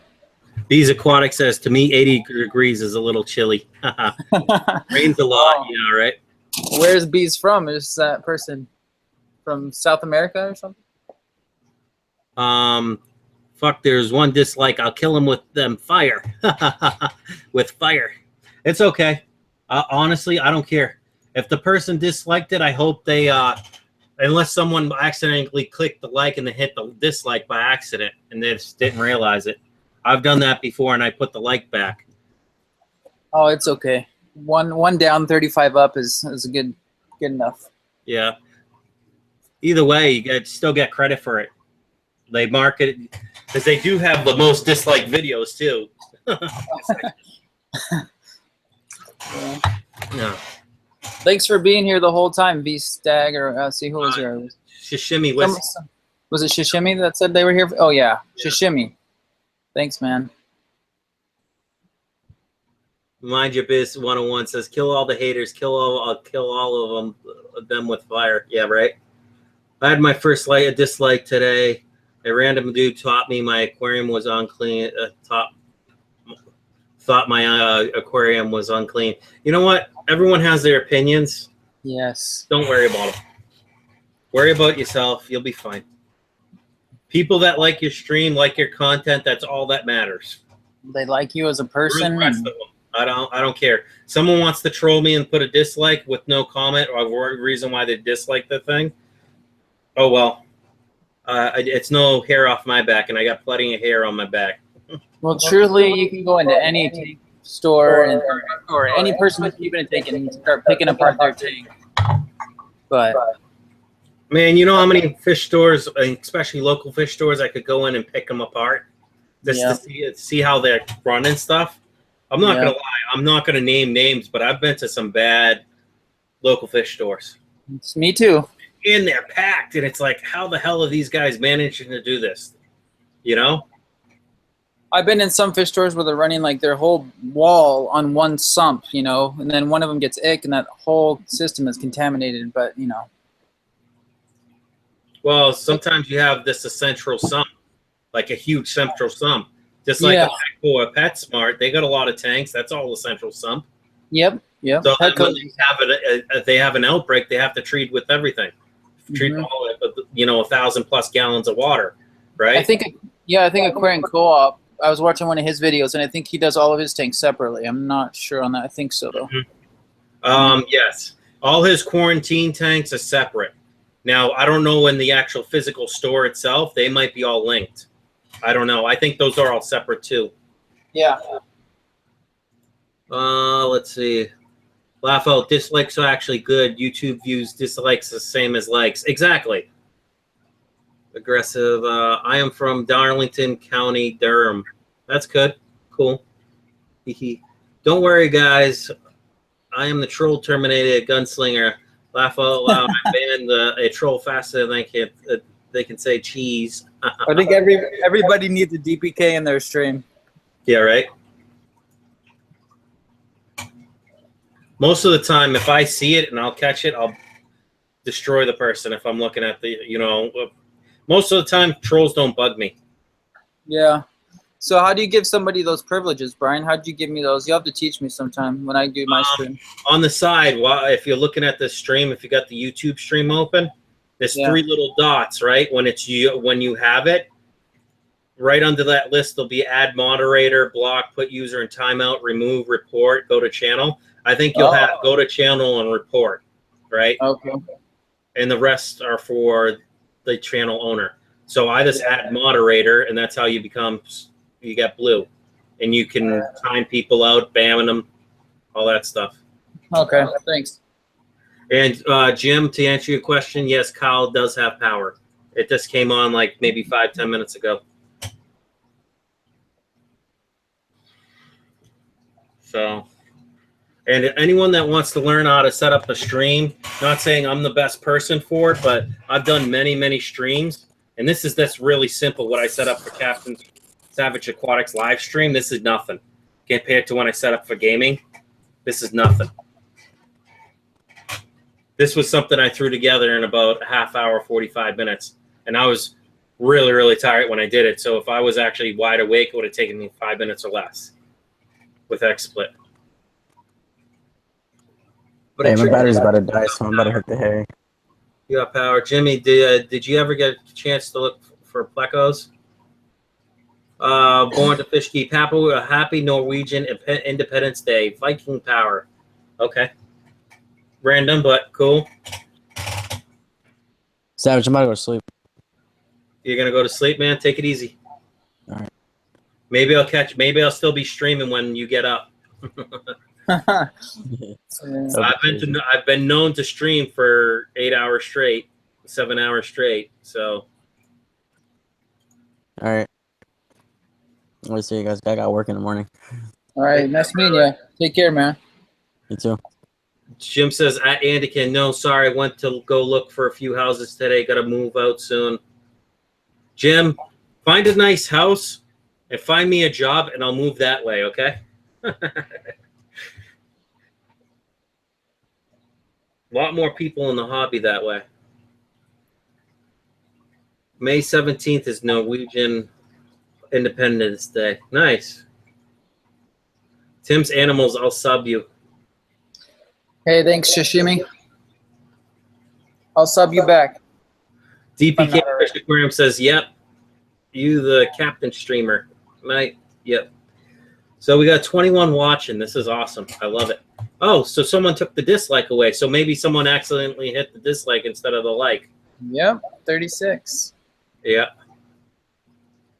Or someone logged in from another device, because if I log in on my phone, it's a separate IP, shows uniquely, you know, from my cell phone. So I can boost it by another like if I wanted to, but I'm not going to cheese out like that. Yeah. I mean, I got, let's see, I have 3 tablets I could do that from. I could set up my other gaming computer. I could hit it from that one. You know what I mean? I could give myself almost 10 likes by myself, you know? Shishimi Whiskey says, I disliked it and reliked it. Typical. Oh. You know, I felt loud. That was me. Typical Jim trolling. You know what I find interesting? My webcam picks up different lighting, it looks differently on the live stream because I'm staring at my tanks and it's crystal clear, but the lighting through the webcam makes it look different. Well, you might not have enough light, ambient light around the webcam in the background. Oh, that's true.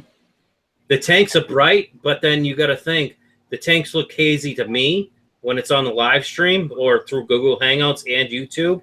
It's probably because there's not enough background lighting.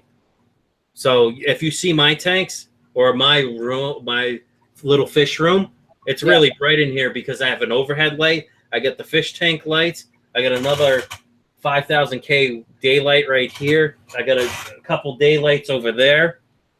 Right, my bedroom lights on. You know what I mean? So it's naturally a lot brighter. And then I have my kitchen light on. So there's a lot of ambient light where it looks like you're this, you know, your room's pretty dark. Yes, my room is dark. Shishimi says, can Tim say something in chat so I can find his channel? I'm right here. To find it in the all right. Yeah, it's type hi. It's Tim's Animals. There we go. Tim's been in the stream before many times, or at least 3 times, 4 times now, Jim. Yeah. This is different, his newer channel for his animals that he said he was going to start up last night or a couple days ago anyways, so. Yeah. I'll be using this channel from now on when I stream with you guys and stuff, so. Oh, look at that. Scarface Troll Stomper. Nice. I like the name. I got to see if I can sub to you. Unless that's someone that's created. Go to the channel, open link and shoot. So, JM, I'm subbed. Josh, I'm subbed. Not subbed to Bees Aquatics. Doesn't have any content, but I'll be your first sub. Let's see. Scarface. No, I'll be your first sub too. I like the name Scarface Aquatics. That's kind of cool. Hey, thanks, Scarface. Just like Bob, I like to be the first sub because I could say, yep, I was there when it first started, when it becomes big. Good night, Island Queen. Yes, good night, Island Queen.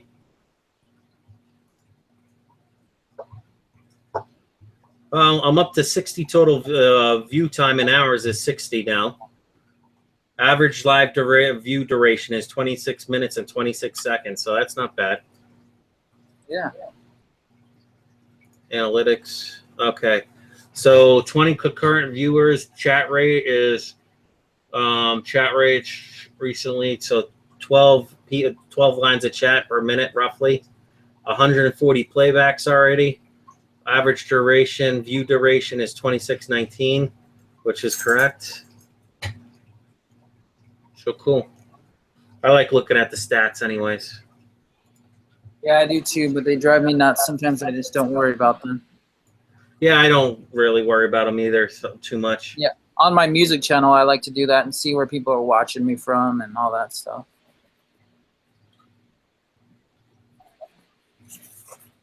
Let's see. So for the new people in the channel, let's see. Let me give you an idea of a little bit of my background for fish keeping for all the new people that are in here. I started keeping fish. I got my first fish probably when I was 6 or 7 years old from my parents in a little 10-gallon, which I still have the 10-gallon. So that was 30 years ago. It's actually in my kitchen with a crack in it. I just got to replace the glass. Just get off my butt and do it finally. Just from transporting it. Besides that, it's been resealed several times, or at least a couple times anyways. Obviously, when I was 6 or 7 years old, it kept, whatever it was, a guppy or goldfish or whatever my parents got me. I can't exactly remember what my first fish was. It was something. Lost interest, and then I picked up interest in high school or right after high school and getting out of the service again. And I probably have with that and always, keeping turtles at different points and stuff like that in the fish keeping hobby / reptile keeping hobby. Realistically, I'd probably say at least 7 solid years, or between 5 to 7. If you really want to consider from now and where I kept a tank for a couple months and then lost interest and came back, I don't know, probably closer to 10 years in the hobby total. Realistically, I think full-time wise, probably close to somewhere between 5 and 7 years. I've kept South American cichlids, being Oscars, different types of fish. I've kept fancy guppies before. I've kept diamondback terrapins, which were my turtles. All types of fish. I've had plants before, tons of Java moss.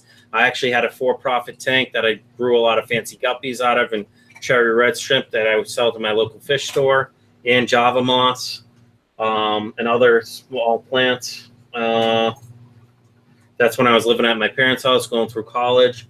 I served in the military for 4 years. I served one tour in Iraq right at the beginning of the war for the second war.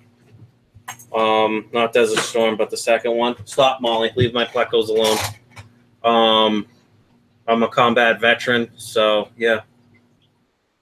Had a big explosion happen about somewhere between 10 and 15 feet away from me, where the kill radius on even a regular grenade or a mortar, a grenade is 15 meters. I was way closer, so that's what, 15 meters is like 45 or 60 feet or something.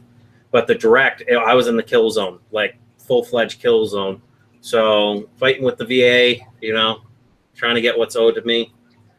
Mind your business says, oh my God, your dog is so cute. Laugh out loud. You can see him in the background. Yeah, it's a her, Molly. She's my pain in the ass. Scarface. Oh man, thank you for the service. I really appreciate your sacrifice. Anakin says, I spent all that time building caves and the fish aren't going in. Well, they got to get used to the caves too. Are they? I assume they're for plecos. The caves. Leave them. They'll get used to it. I mean, believe me, it just takes them a while. They'll investigate. Yeah. So behind me is the 125. I got an Oscar, a female Oscar in there. I used to have 2.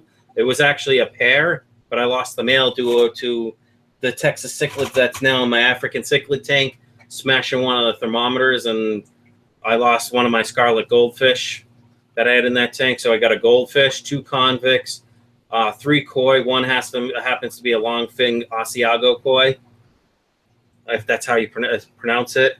I know it's in a tropical climate. I know koi like 74 degrees and less, but they've been in there for almost a year now, somewhere between 76 and 78 degrees, sometimes 80 degrees, depending on how hot my apartment gets. But it's a short-lived, because once I see it get near 80, I turn the tank temp down, or the heater down, so it doesn't stay that hot. In this, I keep 4 different types of African cichlids. I got blue Johannes, I got labs, I got Venustus, and some other type of cichlid. Hey, Brian, then I got. Show me your Venustus. I just got one. Is yours? What's that? I just got a Venustus. Is yours pretty big? Yeah, my tank boss. It's gonna be about 5 inches long.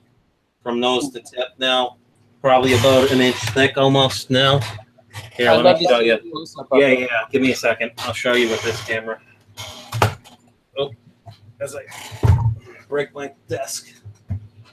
So there's the Venustus. There's 3 of them right there. There's 4 total in this. So that's the tank boss, that Venustus. So would that be a female then? I'm not sure if she's a female or male. So I heard that the males have the blue on the face. Um, Could be wrong. I'm not sure. I have to look it up. I'm not sure how to sex them. And then I got the electric blue or blue Johannes in here. Wow. Yellow Labs, which I got to get another one. There's 3 yellow Labs in here. So your Venustus is the biggest.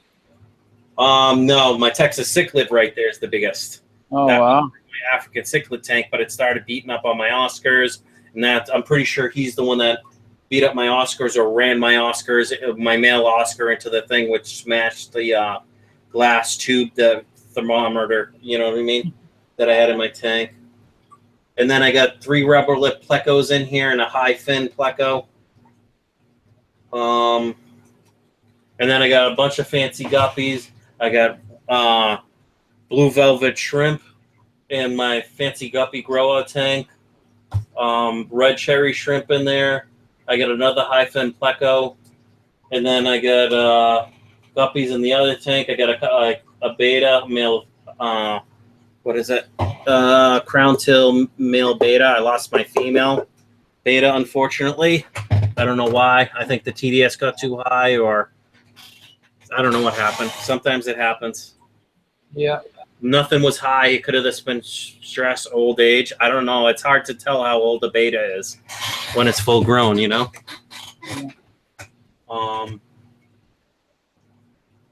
I got plenty of snails, got a ton of plants, so I don't know. I got a ton of stuff. Let's see.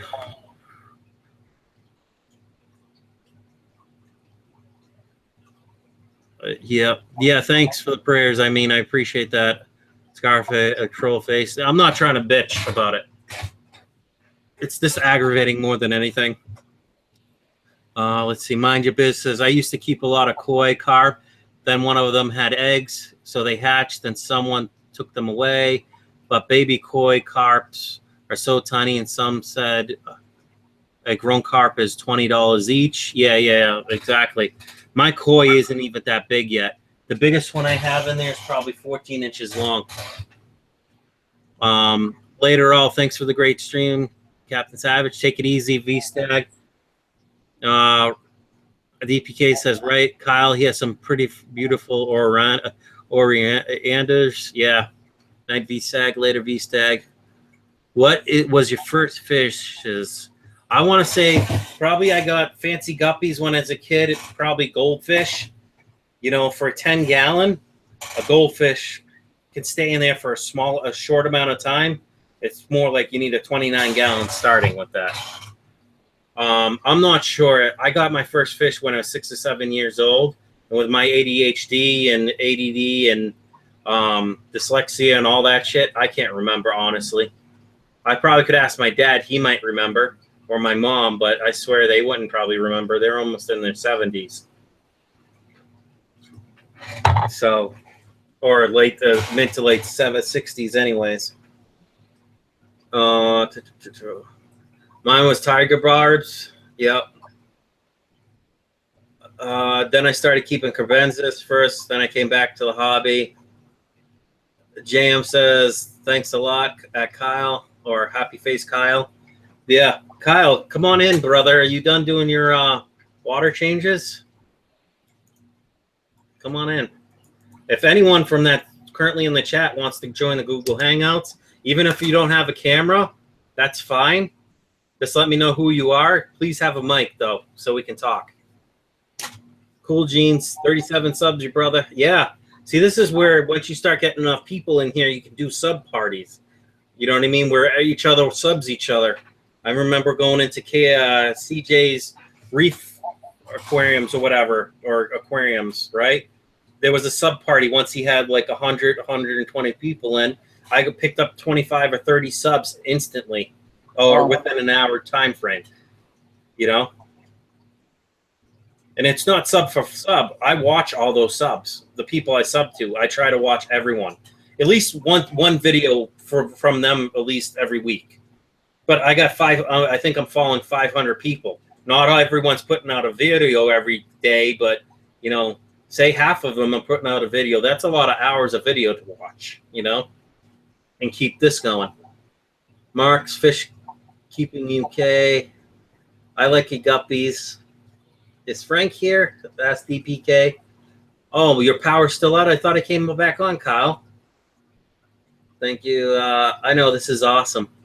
Yeah, so if you want to, anyone that's new to the stream, if you got questions for me, feel free to ask. I'm pretty open book. I'll tell you pretty much anything. So let's see, that's there. So I want to put this monitor back to where it was. Let's see. What is this sitting at? I can't tell.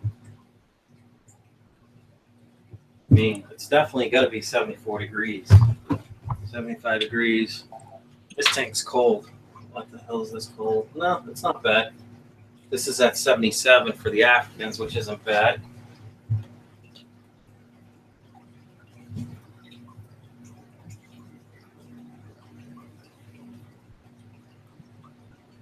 Oh, that's why. This is at like 78 degrees. I thought it felt warmer than that. Well, thanks, guys. Looks like I got 10 subs today. Yes. Don't mind me, guys. I'm just going to move around and grab some stuff, grab some plants for this other fish tank because I want to quickly cycle it, even though it's a straight water, you know, right now. I'll grab it for my fish. Fancy guppy grower tank, because that thing just nonstop produces plants, duckweed, all that stuff. You know, where the hell did I? Oh, there it is. All right, so it looks like we got DPK's little sister in here, Kayla. Welcome to the stream. Nice. Welcome. Fish fam, hashtag. Right. That's what she put on there. Hey, fish fam. Now, the only thing is I don't have a lot of lights, so I'm going to have to improvise some lights because the main overhead light's not strong enough, and how high up it is not going to grow plants too well. So let's see about doing something about that.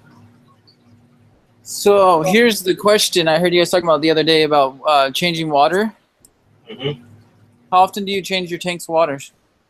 Me? Yeah. Depending on the tank and what's in it. Now, my grow out, where I'm growing fry, I try to change that 2 to 3 times a week. Yeah. Now, it depends on how much planted stuff because you don't want to go too crazy with that. Right. Because the more water you change, the more you stress out. But when fry are growing out, you want to keep the water as clean as possible. Exactly. Yeah, that's what I was kind of thinking, but I wasn't streaming with you guys. I mean, it's kind of, you got to know what you have in the tank and know if it's planted or not planted to answer that question. I think it's really subjective. There's not a real answer for everybody. Right. Don't worry. Unless you're testing your water, and then you know if your nitrates are high, if your tank isn't cycled, obviously you're gonna want to do changes. But there we go. There's some Java moss, Java fern, and a little Nana Petite Anubias, and that 29 for now. Let me throw some CO2 booster in here. I'm just gonna nuke this tank right now.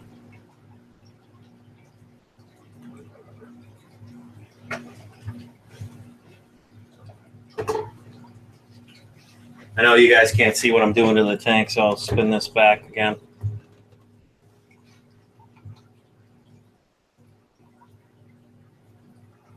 A little bit of iron.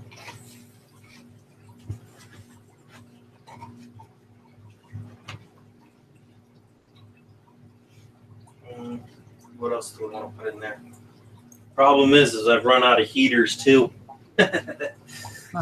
yeah. I get all my heaters on eBay, even though people say not to. I get them from pretty cheap. I would honestly, if they're rated and they're coming from a good company, you know what I mean? Even if it is a European company, as long as it's a good rated company from Europe, I'll check the reviews. Yeah. I don't care. I'll grab that.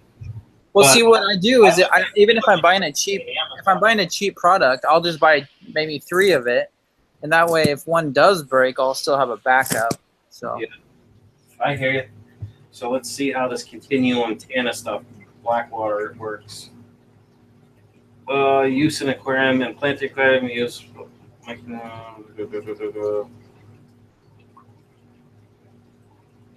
how much do I have to put in there? Everybody's talking about the stream tomorrow for girls' stream.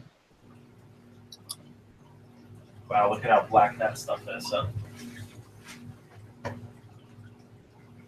it's 5 mils per 20 gallons, so I only need 2.5 of the 10s. So let's do that. I don't mind adding tannins to my water. I mean, I got wood in all my tanks pretty much, except for the 10 gallons in the bedroom. But and then those have the cones, like the pine cones, the alder cones. So that's done. So Andykin's saying, I'm more worried about cheap stuff catching on fire. Yeah, no. I mean, honestly, I'll go to my Amazon store and I'll just buy the cheap 10-gallon or 10-gallon heaters, depending on what it is, for like $6 or $7. And with Amazon Prime, it's free shipping, you know? And a 10-gallon heater will heat a 29-gallon tank.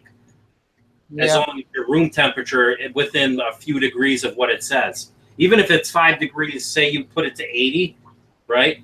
If it's one where you can set, or it's set for 78 like this, right here, this one for the 18-gallon, it keeps 18 gallons of water right at 78 degrees. You know, it's one of those ones that's preset for 78. You know, so that's 8 gallons more water than it's supposed to manage. So... But of course, my apartment usually doesn't drop below 70 degrees, so it's easier to keep that, you know? Yep. So let's see. I got plants in there. Oh shit! I got a shrimp. That's great. So I know I got at least one cherry red shrimp in there. I just see it floating around swimming around the bottom. That's not good because this isn't a heated tank right now. But my room temperature, shrimp can go down to the low 60s easy. Some of them have, Lucas Bretz, I don't know if you've watched him at all. Yeah. He says they can be in water that is frozen over as long as, you know, it's circulating. It doesn't matter. They can survive as long as they can get deep enough where they don't get frozen. You know? Yeah. I mean, I'm not really into shrimp and smaller fish, but I can respect and appreciate it. Mm-hmm.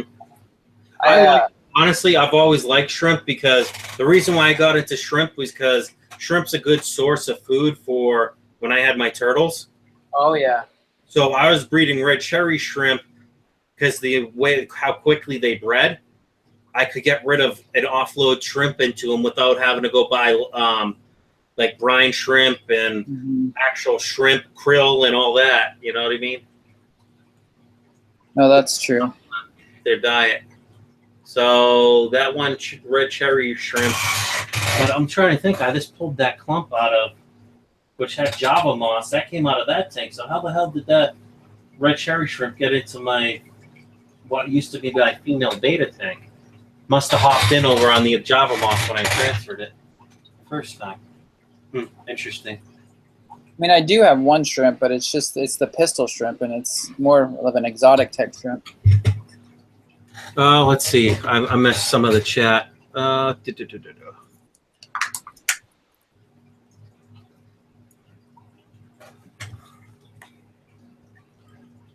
DPK says, I like how Mark, he has a tank divider in his breeder tank. JM says, I'm definitely going to do a video tomorrow. Thank you all. DPK says he has new cool fish. I don't want to get the name of it again. Kayla C in the house. Welcome, Kayla. Did she join the stream, right? Yeah. Yeah, for a very short time. DPK says, my little sister's here. Yeah, I'm so freaking happy. Yay, Molly. Yep. Mind your bib. Molly is a lab. She's a black lab mixed with Shiloh Shepherd, which is a type of German Shepherd. The father is a 155-pound dog. And you know how horses have the mane on the back of its neck? the father had the mane on its chest, going down the whole chest area. It's pretty cool. Beautiful dog. Molly, no joke. Molly, most Labradors don't get over like 75 to 80 pounds. She's 95 pounds of pure muscle. She's thick. Wow. Yeah. She gives me a run for my money when she starts starting to pull me. Kaylee, I'm very happy to be here going through crap after crap, but very happy to be with the fish family. # fish family. Yeah, definitely. Sister in real life. Laugh out. Priscilla that says that Kayla C. Hello, sis. Don't let me down tomorrow. DPK says all the girls here are on the stream. My sister too. Kayla C. Not in real life, but what's funny is I do have an older brother named Carlos. It's fish fam love. Yeah, right. Mind your biz 101. If you don't have to change any fish food, if you don't have any fish food, what do you feed your your Siamese fighting fish? Fry. If you have fry, you can always feed them fry because they'll chase those things down, or other fish that are small that can fit in their mouth. Anakin says who's coming on the stream tomorrow? I'm sure that's at Priscilla. They can survive 2 weeks without eating. Interesting question. I want to know the answer, but I'd be guessing mosquito larvae. John, JM betas don't need to eat a lot, but I would give them mosquito. Anakin says I'm more worried about cheap stuff catching fire, and seed shrimp will eat it. Mind your biz 101. You can feed hard-boiled egg yolk. Boil the egg for 12 minutes. Take the yolk out. Let it cool. Drop it into pieces in. Priscilla says I only use Fluval heaters. That's what I use, Fluval. Actually, I have Tetra, but it's either Tetra or Fluval. There's other brands I'd use, but yeah, you were cussing. I love cussing. Yep.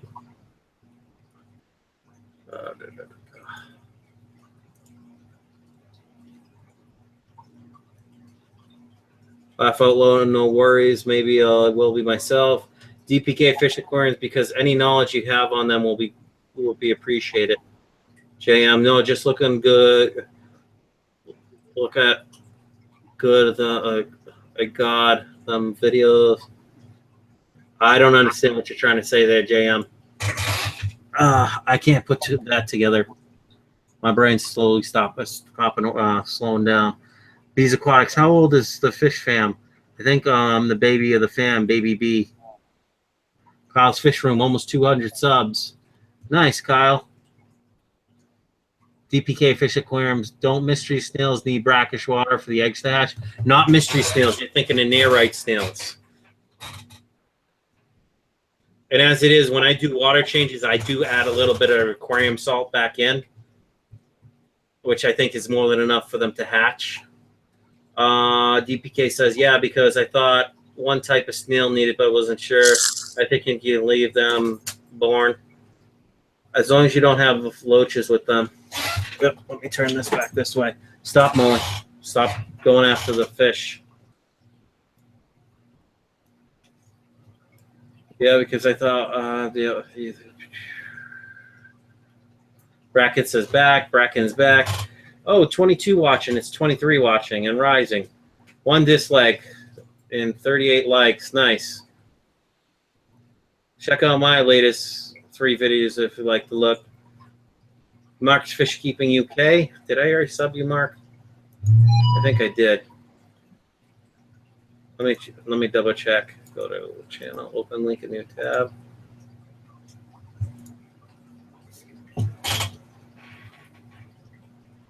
No, I didn't sign up with you, Mark. You got 171 subs. That's awesome. Now, Mark's Fish Keeping, do you know of Psychedelic Babe and Errands Aquariums over your way? I think they're on the Fishkeeper map. You should check out fishkeepermap.com. It's in my description. And subbed. I will definitely check out your videos. After maybe not tonight, but I will get to them.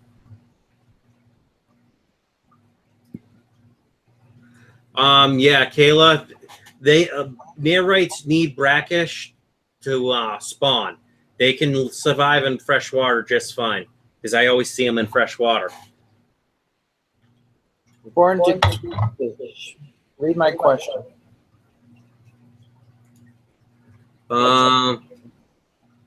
Where's your question? Born? I don't see the question. Born, oh, hold on. I see it. I have a shrimp coming in a few days from LR Brett's. However, I noticed my mystery snail laid a clutch of eggs under the hood. Can I leave it or should I move it out? No, leave it. You'll be fine. As long as there's humidity near it, they'll grow out. Don't worry about that. You don't want to scoop it and remove it because then you'll kill the snails, the clutch of snails. Leave them alone. They'll be fine. And believe it or not, mystery snails can do a clutch of snails underwater, but in order for those snails to fully develop, they need to go above water for a short amount of time. So hopefully that answers your question. Hold on, let me read. Please read and help. Yeah, your snails aren't going to affect the shrimp. If anything, the shrimp will eat the snails, but I doubt it. I have shrimp in anyways, one of my tanks. Please read and help. Yeah, your snails aren't going to affect the shrimp. If anything, the shrimp will eat the snails. Is that you, Tim, talking? You got to speak up if it's you. No, that's not me. I think someone joined us, Captain. Is that Jason? Jason James. Yeah, I have my volume up. Sorry. Well, it sounded like someone was talking way off far in the distance, like they were talking into the toilet. I know. It was just picking up my reverb, I think. Oh, okay. We can hear you now pretty well. All right. DPK says, hold on. My ghost shrimp eats snails. That's fine. Well, ghost shrimp are pretty big too. They're one of the bigger shrimps beside the Amano shrimp, right? Yes. Bajorn. Yeah, if you guys haven't subbed everyone up, if you're not subbed to someone in the channel, sub them up. I pretty much sub to everyone. If for some reason you check and I'm not subbed to you, just say something in the chat and I'll sub to you. Because I know there's that YouTube bug going around. So, James, I set up this 29-gallon bow front that I'm guessing I thought it was a 36 or 46. My landlord let me have just for shutting the door to where it was stored. Because, you know, it used to be his old saltwater tank. He's like, oh, I don't want it. It's a nice marine land tank. Like three or 4 years old tops. I think it's a 20. I think so too, because it's 12 and a half inches if you don't include the trim. Yeah, it's kind of like a 20 high, but it's just got the bow on it and it's a little narrower. So that's why I'm wondering maybe it's a 24 or 25. It could be. I don't know. It's a marine land, right? Yeah. Just go to marine land site, look up both fronts and see what they got. I'm sure it's on there. It'll tell you. They make a 24 and a 26-gallon bow front. You know what I mean? I know they made both fronts are funny size. They're always like that odd gallon. Well, it depends on the arc of the curve, right? The distance of the curve. Right. I would just take the dimension. Like I know at 20. Hold on. I'll be right. Hold on a second. It's definitely 20 because it's a 20 high all day, 20 high. So the question is, it's 18 inches tall, 20 inches long, right? And you got a 2.5-inch bow, right? If you were to just cut it and the bow, maybe it's a 24 or 25 gallon or 26, because 6 gallons might fit in that. Okay, a 20 high is 24 by 16 by 13. You know what? That's aqua clear tank. Hold on, let me just go to Google and I'll actually 13, 16. I have a site where I can just put in the measurements of the bow front and it'll tell me the exact size. Let me find the site. So I think it's probably I don't think it's a 29 for sure. I think. Oh, no. I was guessing. It's probably a 26 to be honest with you, because I'm just thinking that's a hat. You know what I mean? The oval part, the bow part, could probably easily hold 5 gallons of water. You know, because it's 20 inches tall, right? Right. You're getting more height than you are depth. So yeah, well, from the back to the front is 12.5 inches that I figured. Right. See, a normal 20 is 20. I just looked at it. Damn it. It's 24, 13, 16. 16 tall, 13 deep, and 20 long. Mm-hmm. Look at that again, damn it.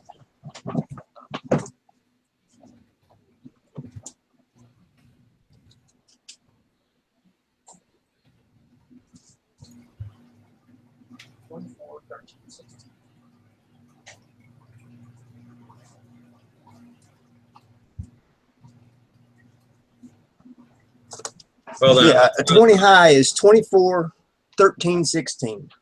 All right, let's see. 13 deep, 16 tall. You got 13 tall. How deep was it? Hold on. I mean the width, not the depth. I mean the width. The width?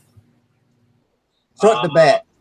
20.25 inches. So figure the trim's 1/8 of an inch on each side. So 20.5, or I mean 20 inches. I think you're looking somewhere in 22 gallons, somewhere in there.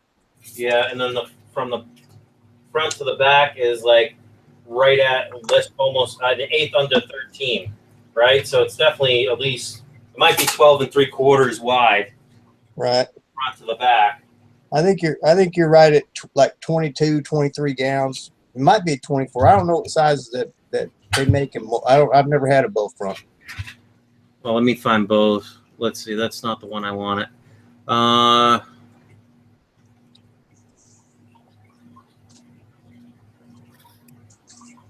But I'm sure if you went to Marineland, whatever, that they'll sell you what the tanks are, you know. I just got to figure out which one it is, because there's one site that I have that you can just enter the measurements. Right. I got a site like that for building your own acrylic tanks. It'll tell you, you know, if you give them the dimensions, they'll tell you how many gallons it is. Yep. And then they tell you the thickness of the acrylic you need to build it. Let's see. Hey, Brian. Designer. So I found out the XSplit is only for Windows. Oh, really? Yeah. Hey, Tim's, I'm digging that trigger you got in there. Hey, thank you. Appreciate Yeah, it. it's pretty. He must be off to the left somewhere. Which one are you talking about? The blue one or? He looks like he's a gray, light purple trigger. Yeah. Oh, that's my Niger trigger. He's Yeah, he's pretty. He's a baby. Yeah, he's gonna. That could be a 14-inch fish, man, or better. Yes, it can be. You better watch out for that joker. Yeah. Who's the boss in there? The boss is the blue tang, actually. Serious? The dory fish is the blue. Yeah, it's she's the boss right now. All right. What kind of flow you running in there, man? They seem like they're getting pushed around a lot. I have two, both sides. This was going to be a coral tank, but then I turned it into a fish-only tank with live rock. So I have two power heads going on both sides. Yeah. I'm not going to say nothing bad, but I think they're getting pushed around a lot, man. You're wearing them out. How often do they sleep? Do they ever slow down and get in a corner or something? Oh, I just fed them, so they're pretty active right now. All right. No, they're fine. I mean, and some saltwater fish, they really love to take the current and they use it. But, yeah, no, they're okay. I just fed them, so they're going kind of crazy right now. Yeah, I had lots of clowns and tangs, and what I would do is I would push one head from 400 or 500 from one side for like 6 hours, and then I'd push it from the other side for 6 hours. Yeah. So they could just turn around, but I think that 4 deal you got going around is just giving them too much bounce in there, man. They look like they can't even find themselves. No, I'm not trying to criticize. It's just my opinion. Yeah, no, it's okay. I mean, I feel like right now they're eating a bunch, but there's a bunch of food floating around. But yeah, they do. They stop. I'll have to show you when them. What'd you feed them? I feed them shrimp mostly. Shrimp? Yeah, and I feed the tanks. They need seaweed as well. Right. Because they're herb. They love the earth. Like I give them seaweed strips. Seaweed strips, huh? Yeah.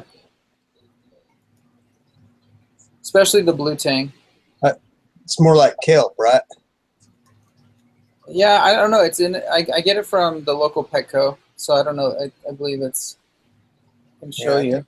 Probably kelp pellets. CylesWildWorld. It's a sheet. It comes as a sheet. Yeah, Kyle said that saltwater fish like high flow. I think the only fish that really doesn't is those Yes. the little Most tiny of- ones. Most fish, most saltwater fish, they really do enjoy it. But I don't have it too crazy. It might look crazy right now, but it's actually not. Yeah, What's up, Bracken? Good to see you. nothing. What's up, And Bracken? in saltwater, you need a lot more flow than freshwater. Yeah, if you don't have, I mean, and especially if you're growing coral, if coral needs flow from different areas of the tank, which Yeah. this was a coral tank, but I gave up when I wanted to get puffers. You know, I kind of had to give that dream up. So.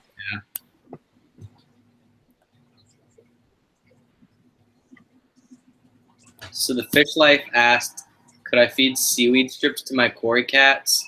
And I think cory cats are more carnivorous type stuff, and seaweed wouldn't really be in their diet. You could No. feed like, They were, if it got to the bottom of the tank, they'd feed on it. I've seen them do it. yeah, but I mean, it if wouldn't be their staple diet though. if you have anything else in there, it'll eat it before them. Like the best thing that you would feed seaweed, I think, would be like Mabuna. That'd be like the only thing that I would feed. I feed the seaweed to my fancy guppies. My Oscars like it. The convicts will eat it when the Oscar destroys it. You know what I mean? Into the smaller chunks. Oh, Andikin brought up, could we feed the sushi type of seaweed strips? And I think you can't because they put like salt and stuff on it. Mm-hmm. And so you probably wouldn't want that messing with your tank. You'd want to make sure that it's just straight seaweed dried. Yeah, but seaweed dried still is going to have a small amount of salt on it anyways. Yeah, but I mean, they use like seasoning on some of them. I know you use like the hot kind with, what is it? Is it sashimi? No, sashimi is a type of sushi.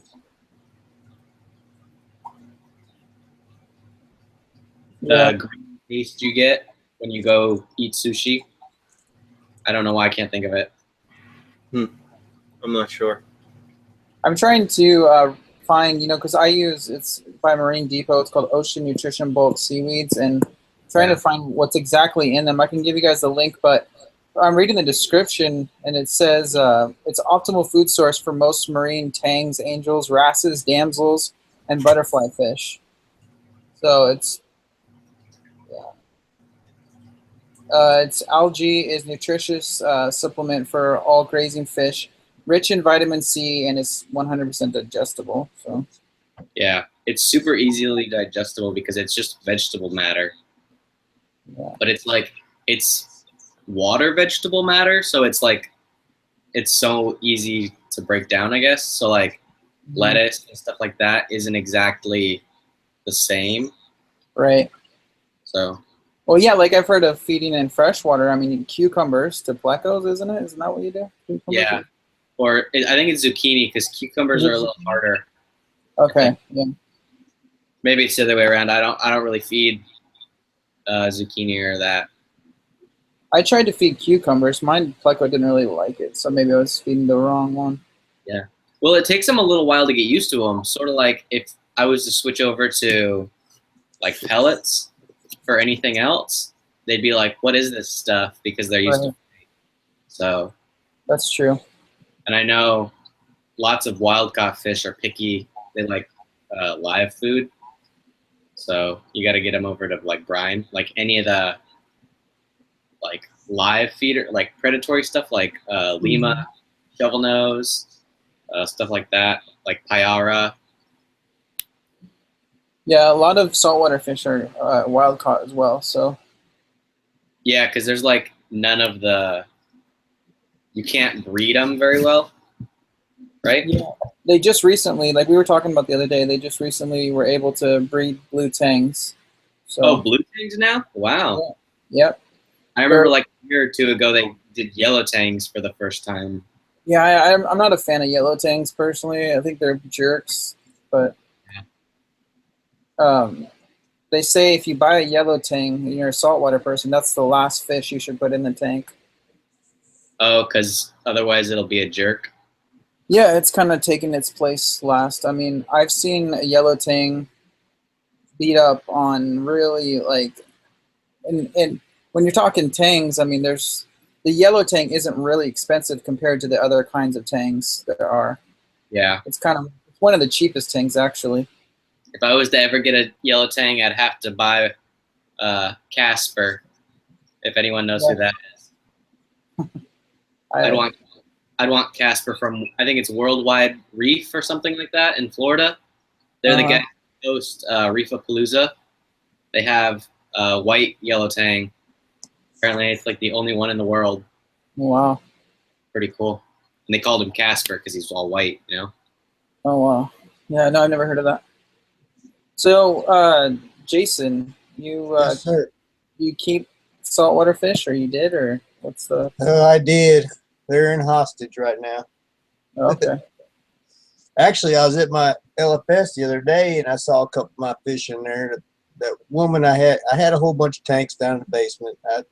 Anybody that's talked to me before knows that I had a bunch running, and I was paying her power bill, and then I ran out of some money, and she decided she's going to not let me see my fish or whatever. And then I was at my LFS a couple days ago, and I seen some of my fish in there. I know they was mine. I asked the manager where he got them from, and he wouldn't tell me. I know they're mine. Hey, Brackon, you want to answer what the fish life question is real quick? The very last one. What are some good, safe live worms that I could feed to my koi cats? Live? I don't know. I know lots of people use bloodworms. There's like these special mag thingies.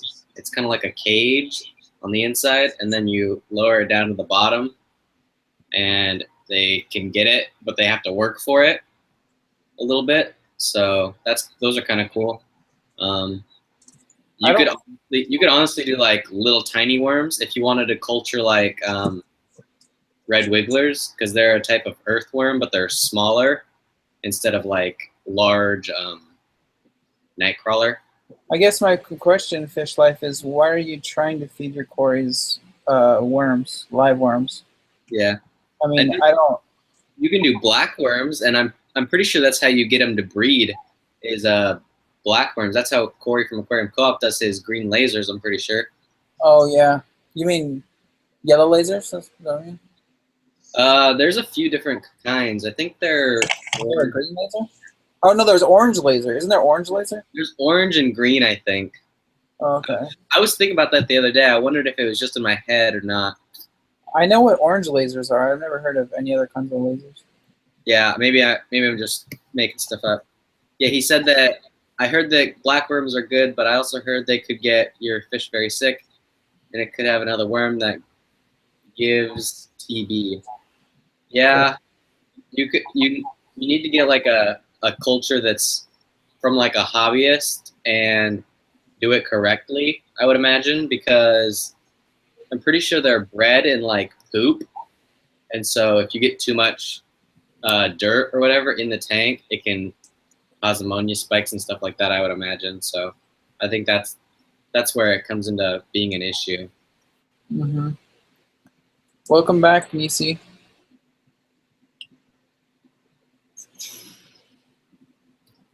All right. Yeah, so if you're into saltwater, Jason, I got a pretty cool velvet damsel. I don't know if you know what those are. Yeah, I've seen them. I've never kept one. A velvet damsel is one of the rare kinds of damselfish. It's the one with, it's not in the video right now, but right. It's, that hermit making cool. making ground, ain't he? I'm sorry, what? That hermit's making ground. Oh, he's a boss, man. No one, you wouldn't believe that what he's been through a lot, and he's still alive. That dude's moving quick. Yeah. He got places to be, man. Yeah.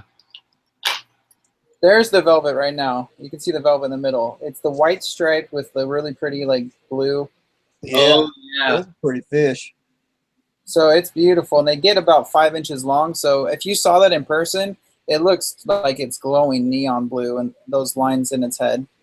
Yeah. It's a pretty fish. What water they come from? What? That's Atlantic, right? You know, I just picked this up about 2 days ago, so I knew nothing about it. But the guy at the store was like, "You got to get this. This is super rare. We don't keep them very often." So I was like, "I've never seen one in person, but." I dove in the Bahamas. I think I seen some of them, but I'm not sure exactly. That's been years ago. Yeah, I mean, I couldn't tell you. Jean Michael Gervais, I don't know how you say that. Sorry. She said, or he said, I don't know. Can't see the icon very well. You could try mosquito larvae, but if your mosquito larvae are alive, they float. So I don't know if his Corys would be able to go to the surface and grab them good enough. Maybe if he's got like a 10-gallon or like a low boy, it'd be okay because it'd be kind of tall, but sounds like Captain Savage is having technical difficulties. That was weird. It just crashed. Are you trying to talk right now or what? No, I'm here. Can you hear me? You like came back a second time, so I don't know. Oh, well, I didn't realize it had crashed, and then I came over here and, you know, because I walked away to go check something in the kitchen. So. I think I'm showing 2 screens of yours. Yeah, it'll disappear. Give it a second. It'll disappear. When it realizes the other one's not really there. Yeah. Hey, Brackon, do you got a YouTube channel, or do you just jump on here? Yeah, I do. I have a few videos up, but not a lot. All right. I just uploaded one the other day. What's your channel for everybody? It's Brackon. Person knows. So yeah, I can type something in chat.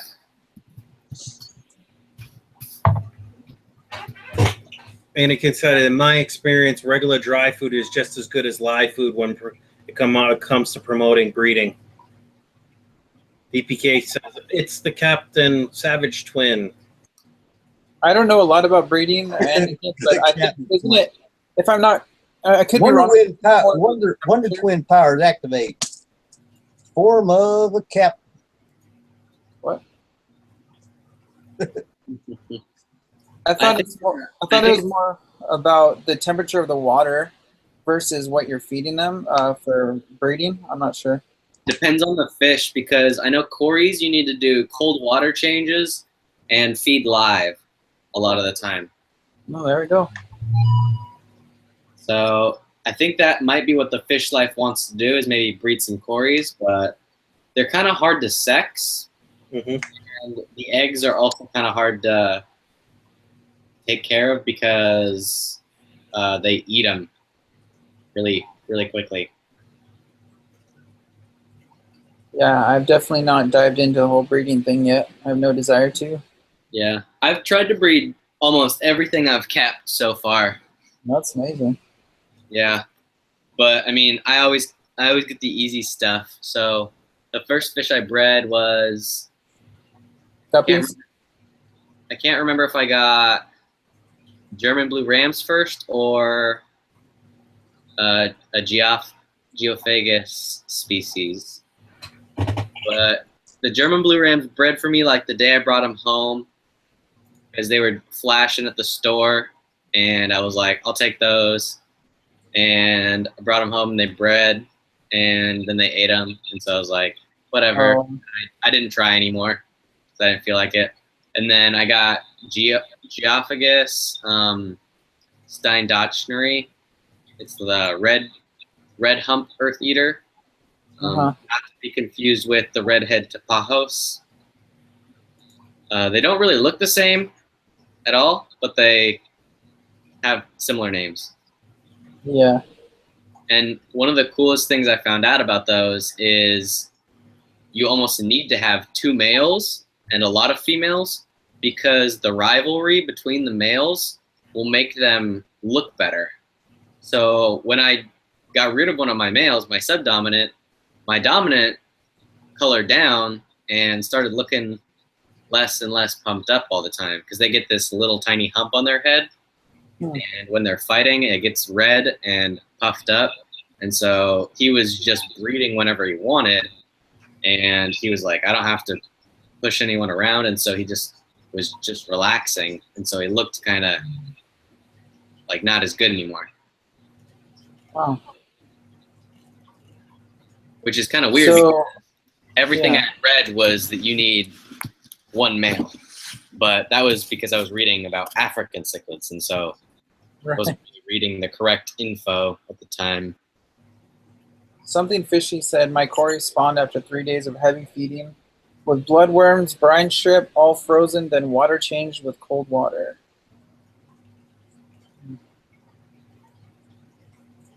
Yeah, I'm no expert in how to breed Corys. I keep Corys. I have an emerald Cory, a peppered Cory, albino Cory, but never tried to breed them. Yeah.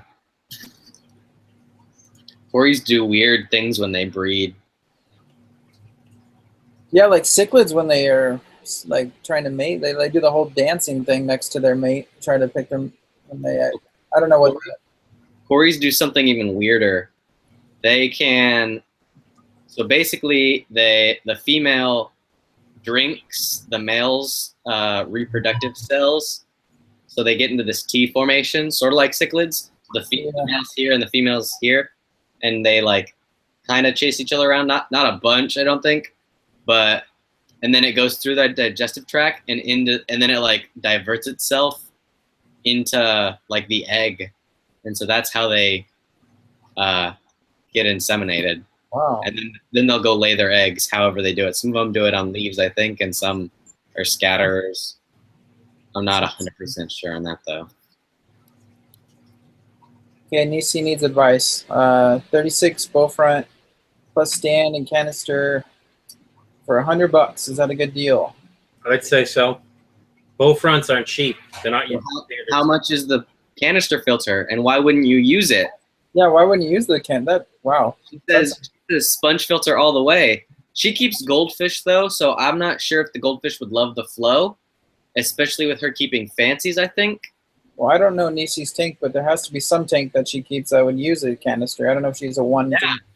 Canisters are not cheap, man. No, they're expensive. I know. I went into Petco or PetSmart the other day, and I went. So there's Marineland, and I was looking at I think it's $350, and they wanted like $200 for it, or about $200, and I was like, right. Oh my goodness! I bought the next level up, which is the $350, which is for 150 gallons rated, and it was less than that. Well, she might be able to just sell that if she doesn't want to. Just sell the canister and get her money back for what she paid for the tank. It would be for the white clouds. So why wouldn't you use the canister? White clouds love flow. Come on, Nisi. We're just giving her a hard time. She's gonna send her goldfish after us. No, it's okay.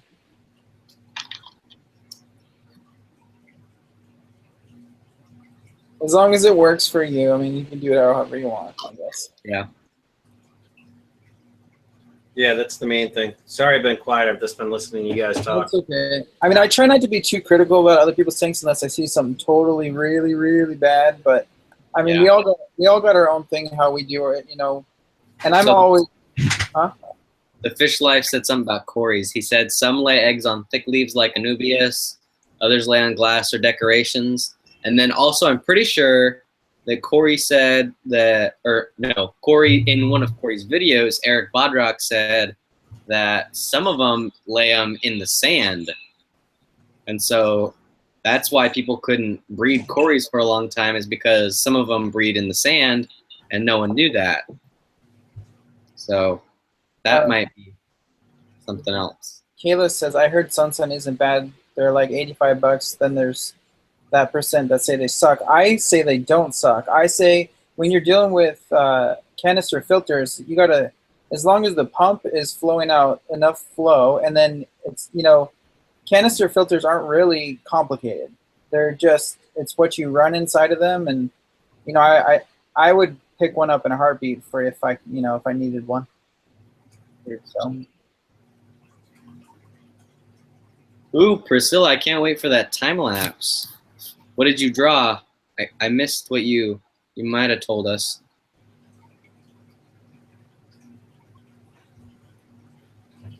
It's at the very top. What did she do? Priscilla made a time lapse of something, I believe. Her drawing, I think. Nice.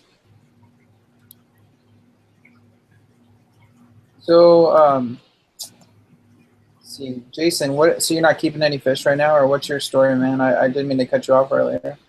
No, it's all right, man. I'm working on the loft. I got That's about cool. 29 tanks. I just ain't got them all set up yet.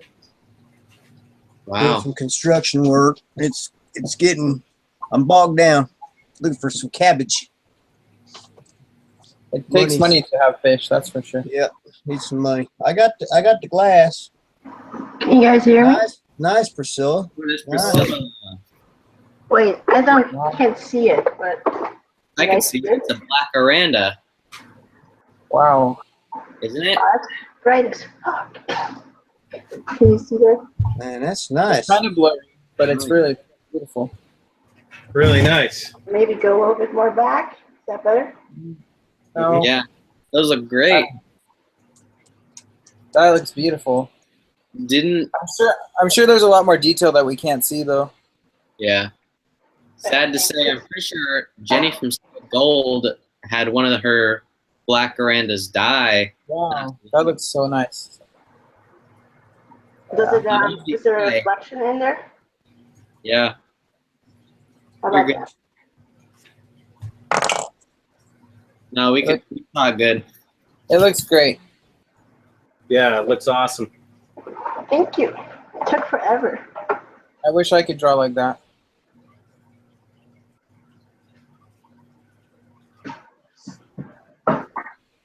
Yeah, it took quite a while, but I recorded it all. That's gonna be insane.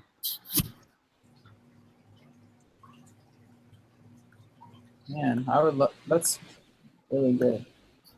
So Priscilla, when are you sending that to me in the mail? Yeah, I was gonna say that. I was like, hey, can I get one? Are you okay with the print? Man, I'll have a print.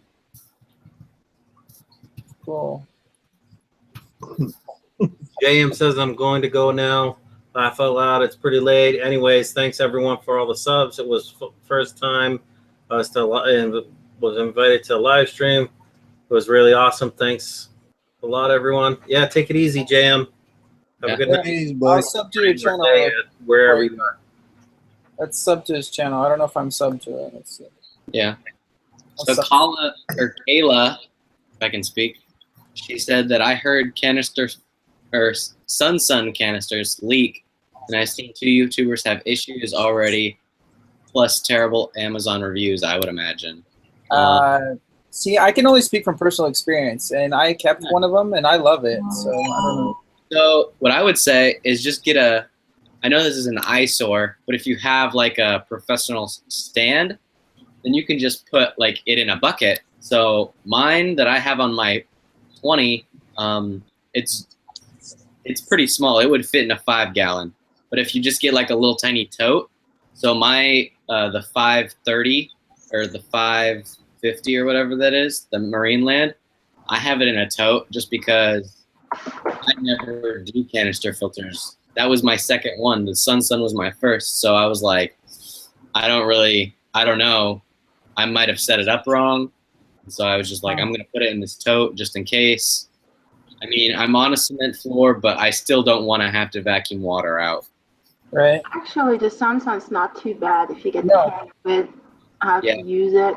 That's not too bad. I love my Sun. I mean, I got a knockoff, and I have no trouble with it at all, and I saved myself a ton of money. So I would imagine you just can't. You probably don't want to buy them used because people, if you break them at all, they're pretty brittle because they're a lot thinner plastic.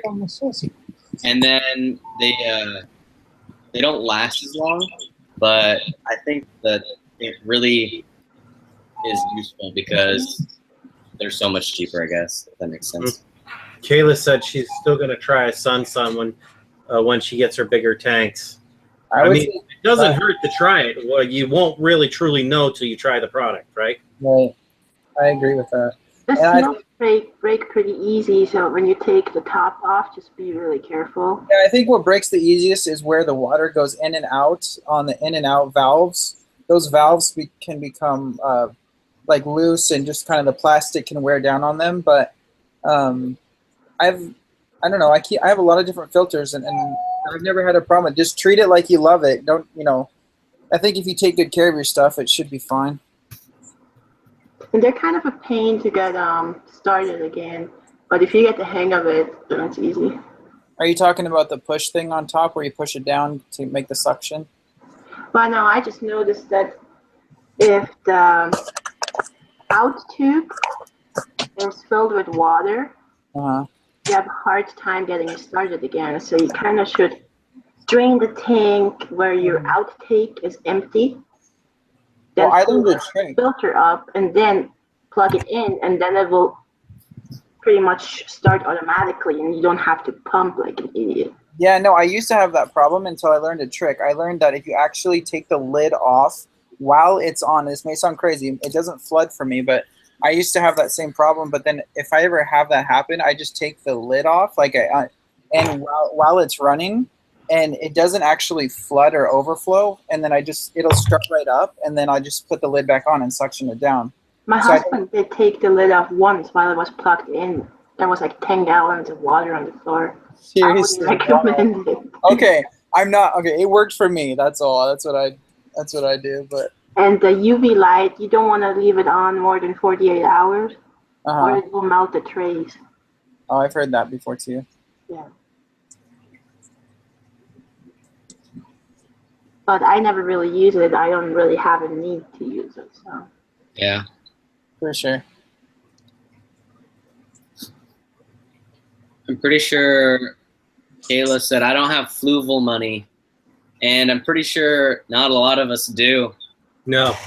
The one thing I have is fluval. I used to have one of those little U1 or U2 in tank filters. I'm pretty sure Corey has some running on the ones that are behind his desk. Just wait till Black Friday, and then you have fluval money. Yeah, as long as she gets to the store on time. Kayla says, true, Nisi. Yeah, DPK, I don't want the UV light. I don't see it benefiting me in the long run. And I've heard that that's kind of like an extra thing too. You don't really need it, but it just helps with your filtration. But there's plenty of them that don't have the UV light included in them. Yeah, Andikin.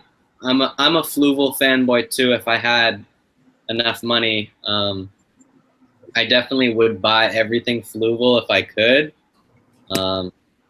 But I don't think many of us have that money yet. Those fluval heaters are awesome. Whatever they are, the stainless steel ones or whatever. Yeah, exactly, Kayla. That's what I was saying earlier. I think it's a little bit too warm for Jenny from, what's it called, Solid Gold. And I don't think she's got really a cooler on any of those tanks or in that room. So I think it got too hot for the goldfish. And that's why she's having such issues, because I know that they can't breathe very well when it gets too warm. It's not necessarily that they can't handle the temperature, I don't think, because, I mean, you could put goldfish anywhere and they would live, but if there's not enough dissolved oxygen, then they're not going to be able to breathe well enough. And I don't really watch Solid Gold Aquatics too much, but didn't she had 2 fish die because of something else? She had a bunch of there's some different reasons for all of them, I think. Something fishy. Yeah, Eheim is apparently the best, And I hadn't heard of Eheim until like not even a year ago. I had no idea what an Eheim was because they're not like American, I guess, very much. Like I've never seen From one. Europe, I think. Tim, I think that crab's hunting food, man. He's all over that tank. He's making steady laps, brother. Yeah, he finds his own, man.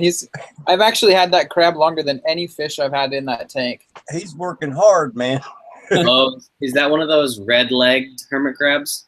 Okay, so for the longest time I didn't know what it was, and it's still a mystery. It's not a true red-legged crab.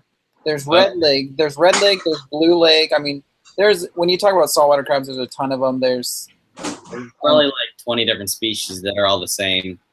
And yeah, and it's technically not a red or a blue, because if you look closely at the legs, it has like a yellow with like almost even greenish. And I have had the manager of a fish store come over to my house. He couldn't identify it, so it's kind of up in the air what it is, but it's definitely not a red or blue. So if anybody in this video knows, I would love to find out. Something fishy says Eheim is a German company. That's what I thought. I thought it was European, somewhere in Europe. Andikin is hating on Eheim. He says, I hate Eheim and their puke green tubing. Yeah, their tubing is kind of hideous, but I'm pretty sure they're not horrible. I'm pretty sure they're like just as expensive as Fluval, if not more. As far I might be incorrect, but I thought Eheim owned Fluval. Maybe. Or Fluval owns Eheim, one of the two.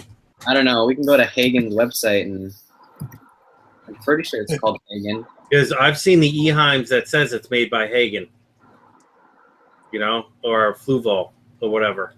It's like all the soda is owned by the same company. Yeah. So let's find out. Andikin says nope, Eheim and Fluval are unaffiliated. Yeah, so Hagen owns Fluval, Exoterra, Nutrients, Laguna, Living World. Man, it goes on and on. Let's see if I can find the actual super long list. Excuse me. So I can actually upload videos while I do this live stream. I didn't know you could do that. Yeah, as long as your bandwidth's enough, but you may see that your picture starts getting fuzzy and all that if you don't have enough upload. Yeah. So, Savage, did you watch my 20-gallon update that I uploaded the other day? Not yet. Okay. It's only about 3 minutes long, and it took 2 hours to upload because of my horrible internet here at home. Wow. It sounds like you're using dial-up, like 56K. It was so bad. I was like, why is it going to take 2 hours? But then again, it was also in like high definition, so I think that might have been it. In 1080p because 1080p is going out of style. 4K is the next thing for YouTube.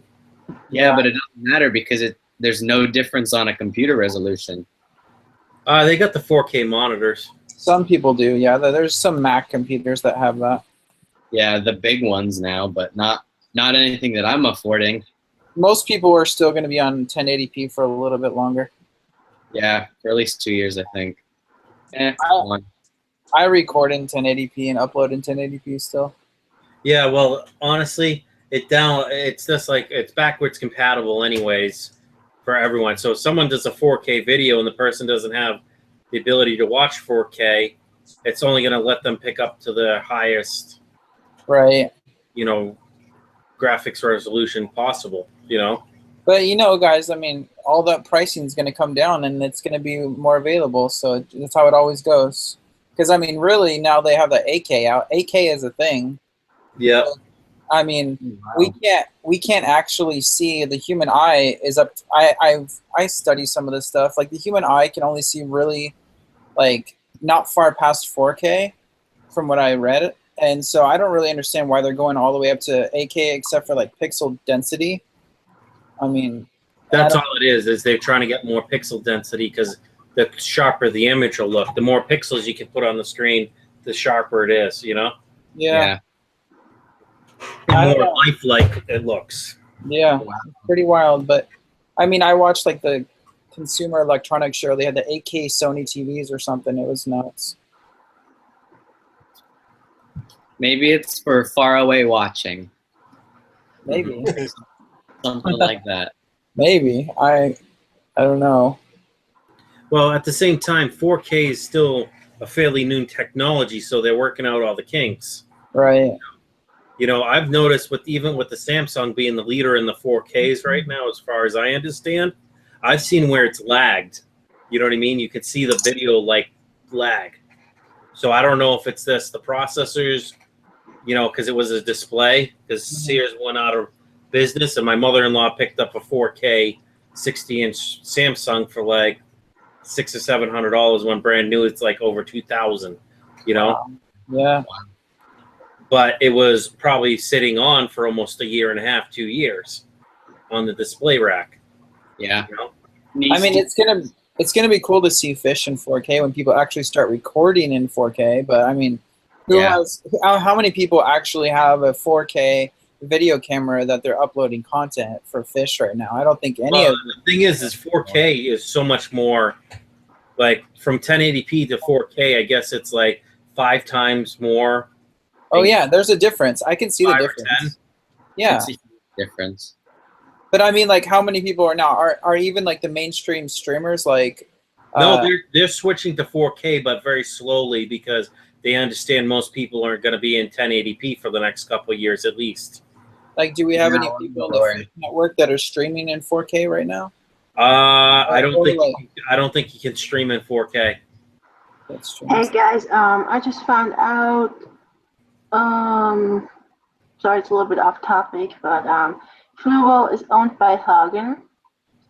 Yep, and Hagen's Eheim. So, yeah, since 1955, and they own Fluval, Marina, Glow, Nutrafin, that FX, Otera, Nutrients, Laguna, Living World, Vision, and Dog and Cat IT, whatever that is. Yeah, Dog it and Cat it. Yeah, so Nisha said we should look up who owns Hagen. And I'm pretty sure it's some billionaire who lives on an island in the middle of nowhere. But that owns a pretty big company. It's a German company by Rolf C. Hagen. So, Anakin, yeah, man, I don't know, like, as far as I know, 120 hertz, I think that has to do with more like video game, I mean, Brian, don't you know about some of the stuff with like refresh rates with playing video games and all that stuff? Well, a lot of gamers, if they're getting really big into the game, the higher refresh rate, the better. 1 millisecond or less. But then you get into megahertz. You know, how many hertz is the TV?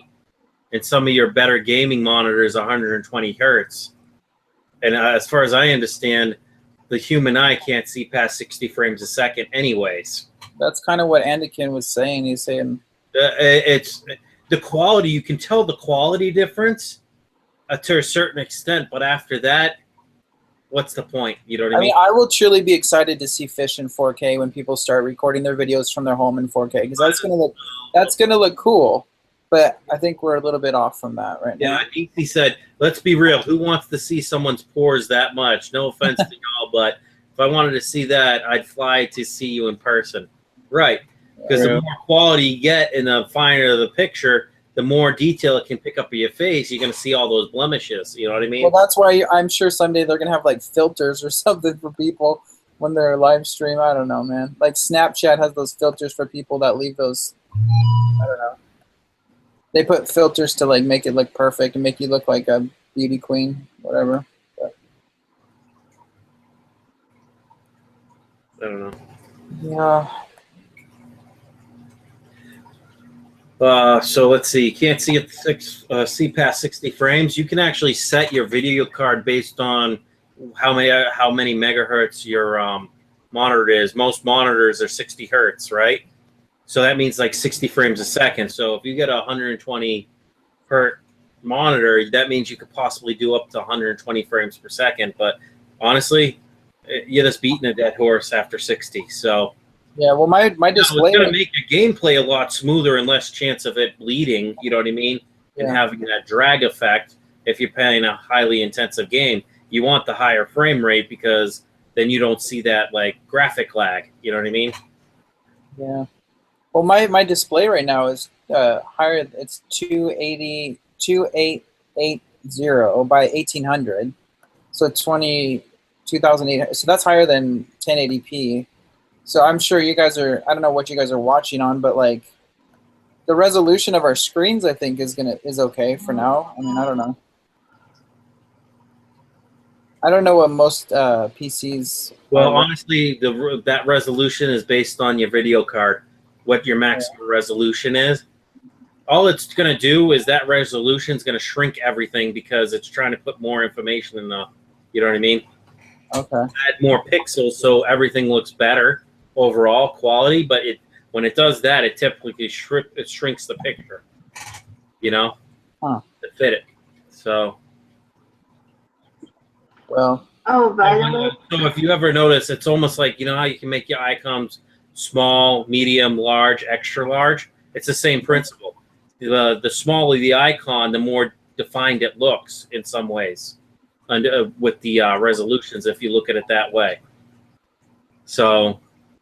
Well, I mean, yeah. I mean, I don't even know what, like, Aquarium Co-op or DIY, what are they filming their videos with? I mean, are they, you guys know? No idea. They're like the biggest out there, aren't they? King of DIY is like the biggest. What? The biggest aquarium type person or fish guy? Yeah. King of DIY is the biggest one.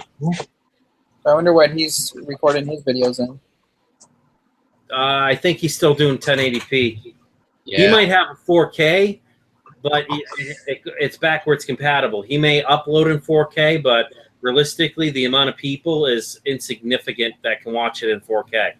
For a good camera, just buy a Panasonic camcorder. That's what most YouTubers record their stuff on. Yeah? Yeah.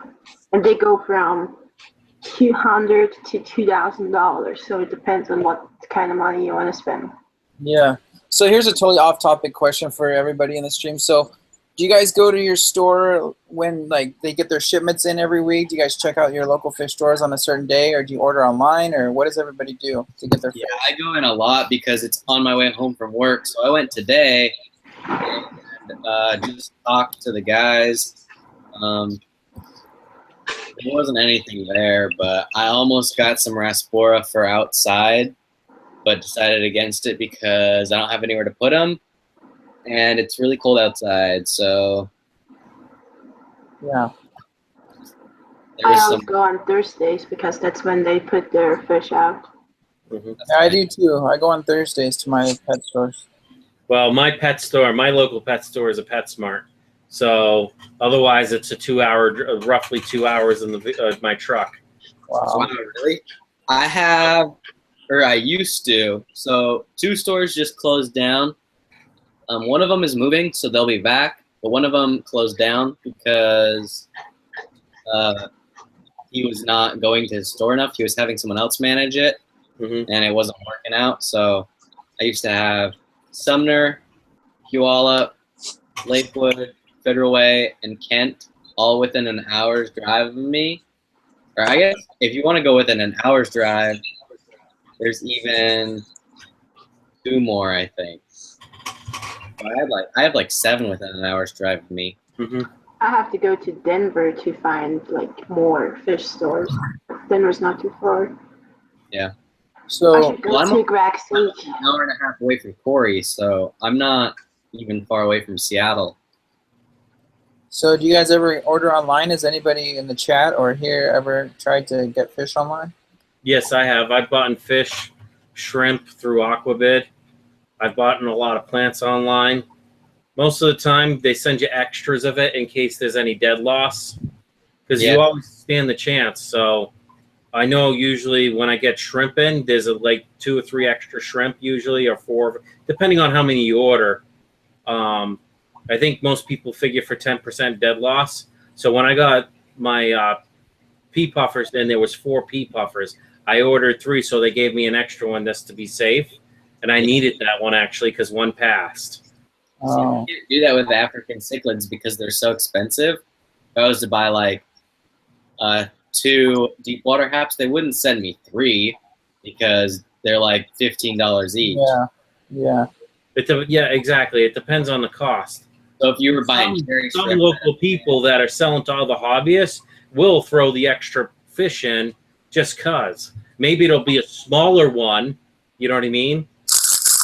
Not as old, but a smaller size one, just in case you lose one, you know, that's full size. At least you still got the smaller one that can grow out still, you know? Yeah. What? Oh, sorry. Go ahead.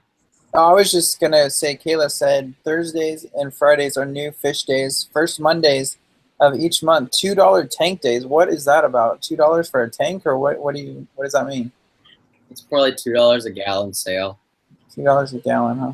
Yeah. Hey, Brackon, I'm going to post a link. Can you check this out if this is legit or not?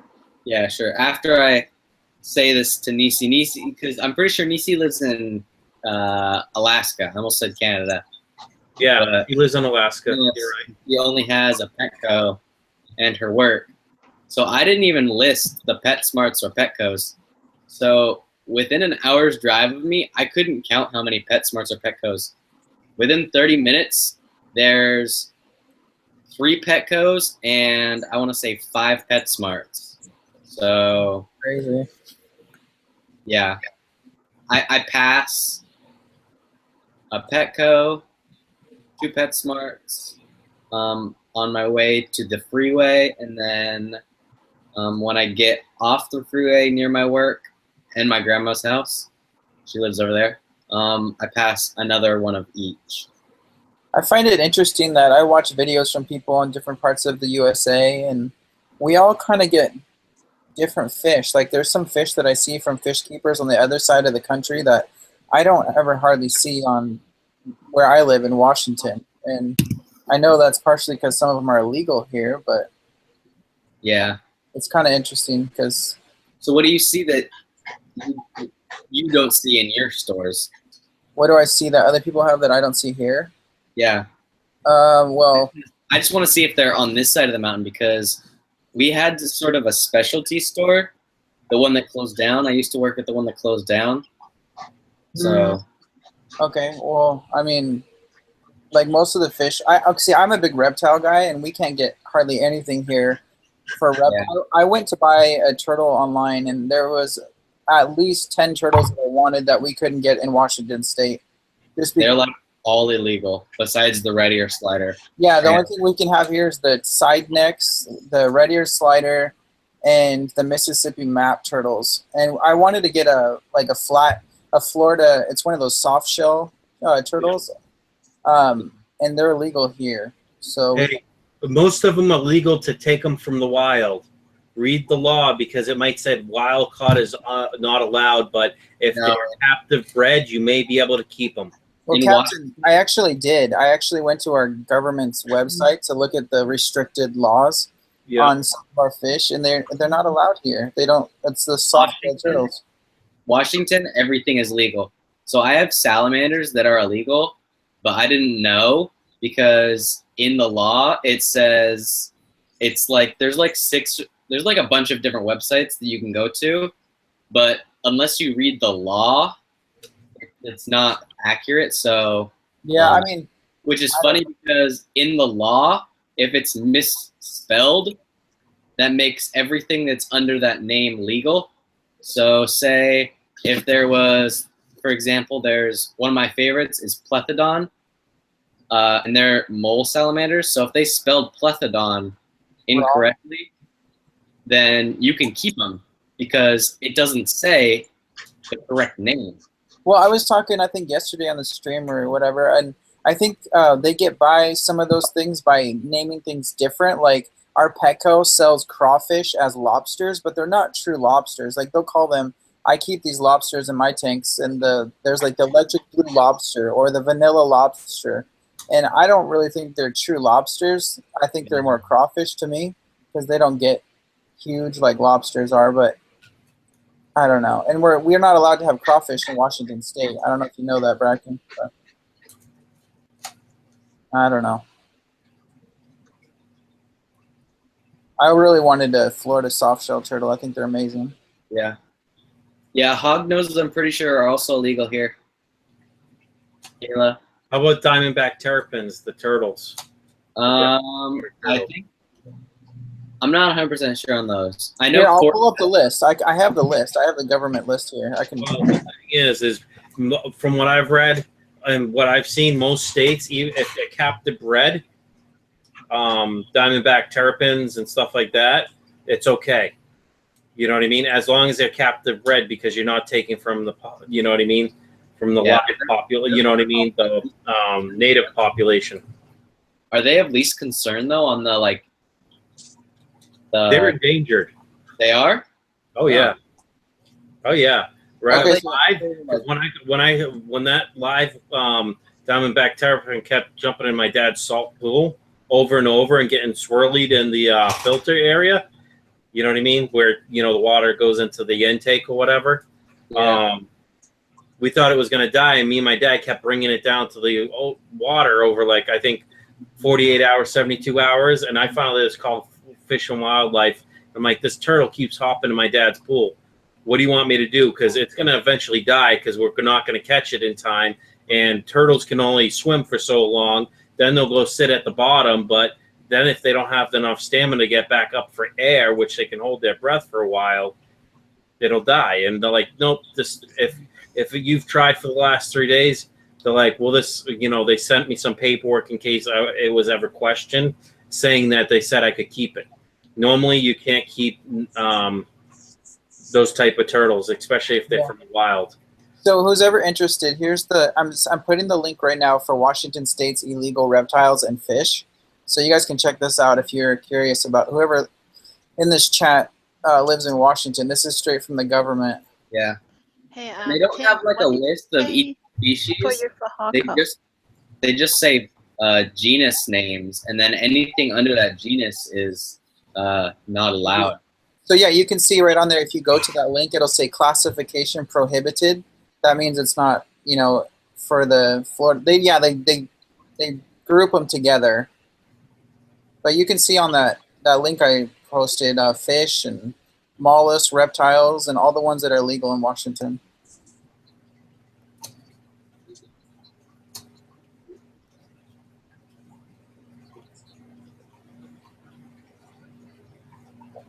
Well, it looks like you can have the diamondback terrapin. It's not on the prohibited list. It's not? Nope. That's cool. The one I really wanted was illegal, is that spotted one. Oh yeah, the yellow spotted. I like those too, and I was wanting to get some, but I saw that the other day. They're so cool. We can't have them though, so whatever. Honestly, if you can find someone and they're not worried about it, you could have it shipped to you. You just don't get caught with it. I don't think they will ship. I think they look up the laws. I've tried to. Some people do. A lot of them do. Breeders that breed them in captivity, they'll look up the state laws, or they'll say, "Hey, know your state laws, because I do not assume any responsibility. I will ship to these states, but certain states they will not, because there's in those states those laws, they can't get around those laws. Where other states have different on someone shipping or something that they've captive bred and then shipped it into another state that it's illegal. You know what I mean? I've had stuff shipped to me that was illegal, but they have a little disclaimer at the bottom of their website that says, "Please know your state laws. We ship. We don't read." Like they don't have enough time, I guess, because they're like a retail store. Yeah. And ship, sort of like what Corey would do. So they don't have that time to. Oh, that's illegal in Washington or Oregon or so. So I wanted to answer two of the chat questions. So Priscilla, I got a really good deal on my Fahaka. Man, I think I honestly I paid like $20 for my Fahaka puffer. What? Which was really good deal. And then I've seen Fahakas for as low as 80, but never Yeah, I got a super good deal. And then Kayla asks, she said, most of these I can catch in the swamp. It's not that you can't catch them here, and it's sometimes some of those things on our list are actually in our natural environment, but they don't want you keeping them as your pet for some reason. And because some of them on that list, you're right, they are in our habitat naturally, but for whatever reason, they don't want us to keep them privately. Yeah, I don't think that list has been updated since like 2011 or something. Really? And then Priscilla told me to check that link. I read that whole link, Priscilla. When I was looking for something that I wanted to get, I read that whole thing and found out that my salamanders were illegal, and I was like, well, guess I'm not going to say what I have. Not going to take pictures of them anymore. I think the reason they don't want people to keep certain fish is because they're worried about somebody taking a fish, stick it in their tank, taking care of it for a year, it gets too big or they get tired of it, and they reintroduce it back into the population. Right. And it could cause other problems. So if they just eliminate the problem right there at the source, it's not that the fish is endangered or that you shouldn't keep it because it's going to cause problems for you, the keeper, but they just don't want it to go back with a disease or something and then wipe out what they got already. Yeah, I think that's the main reason. There's not that many illegal fish in Washington. No, the piranhas are illegal here, and then besides piranhas and like catfish, snakeheads, obviously. Yeah, it's like down here, we got a snakehead problem out of this world. It's eating up everything. I mean, it's eating up everything down here in North Carolina. It's killing all the bass, crappies, bluegills, just wiping out all the crayfish, just wiping out everything. Mm-hmm. You can't get rid of them because they breed like but you know what's kind of funny is once the food source is gone, if they can't find any more food, they're done. They'll die off. No, the thing about the snakefish, man, is it'll eat anything. Well, I've seen videos of snakefish, and they are super aggressive. It'll eat anything. Yeah, they're more ambush predators, though. They only attack stuff that's in like their vicinity. So, right. Hey, Brackon, Priscilla wants you to check out an Aqua Big link on a Fahaka, I think. Oh, that link. Okay. Yep. I totally didn't even look at that. Fahaka, huh? It looks like a Fahaka. I'll check.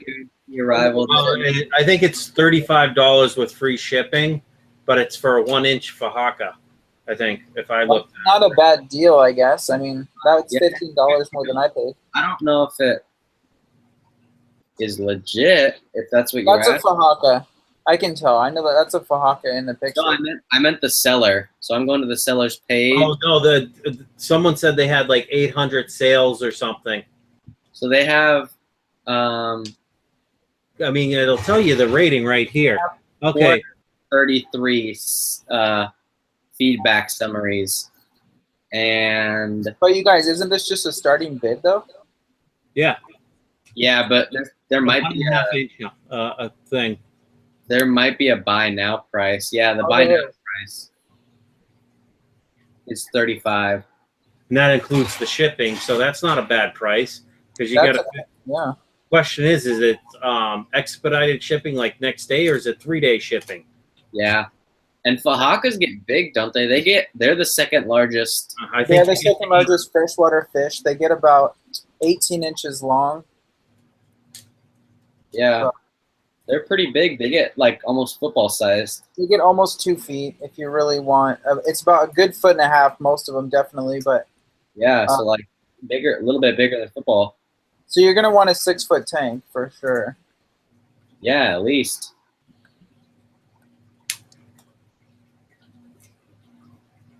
And I mean, you want something for them to turn around in too. So that's the biggest part. When I go to think about buying a fish, I always want to think about the width of my tanks. Mm-hmm. Yeah, the depth. Well, that's why I was thinking if I got a Fahaka and I moved a lot of the fish out of my 125, I have enough room for quite a while if it's small. You know what I mean? They don't grow very fast, just to let you guys know. I mean, I keep one, obviously. And he eats really well, and he doesn't grow very fast. Yeah. I think they're amazing. They have great personalities. I mean, I don't know if you don't quite want a Mabu puffer, which gets like, what is it, 3 feet long, I think, or 2.5 at least. Mm-hmm. I mean, go with the Fahaka. It's, you know, good. It's a good big puffer fish, but it's not massive. Yeah. Don't the Fahakas have those weird looking eyes as well? Yeah, they have amazing looking eyes.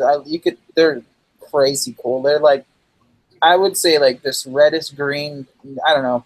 The coolest eyes on a puffer I've ever seen is on the Saltwater, which is one that I'm ordering. It's a Saltwater. What is it? Porcupine puffer.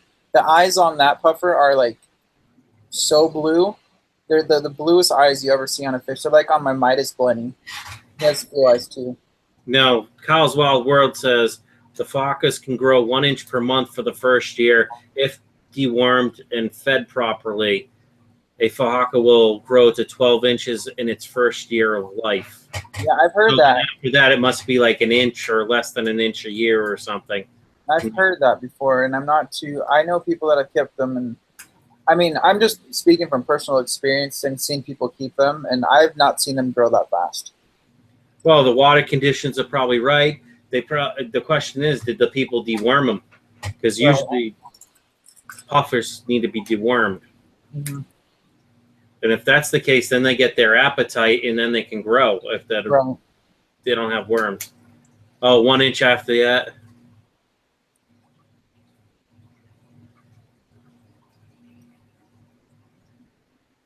The license to have one is expensive. What are you talking about? KylesWildWorld said then if they were growing slower than that, they probably didn't deworm them. Oh yeah, that's true, probably. But I got mine from a Petco. That is doing just that. So. No, yeah, I don't know. I don't know if Petco. You know, I got mine directly from the Petco seller, so I don't know.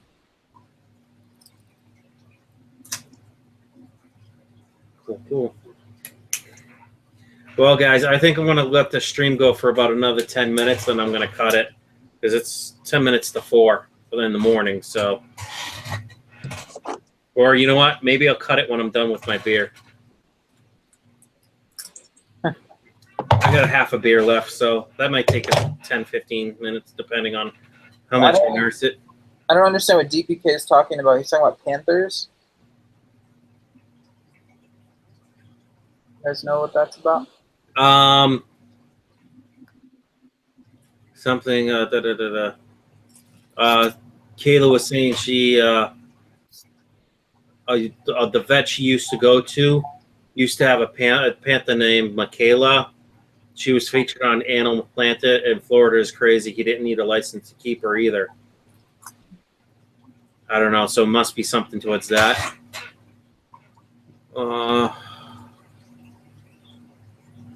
My local fish store said $90 for the special ordered, and I would have to pay ahead. Wow. $90? Yeah. What size is it though? If where does she live? Where does Priscila live? Colorado, I think. Yeah.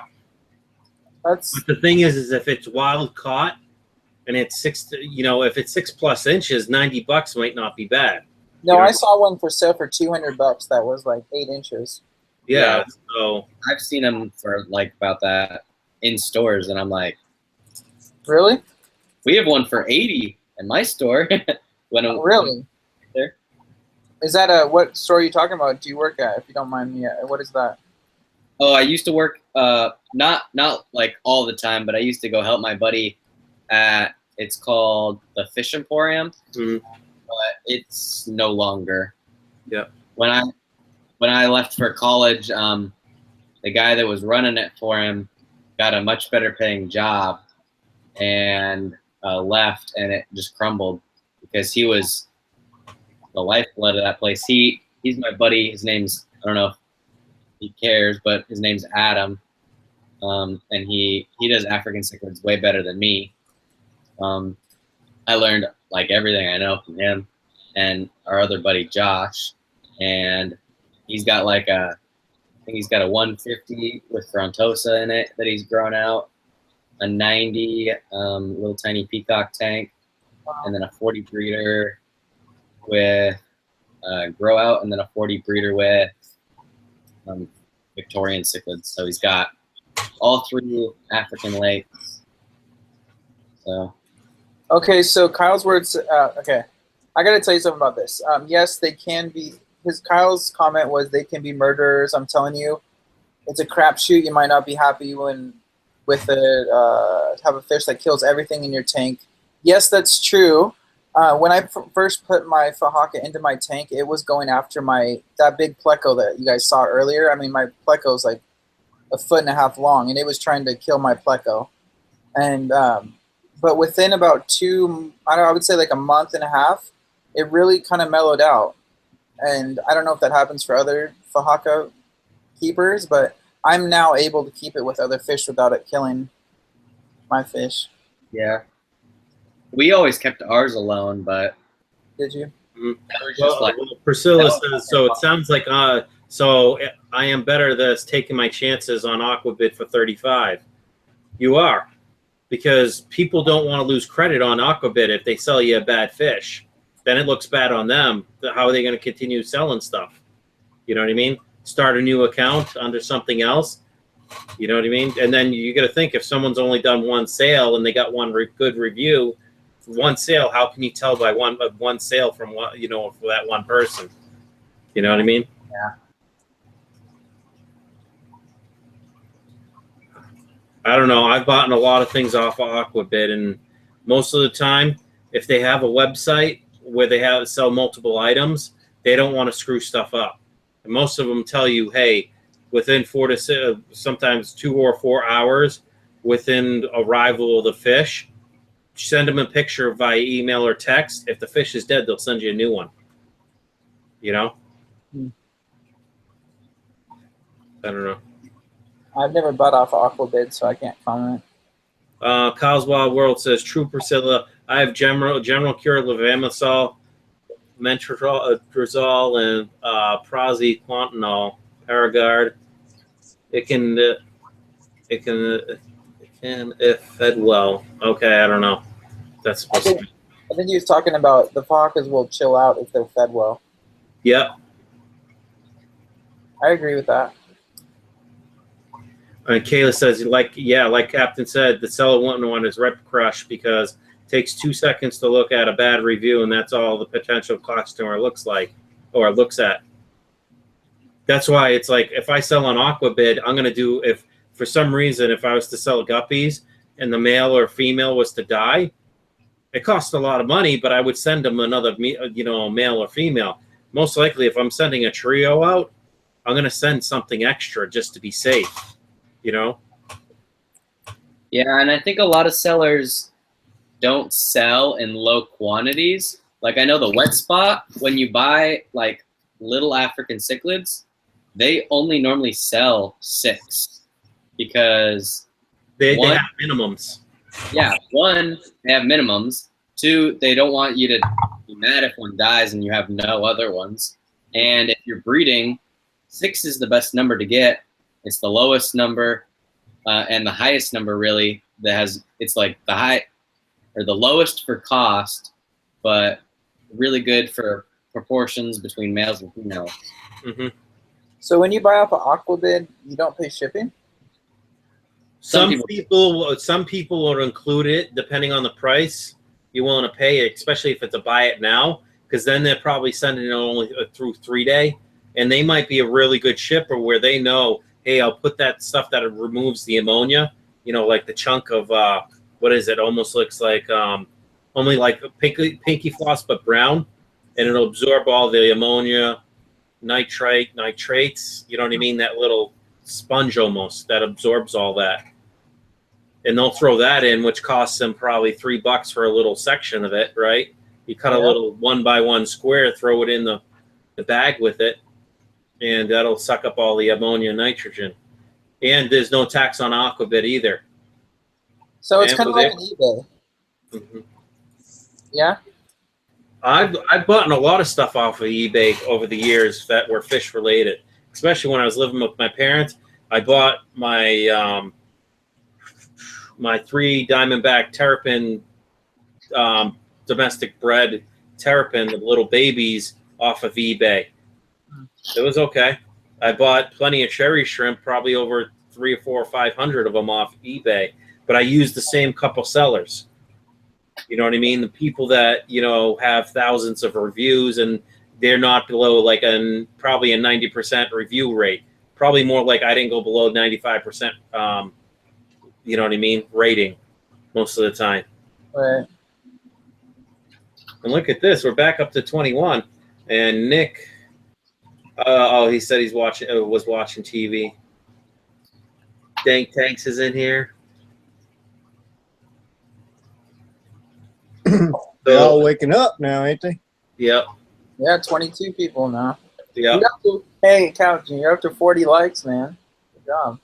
Mm-hmm. That's pretty nice. That's cool, Nick. So it's coming with the sump for you on 25. That's awesome. Where do they have stir bite for $5 a pop on Aquabid? Yeah, if that's the case, that's not a bad price for stir bite. Geez, for stir bite at PetSmart, it was like almost $7 for one. But when you're the only game in town, you can kind of set your own prices.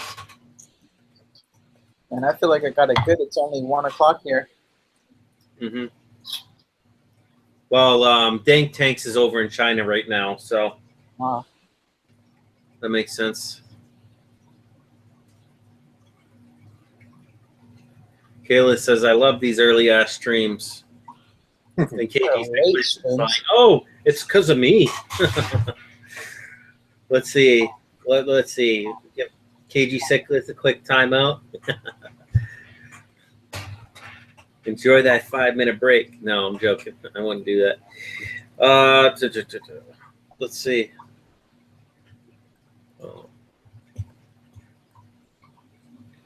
Nisi says, good night, fish keepers. I missed most of last week at work, so tomorrow is going to be long.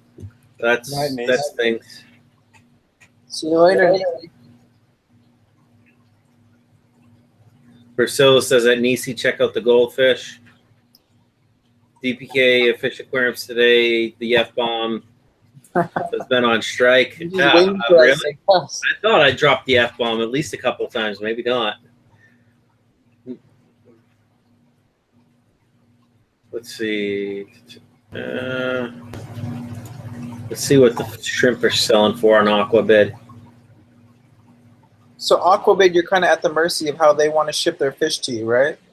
No, you can pay for overnight shipping, but that's an arm and a leg. Or you can do 3-day shipping. You know what I mean? Okay. You know, because most of the time it's flat rate if they do, say, 2 to 3 day shipping.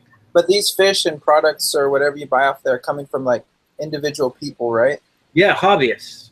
Some are hobbyists, some are businesses that have developed from being a hobbyist. Okay. I've never used it before, so. Yep. You just got to make sure they ship to your location. But usually they ship to anywhere in the U.S., and it'll say if it's they ship only to Canada. It'll say right there.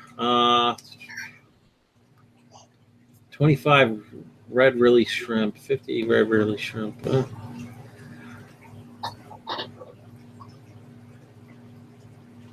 3 + 2 free shipping.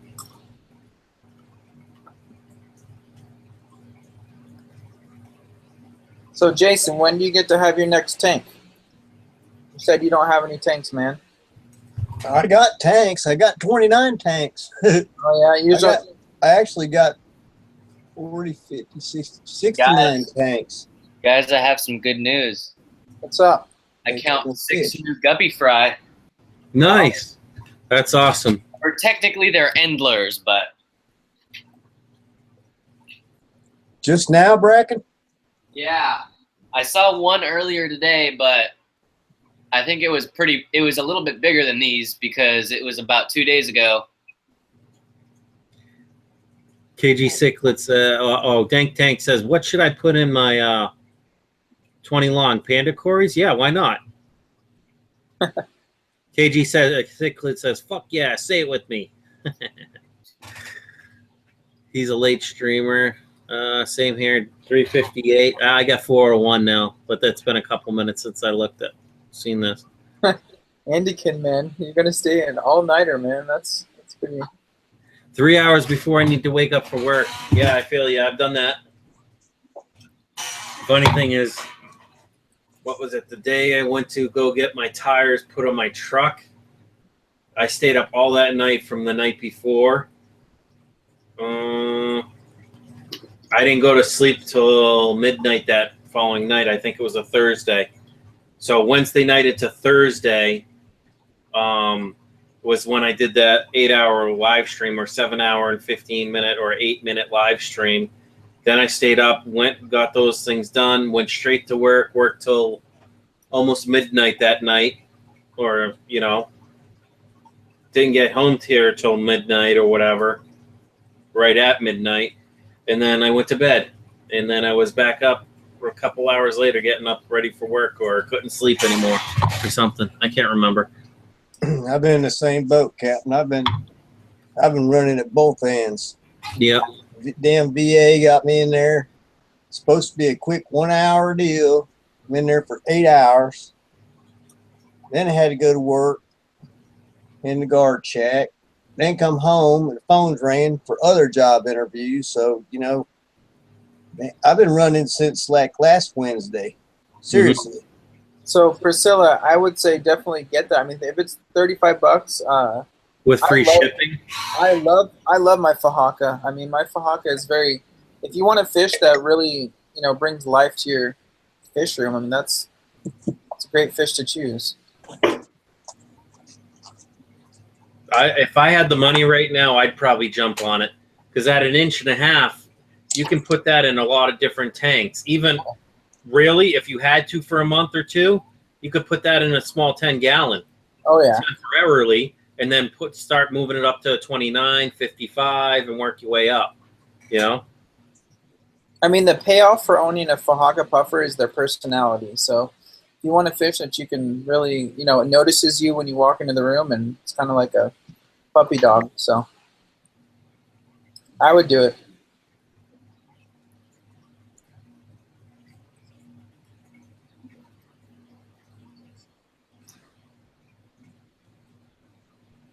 I don't know who breeds Cory cats. I don't know. Let me see. Dank Tanks asks who breeds panda Corys in the fish fam. I don't know. Not I. I just keep them. I have Corys of all different types, but I don't breed them.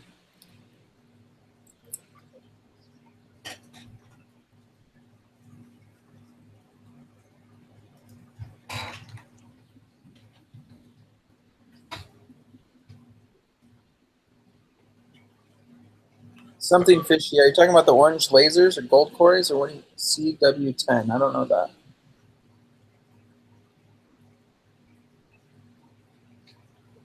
Regular Cory. Yeah, there's no regular Corys. I think what everybody thinks is a regular Cory is like probably like an emerald. They keep those at Petco a lot.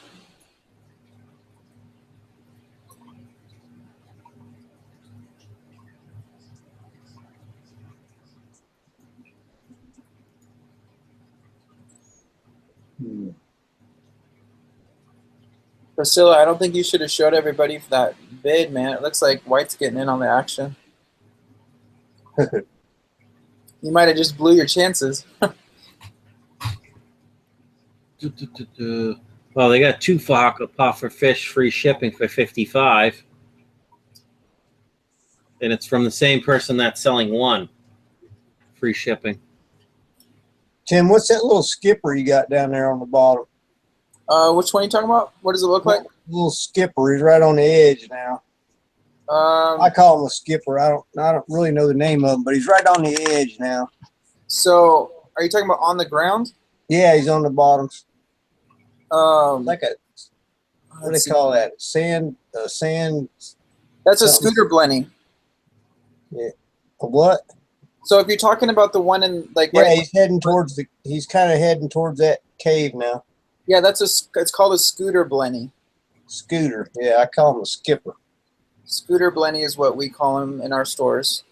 Right. So he can actually swim, but he scoots around a lot on the bottom. Right. They make they're serious hole diggers, ain't they? I think there's one. So there's the Scooter Blenny and then there's the Lawnmower Blenny. And the Lawnmower Blenny is the bigger of those types. And I have a Lawnmower Blenny in this tank too. I don't know if you saw it, but I would say the Lawnmower Blenny is more aggressive than as far as like constructing their own place and stuff. Right. That's pretty cool. I ain't seen one of them in a while. So the coolest one that I have that constructs its own home is called an Engineer Goby, and it'll dig its own little. I'll turn the camera, and it's the one in back right now. No, you can't see. That's the Lawnmower Blenny in the center, but the Engineer Goby's there in the corner too, behind the rock, and he builds like his own home. They call them Engineer Gobies because they engineer their own house. Like they'll spit all the rocks to make a perfect wall for themselves. So you're saying that the other one, what'd you call him again? So there's the Scooter Blenny, the Lawnmower Blenny. The Scooter don't do that? No, he doesn't really do that. No. The only ones that I have that do that are really the Engineer Goby that you can't see right now. And then the Midas Blenny that's hiding. The Midas Blenny is in the rock. Here, I'll take my camera so you can see. Cool, thank you. So, see this guy right here? This is the Midas Blenny in the rock. Right. And then right behind him is that long-looking one. Looks like almost like an eel. Right. That's the Engineer Goby. And his house, when he actually makes a house, he'll build up like maybe, I don't know, like a half-a-foot wall around him when he wants to. But he just... Half a foot? I'm not joking. I'm not joking. No shit. They call them Engineer Gobies for that reason, because they engineer their own house. And his house kind of just recently got destroyed. It was over here in this corner, and he kind of got pushed out. He got kind of pushed out, I believe, but he might go back there. Kind of reminds me of like a coolie loach or something, that guy. This Engineer Goby will get long, just like an eel. Most people, when they see him, when they're full grown, they look like eels. They get about a foot long, I believe. I've seen a big one. I've seen the full-grown ones at a fish store here. But yeah, they're technically an Engineer Goby. So right now you just think he's hunting around for a new spot to set up camp? Yeah, I think that's what he's doing right now. He's kind of wandering around, where am I going to build my next house? Like if, maybe in a couple weeks here, I'll show you, and he'll have a new house built for himself. Cool. And then this is the Scooter Blenny that you're talking about. Right. That guy's pretty sweet. I like him. Oh, I love him. When when he actually swims, he looks like he's flying. He kind of glides across the water. It reminds me of them flying fish, kind of. Yeah, and down then in Florida we see them a lot. They get chased out by bonitas and whatnot, and they just come out of the water, and then I don't know why they flew, but then the next time you see them, they's on the bottom. So this is like a cousin to it. It's called the Lawnmower. Yeah, Lawnmower Blenny, and that's the more aggressive of the Blennies. But he's not as cute. I don't like him as much as the Scooter. I think the Scooters are a lot more, I don't know, just more graceful. The Midas Blenny is really cute too. The blue eyes that I was talking about, you can kind of see how blue his eyes are. It's kind of blurry. Sorry, but he just pretty much stays in that cave until it's feeding time. Yeah, and then he'll pop out. That's his house, so he stays in there. And then my undulated trigger, he's found his home in here. He's in that rock. Yeah, I was going to comment on him. He's got that black spot on the tail. I was wondering about that. I knew it was kind of he looked triggery, but I didn't know exactly what that was. It's called an undulated trigger. Yeah. Undulated. Huh? It's actually known as more of an aggressive trigger, but in my tank, he's not. The dory fish, the blue tang right here, is my aggressive fish. Right. She's the king boss as well. Have you ever thought about keeping a baby sheep's head? I don't know what that is. What'd you call it? A sheep head. We might have a different name for it where I'm from, but well, they kind of got like, it looks like human teeth, like a goat or a sheep, big human teeth in the front. They're black and white. They look like a giant barb, kind of, but they're saltwater. Sheep head. I'll have to look into it. I never heard of that. I'm just going by Nick, what we called them when we was, messing around with that. But I don't know the technical name of them, but it's a sheephead is what we call them. Yeah. But they get pretty big too, but you can keep little babies. I've seen them in aquariums down in Florida a lot. But, you know, they get 24 inches even. Can't keep them much. Yeah, I don't know. I'm not familiar with what a sheephead is, but I'm sure if I look into it, I can find it. Yeah, they're pretty neat. There's about an endless amount of fish in the ocean, and I'm finding, I mean, there's just so many different fish. Just so big. Yeah, it's amazing out there. You dive at all? No, I used to live on the coast, though. I grew up on the Long Beach, California coast, so I started loving the ocean really young when I was a kid, but no, I never actually dove. But this is, I heard you talking, see that sail, this is called a sailfin tang. See how it opens up its, it can open up its little fins right there, and that's why they call it a sailfin tang. Right. I think the last time you were on, I was talking about a sailfin tang. Yeah, I've seen them before. Yeah, that other trigger you was talking about, the Niger trigger. No, the undulated. Yeah, the undulated. When he pops out and he throws up that dorsal fin, that's pretty sweet looking. Oh, he's a beautiful fish. He's a baby. When he gets bigger, he's gonna have that really vibrant green and yellow color. So I'm yellow. Yeah. I think that's gonna be your boss right there. You know, he's not gonna be the biggest. The other trigger is gonna get much bigger. From the actual boss might be my dog face puffer, wherever he is right now. I don't see him in the tank right now, but yeah, I've seen him swim by a couple times. He's only about what, 2.5 inches. Yeah, he's about 2.5. Yeah, he's pretty small still. But the Niger trigger that I got over here, this trigger on the very end is going to be the biggest fish that I'm going to have in the tank. Right, I like him. He was the first thing I saw in there. He's sweet. Was it? He's got something on his mind.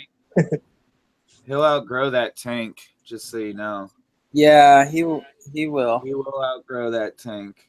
He's a beast. Be big enough to be the size of your hand, if not bigger. Yeah, they're pretty small right now, but they're all gonna grow. Yeah. My anemone's looking beautiful. That anemone is just my cam's not working, is it? No, you don't have a cam, bro. No, what it's size not tank working. is that, man? Yeah. I do have a camera. So don't tell me I don't have a camera. I have a camera. I see it all black right now, buddy. So what got you guys all into fish keeping like hardcore? Because I know I kept fish. I had like one fish tank for a really long time. And then I got another one and was like, okay, this is kind of cool. And then I bred one or the other of what I said earlier, either the German blue rams or the EOs. Like, I don't Then I just got into it really hardcore. So what happened for you guys? Mine was actually a medical problem where I was kind of spending a lot of more time in my house. And I love animals, so I just started getting a fish tank. So I always loved fish, and I used to live by the ocean. So I'm like, why don't I start keeping fish, while I'm going through my medical stuff? And so I just kind of fell in love with it.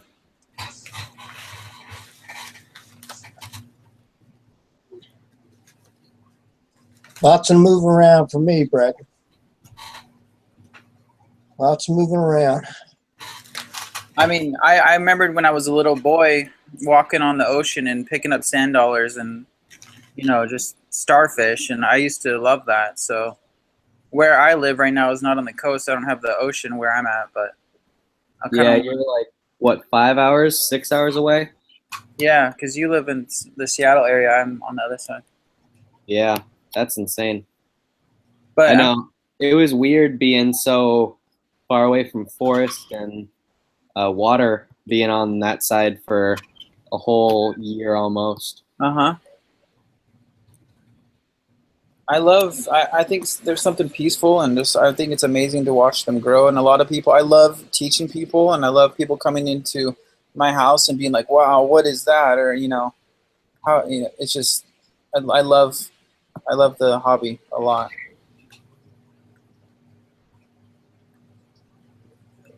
Most of it is just educating people on how to keep their fish healthy and keep them alive. Because most people try to keep fish and they're like, "Wow, I can't." Most of my friends are like, "Oh, I can't even keep my goldfish alive. How do you do that?" So, yeah.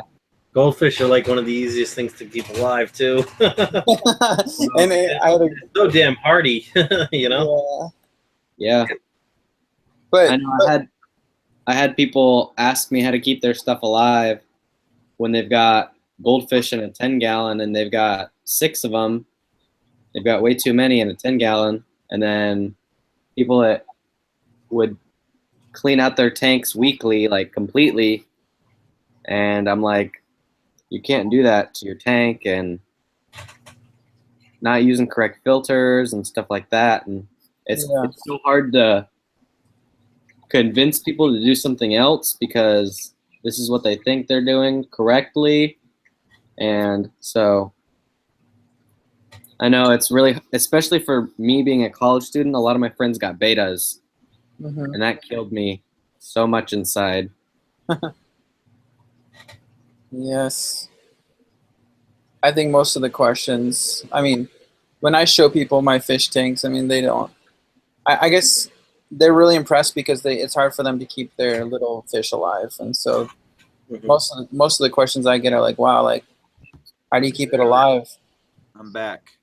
Okay, the reason why the pea puffers tend to kill each other, found out today, that when they get bigger ones in the store, that they're most of the time caught wildly, and that's why they kill each other. There you go. Answer solved. Nick no longer has to do any more investigation into that. For what? For what kind of fish? The pea puffers. If they're bigger in your LFS, that usually means like if they're like this size when they come in, not like microscopic size like that. If they're real small, like how I'm showing you right now, that usually means that they were bred in that store. And if they're any bigger than that, like full grown size, that means that they're from the wild. Ooh, breed puffers? I didn't know that you could. All the puffers I know are wild caught. Yeah, I'm pretty sure that would be the one that would be. They said they've had some success with the smaller puffers, but it's, you know what I mean? It's not 100% yet, you know what I mean? They're still doing research to figure out. Just like we were also having a conversation that I guess you can, just like somebody was saying this the other night, I wonder if you could swap a fish that's totally freshwater to saltwater after an acclimation of the time. I think it was Fish Tropic. Wait, what? Swapping fish? Let me talk. I'll explain. Come on. Couldn't hear you. I said Fish Tropic said there's certain fish that you can swap from fresh water to brackish or salt water. And we were talking about this in the store today. I guess you can do that with most puffers. Most puffers are able to go into brackish water. That's usually not, yeah, but there is true freshwater puffers though. Yes, there is. I've never seen a Mabu or a Fahaka even stay alive in a brackish salinity. I'll have to prove it to you tomorrow. I'll have to go in, take a video, and prove this point because I'll squash this tomorrow. If I could see somebody do it and have the fish, I will squash it because I've already seen it. The LFS has a fish in the front that was swapped from brackish to full-on saltwater. No, I mean I keep a brackish. You would technically buy a green spotted puffer as a freshwater fish, and then I acclimated it to full marine. I did that, but I'm just saying that there are species of puffers like the Mabu and the Fahaka that will not transfer into brackish to saltwater. Yeah, that's the test, though. That's what we need to figure out. Like, why is that? Because of where they're collected. Because the Fahaka puffer is collected in the Nile River, which is so far away from any salt water where they're collected. Yeah, but then you look at the same thing. Okay, just use for examples like from where African cichlids come from. You know, the salinity is close to a 9.2 in most of these lakes. The acidity. Acidity. Sorry, not salinity. Yeah, there's well, the alkalinity, salt level is more alkaline it is. Yeah, the more sorry, I said that wrong backwards. Yeah. Anyways. All I'm saying is there are, so when I go into a fish store like Petco, okay, I go in and I see like a green spotted puffer, they'll sell it to me as a freshwater puffer, right? Because that's what it's but there are like true only freshwater puffers, like the Fahaka comes from the Nile River. The Mabu is an old true freshwater puffer too, and they can't be acclimated because that's just not the kind of fish they are. Like they will, it's like sticking a goldfish in a marine tank. It wouldn't survive. Yeah, the question was, could we do an acclimation period so slightly that maybe even over generations, could you get freshwater fish to go saltwater even though they're never found that way? Wow. That was the original fish tropic. Yeah. Maybe. I mean, I guess somebody, if they took enough, but I don't know if that's true even because it's the way fish take in oxygen into the water that causes the problem with they'll suffocate. And They do it with mollies all the time, man. That's all I'm gonna say. I know that. They do with that's a fish that can be acclimated, but there are fish that are like genetically the way they're made can't breathe with the marine salinity. And can they adapt to themselves over how long are we talking though? We're talking You can probably get a fish to live in it, but they ain't gonna breed in it. No, they ain't gonna breed in it. I'm not sold. I'm not sold on like having every freshwater. I'm just gonna have to go over there, take a picture of it, and you'll be like, okay, he's right. Well, what are you saying? They already are acclimated some to full marine? Yep. Which ones? Yeah, which ones? Not exactly 100%, but he has spots, and I've only ever seen certain puffers with spots. I don't know exactly type. I have to. Well, the green spotted puffer can be. I have one in my saltwater tank right now that's acclimated to full saltwater. Yeah. So like the bumblebee or South American one can't go. The Mabu, I think the hairy might be able to go a little bit, and then the Fahaka all can't. Yeah, but because of the way they're made. That's just how they are. I don't know. You're talking about like adaptation where they could really like change the. Yeah. But like I don't. And green spotteds and like even the Congo, I believe, can be brackish. Yeah, I believe he's orange and black. Like that's his coloration. And is it a fugu? I believe, like a saddleback. I don't know 100%, but I know he has the goofiest looking freaking teeth out there. Well, I think what it comes down to is how does the fish breathe, and what can they breathe, and what can't they breathe? And you mentioned like platies or mollies. I forgot what you said. Mollies, yeah, but they can't, and that's a common thing. Like people can that's a commonly known thing where they can adapt to marine. Like we have some in our local fish store that are adapted to full marine, but I just don't think that like most freshwater fish can be adapted and actually change the genetic, like how they breathe into full marine. Like no matter how long you're trying to acclimate them for, I don't think they would survive. If you can show me. I'm sorry to cut you off there, Tim, but it just popped into my head. If you had 220-gallon tanks, right, and you had 4 tanks that started off totally fresh water, the next 4 was just a little bit more salinity, and the next 4 is just a little bit more, and a little bit more, and a little bit more, and you got them fresh waters to breed, and you busted that colony in half and started with the first 4 tanks of the new salinity, or 2 tanks of new salinity, and then took, and kept moving them along the chain throughout them 200 tanks. Maybe eventually in 10 years, you might get something that'll work. You know what I mean? But that's 10 years of work, and that fish doesn't live there no way. But I mean, there's research labs. I mean, there's actual colleges that study these type of things, and And I would think if it was possible, it would have already been done by now. It has been done, we don't bro. know That's what's what out I'm there trying to anyway, you know what I explain mean? to you. There might be a damn zombie fish running around. I mean, Just if ready that, to if that were recap. the case, I think. I mean, if that were the case, I think that would be something that we would know about by now. Well, there's your snake fish. I mean, how did he even get here? That's Asia. Someone snuck it on a plane, or it got on a boat somehow and got I don't moved. know. It got here and it's taken over. Yep. Yeah, it's a green. It's got to be a green spotted puffer there then. No, it's not a green spotted because. So I mean, yeah, I acclimated that green spotted myself, and you can acclimate like. There's a lot of fish you can acclimate, and there's just some that you can't. I would love to know about it, like what you got for.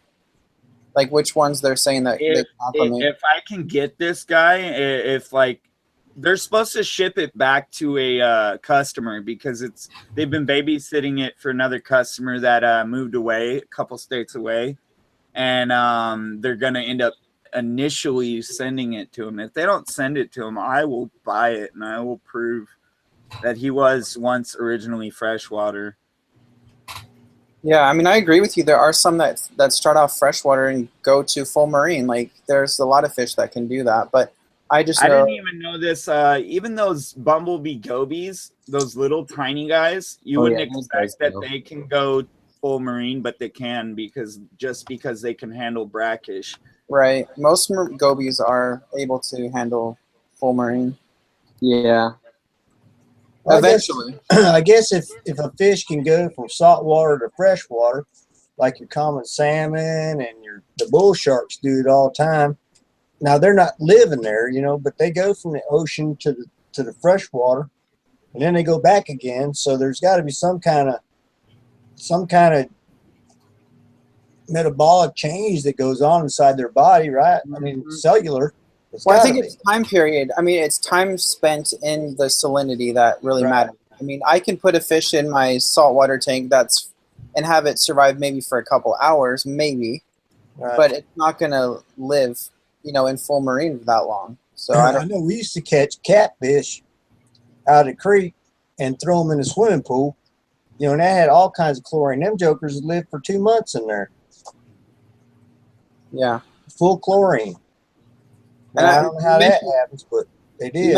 You mentioned the bumblebee gobies. I mean, we just got those in at our local fish store, and they are really cool, and they are a brackish fish, and so I don't know. It's the first time I've ever seen one. I think it's a twin-spotted puffer, honestly, but I don't know if I'm 100% on that. That's the closest thing I've found online that looks close. I think to boil it down, the biggest thing you're talking about is finding a fish that is able to breathe in adaptable salinities. And I don't know, like, the makeup of, like, a cichlid. That fish isn't designed to be able to breathe oxygen in a salinity that's like ocean. Could you ever, I don't even know if that's even possible. I would love to do some research, so. Yeah.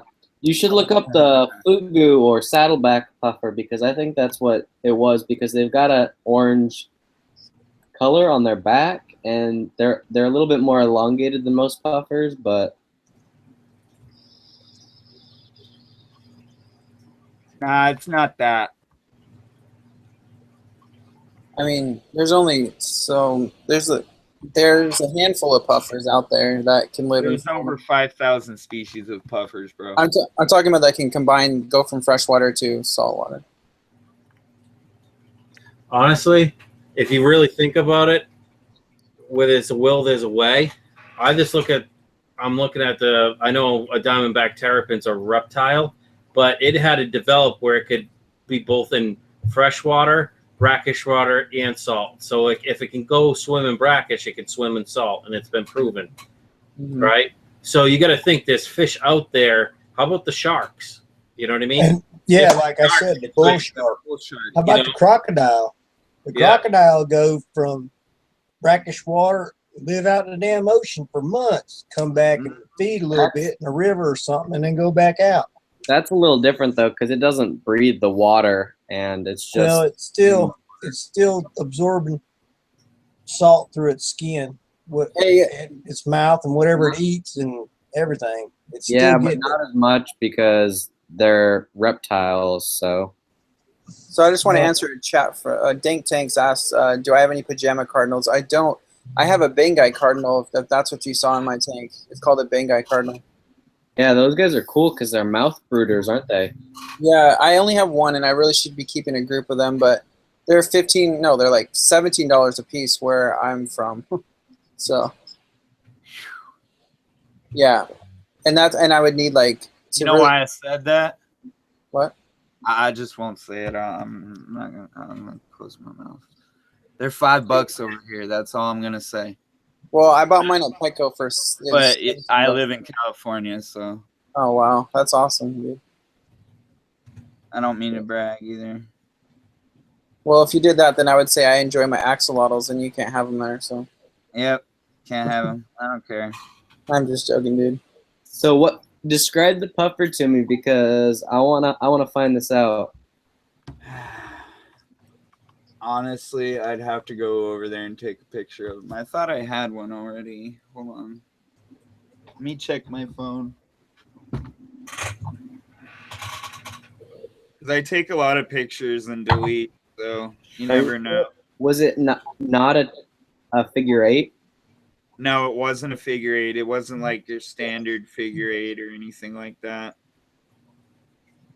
I would love to know if there's a study that we could see that was someone was attempting to do what you're talking about. Mm-hmm. Like an actual sure document. someone is.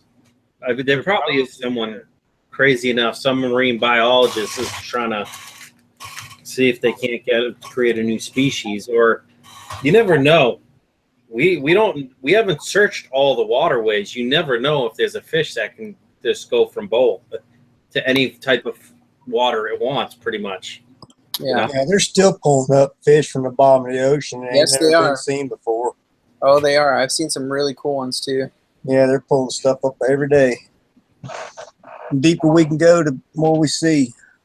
Well, hold on. Didn't they say, what is it, 1,000 new species a day or something that they're finding? Yeah, more. there's a shitload of them. Yeah. We don't know what's out there. So there's a freshwater puffer list that somebody linked in the chat. I just wanted to give them credit. I lost it. I don't know where my chat is. No, I don't have a picture of it. DPK sent you a link, Nick.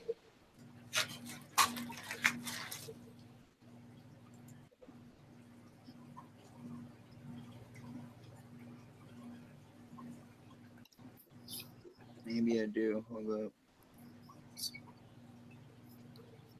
That fish has been there a while, so. Whoa, this is weird. What's that?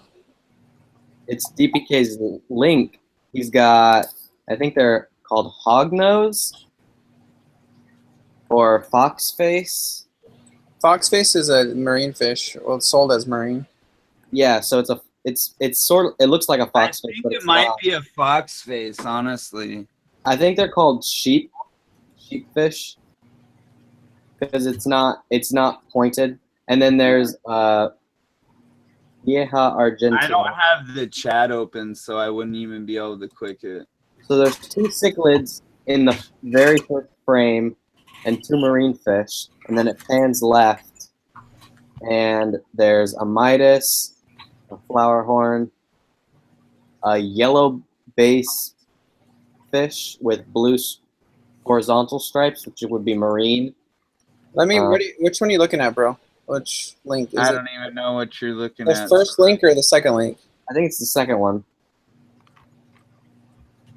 I can tell you which ones they I are. can only guess, and I can tell you the freshwater. I'll be able to tell you once I'm at the store tomorrow.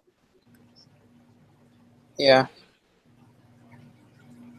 I mean, it wouldn't surprise me if it was like a green spotted or something like that. Which I'm gonna be, funny story. I'm gonna be working off some of the parts for my tank, so it's gonna be fun.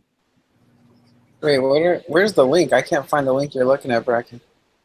Okay, give me a second. I'll repost the one that I was looking at. Whoa. Great white and white shark. I can't watch a video while we're live. That's all I'm gonna say. It'll crash me. Yeah, the great white and the white shark and the bull shark will go full fresh water for several months at a time. Yeah. Okay, is this saltwater fish and freshwater fish in the same aquarium? So you got like flower horns, it looks like. Yeah, there's one flower horn in there. You got a knife fish, isn't that a? That's a fish. You got. Those are both fresh. So are they saying these are in marine for right now? Flower horn. Those are all. That should be freshwater. So are we talking about this tank that I'm looking at is a freshwater tank? I would believe so because I'm pretty sure Frontosa can't go. Yeah, that's a Frontosa. Oh, he has a tang in there. I think that's what you were talking about. You didn't know that had the yellow. Yeah, I don't know what. Oh, he goes up to the top and shows what they are. Okay, so flower horn. Oh, yeah, there we go. So he's got It's all in Chinese. That's funny. Yeah, or something. Okay. I already know. I don't need proof. Hey guys, real quick. I don't care if you guys want to keep doing this. I'll do this like I did the other night.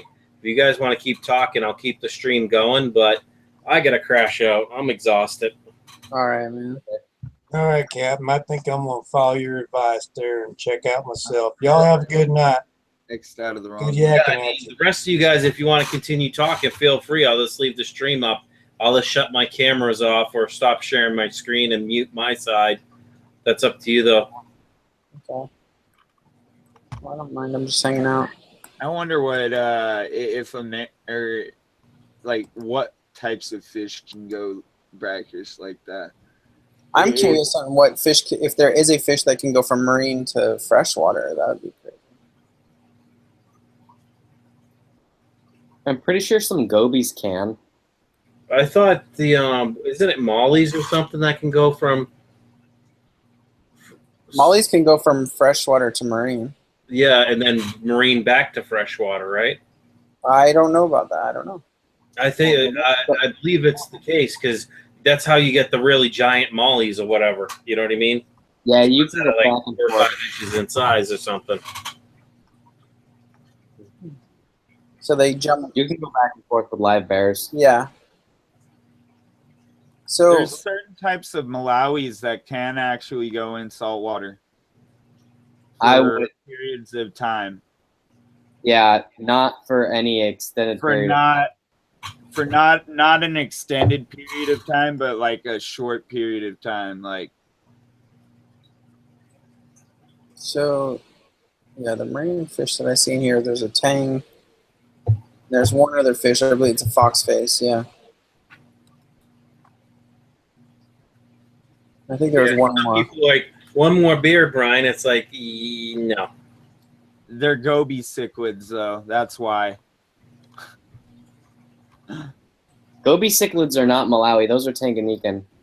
Yeah, well, this person obviously has their stuff messed up. Yeah. For their forum.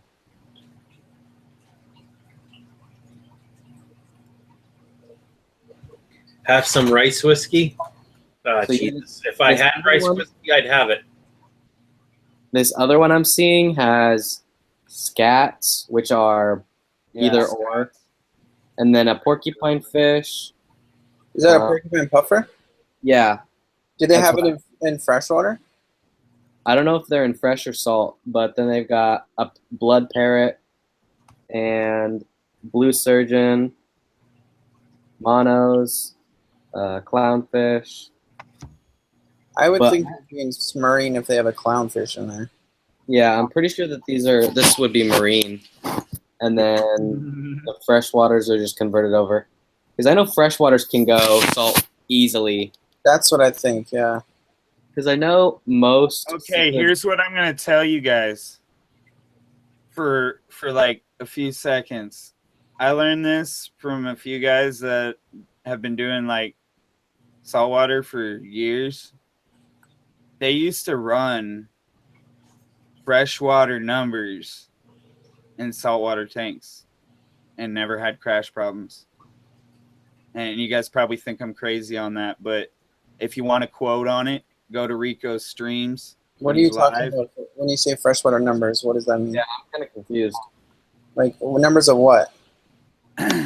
What I mean is, like, I believe he was saying, like, could be. Hold up. You'd have to actually ask him. That's not a question I can answer. Is that a better? I mean, that could mean like a lot of things. I just don't know what you mean numbers. Like, so like. That's the same thing he will say to you. He would run freshwater numbers and salinities and all that, and basically run at it. You're gonna probably think I'm shitting you. Probably get as low as a 6.5 and still didn't have his fucking tank crash. Oh, see, that's not too bad because you can still have TDS high and pH low. So the very first or the second link that DPK put up, in the description it tells you that they're in brackish conditions. Yeah. The gravity is 1.018. Okay. Yeah, that makes more sense then. So it's kind of a middle ground. Yeah. So it's not true. I mean, that you can. I wouldn't sell that. I wouldn't label that true freshwater tank or true saltwater tank. Like it's kind of labeled like it's kind of misleading. I feel like it's misleading in that. Yeah, it is kind of. But that's not real. It's not that they're in either or. It's just that they've both been acclimated slightly so that they can live together. Yeah, and I will agree to that, but I think that's more legit. Yeah, maybe. I mean, not. I mean, and it's kind of like hurting the fish, anyways. I mean, they're kind of. If you take a marine fish and you're trying to give it, I don't know. I know you guys are talking about like adaptation and all that, but really that kind of stresses the fish out. Like when you're not depending giving. On yeah, that's what I would have thought. Fish's main origin was like. I want to say it's those frontosas that can handle really, really high, what is it, alkalinity or pH? Am I wrong on one? But can they actually thrive and feel good in a higher salinity? Yes. I don't know, man. Salinity for a cichlid is I've never heard is a good thing. See, for cichlids, some can go full salt. So for that specific one, not for any African cichlid, but I know that like a lot of like flowerhorn, which would be a cross, and then like Midas can go, I think, almost full. Midas and Red Devil, and then a bunch of the South American would be able to. A bunch of the centrals can go almost full, if not full. What did you would be able to? Hey guys, can I interrupt real quick? I just want to thank everyone that joined the live stream. Nick the Dick, Brackon. I wasn't trying to argue with anybody. I was just trying to. No, it's fine. Tim, if I'm missing anyone, I'm sorry. I'm just like really tired. This is a good conversation that you guys are talking about because it seems like from what I'm reading in the chat, everyone's enjoying it because the true question is what fish truly can go back and forth without doing that much damage. I just wanted to say those thank yous. I appreciate everyone that came in the stream. At one point, I think we had 25, at most 26 in the stream at one time or watching. So take it easy, everyone. Check out these guys. I think I have all of them in the special thanks area. Check out their YouTube pages. Sub them up. You know, give them praise. They really know a lot of stuff. So, all right, I'm going to leave this stream going, guys, so you can keep talking about this topic because I find it very interesting. My problem is I can't keep my eyes open. Thanks for having me, Captain. Yeah, no problem. Yeah, appreciate it. Yeah, I'm guessing anything from Lake Tanganyika could probably survive. I would say definitely not because they can't handle salt. Yeah, that's the problem, I think. They keep saying that they can handle the high levels, though. They can't handle.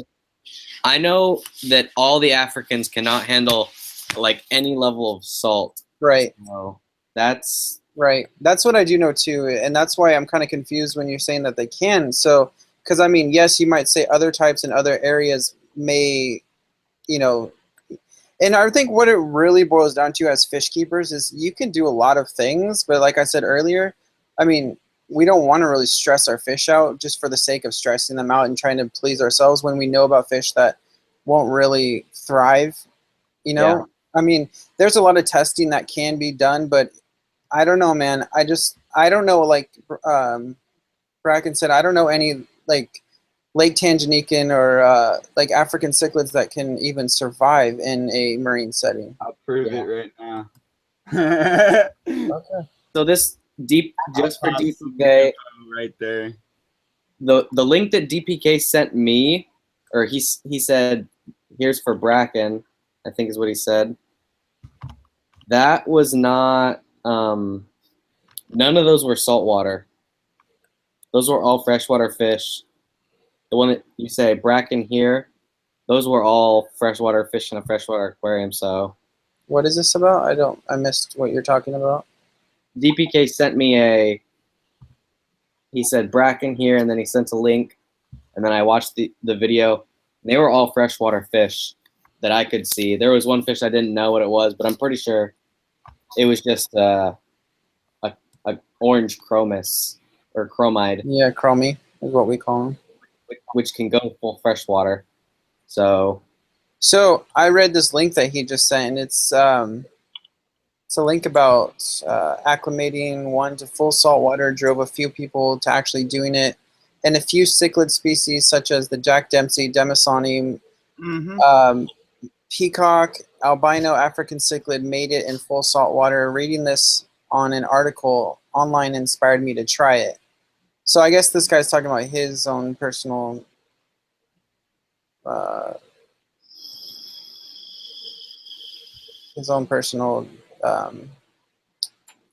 experiment.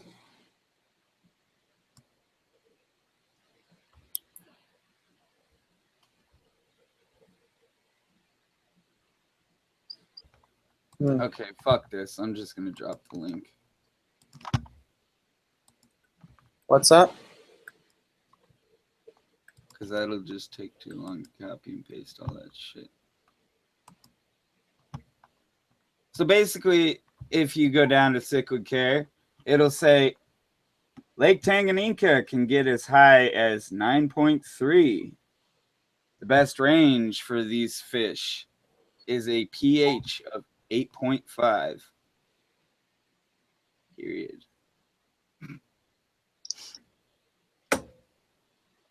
And that's all I'm going to say.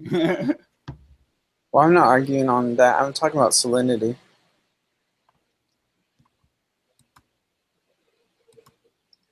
I'm not getting into the alkalinity and all that debate. I'm talking about actual salinity of the water that they're in, the salt content.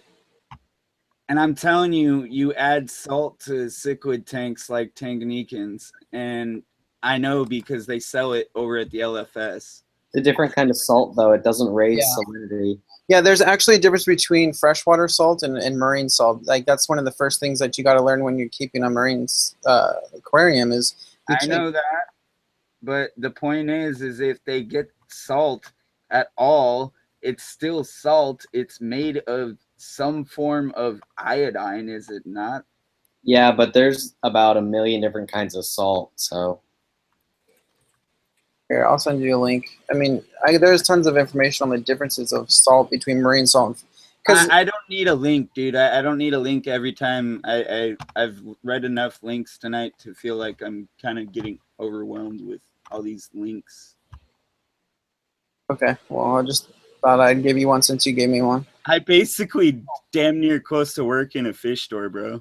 I don't need to argue. No, I'm not trying to argue. We're just having a conversation.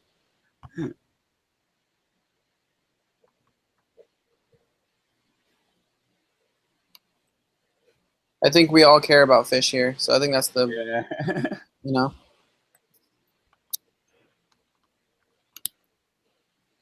But the thing I'm trying to understand is, like, okay, so they have fish in there that they obviously have acclimated already, right?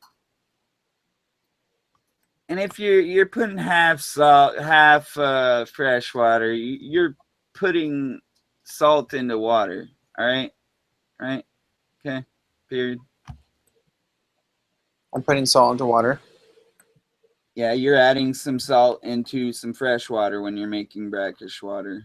People always get this conception that brackish water is ultra freaking dirty and nasty and yucky looking, but it's not. Okay? Yeah. You basically can boil that down to a molecular level too, just like any other form of water, whether it be salt water or fresh water. Okay, so basics is, yeah, some fish can survive only in fresh water, some fish can survive in both, some fish can go in between. What would be great to know is like if there were more lists of the fish that could go in between, and there's not. And that's why this conversation often seems like a stupid argument, but it's not. Yeah. Well, I think that gets back to the point of what how genetically the fish are made, and I think that's why you see. Genetics. Well, that's what I said. Like to begin with, like how well they can get the oxygen out of the water, because I mean, like you're using like mollies or something like that. They're able to pull the oxygen out of the water because of the way they are, the way the kind of animal they are. And some swordtails too, but we're not sure. Oh, okay, sorry. Which types of swordtails, you know? Yeah. I know that some of the red ones can do like brackish water, but not full on salt. Because I've seen them die. Mm.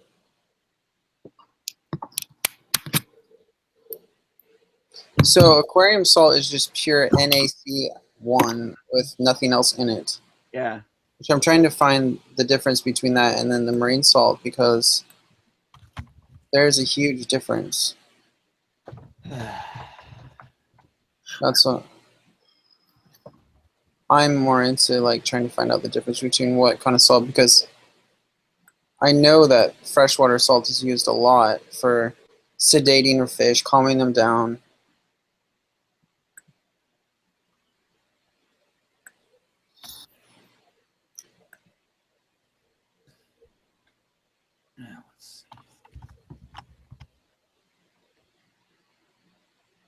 Is anyone looking at chat? I'm looking it up. Actually. Yeah.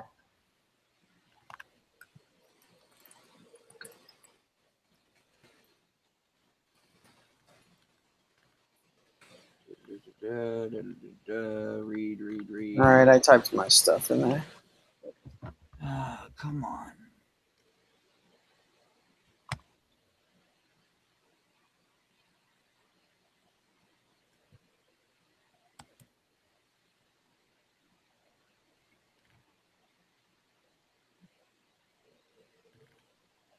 Now I don't need a forum. I need information.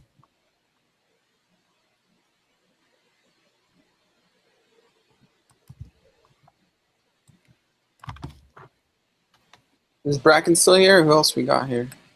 Yeah. Okay. I'm just reading a bunch of stuff right now. It's intriguing. I mean, this is an interesting topic. I think I'm just more, I err on the side of what keeps my fish healthy and what keeps them thriving. And can they survive? Yes, but, you know, are they going to be able to thrive? And if I can be shown that they can thrive and in a certain salinity, because I think that I'll do it, but I wouldn't try it if I knew that there would be some possible harm to my fish, you know? Yeah, either would I. I was just saying there is some possibilities to some of this, but not all of it. I mean, you'd start seeing certain corals break down at certain levels because they can't handle.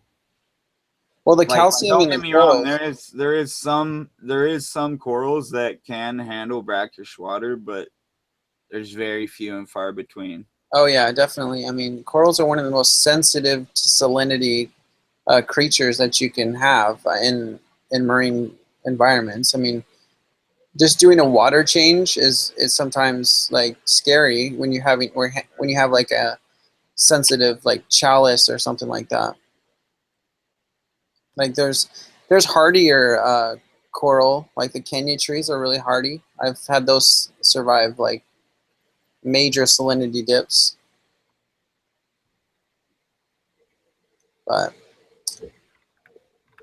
I think what I really want to study is what allows certain types of fish to be adaptable into a higher salinity, and why some fish are so resistant, and what inside of their genetics isn't allowing them to change. Well, it's got to be something that revolves around the intake and outtake of salt, or vice versa, the intake outtake of the difference in water. I think it's actually oxygen though in the water. Yeah. I think it's more to do with it's their ability to filter the oxygen out of the water, I believe. Mm-hmm. Because when you take an air stone, you take the same air stone and you look at the difference the air bubbles make when you just visualize, like from a freshwater, take that same air stone, put it into a saltwater, it's going to be much finer bubbles. Yeah. Have you ever seen someone do that? I don't know. Yeah, I've seen it. And that has to do with the salinity in the water, how the air moves through the salt. So I'm not a scientist, but I know psychology. I'm a Bachelor of Science graduate, and I didn't study, I should get a double major. I should go back to college and study some of this stuff. But yeah, I don't get to go to college till later this year after my 26th birthday. Yeah, that's okay, man. I started later. You don't have to go right away. I think when you're talking about college, you're paying so much money for it, you better go when you really want to and when you get your money's worth.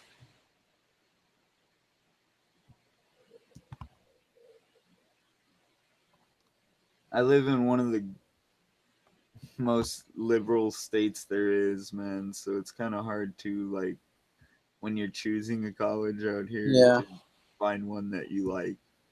I grew up there too, man. I'm from Long Beach, California. Yeah, it sucks, dude. I don't think I miss a lot of that stuff, bro. I think California has some things I really miss. It has some good points, but some of the people are just lost a freaking nugget. So, well, there is, I would call them eccentric, but yeah. But I'm not. Last time I was in Hollywood Boulevard, man. You want to talk eccentric? Go to Hollywood Boulevard and stand for all the people talking, doing their spiels. I don't know what part of California you're from, but I grew up in Long Beach and LA and by the ocean. All right. I'll just say I live in the 805, and that's okay. It. All right. Well, that's cool. Yeah. A lot of different interesting people, like interesting fish in the world. Yeah, I've got one of the greatest local fish stores sometimes. Like, it depends what you need. Like, you need something real good. Well, Brackon lives close to, I think it's called the Wet Spot. Yeah.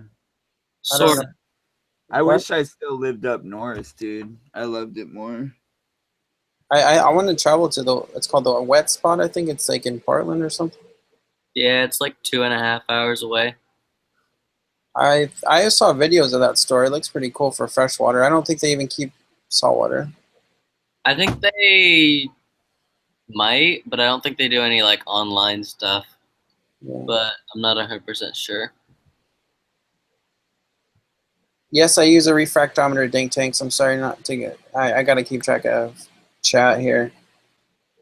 We're gonna have a war between freshwater and saltwater. No, yeah, we are. No, that's a joke. There's no saltwater would win. What's that? Saltwater would win.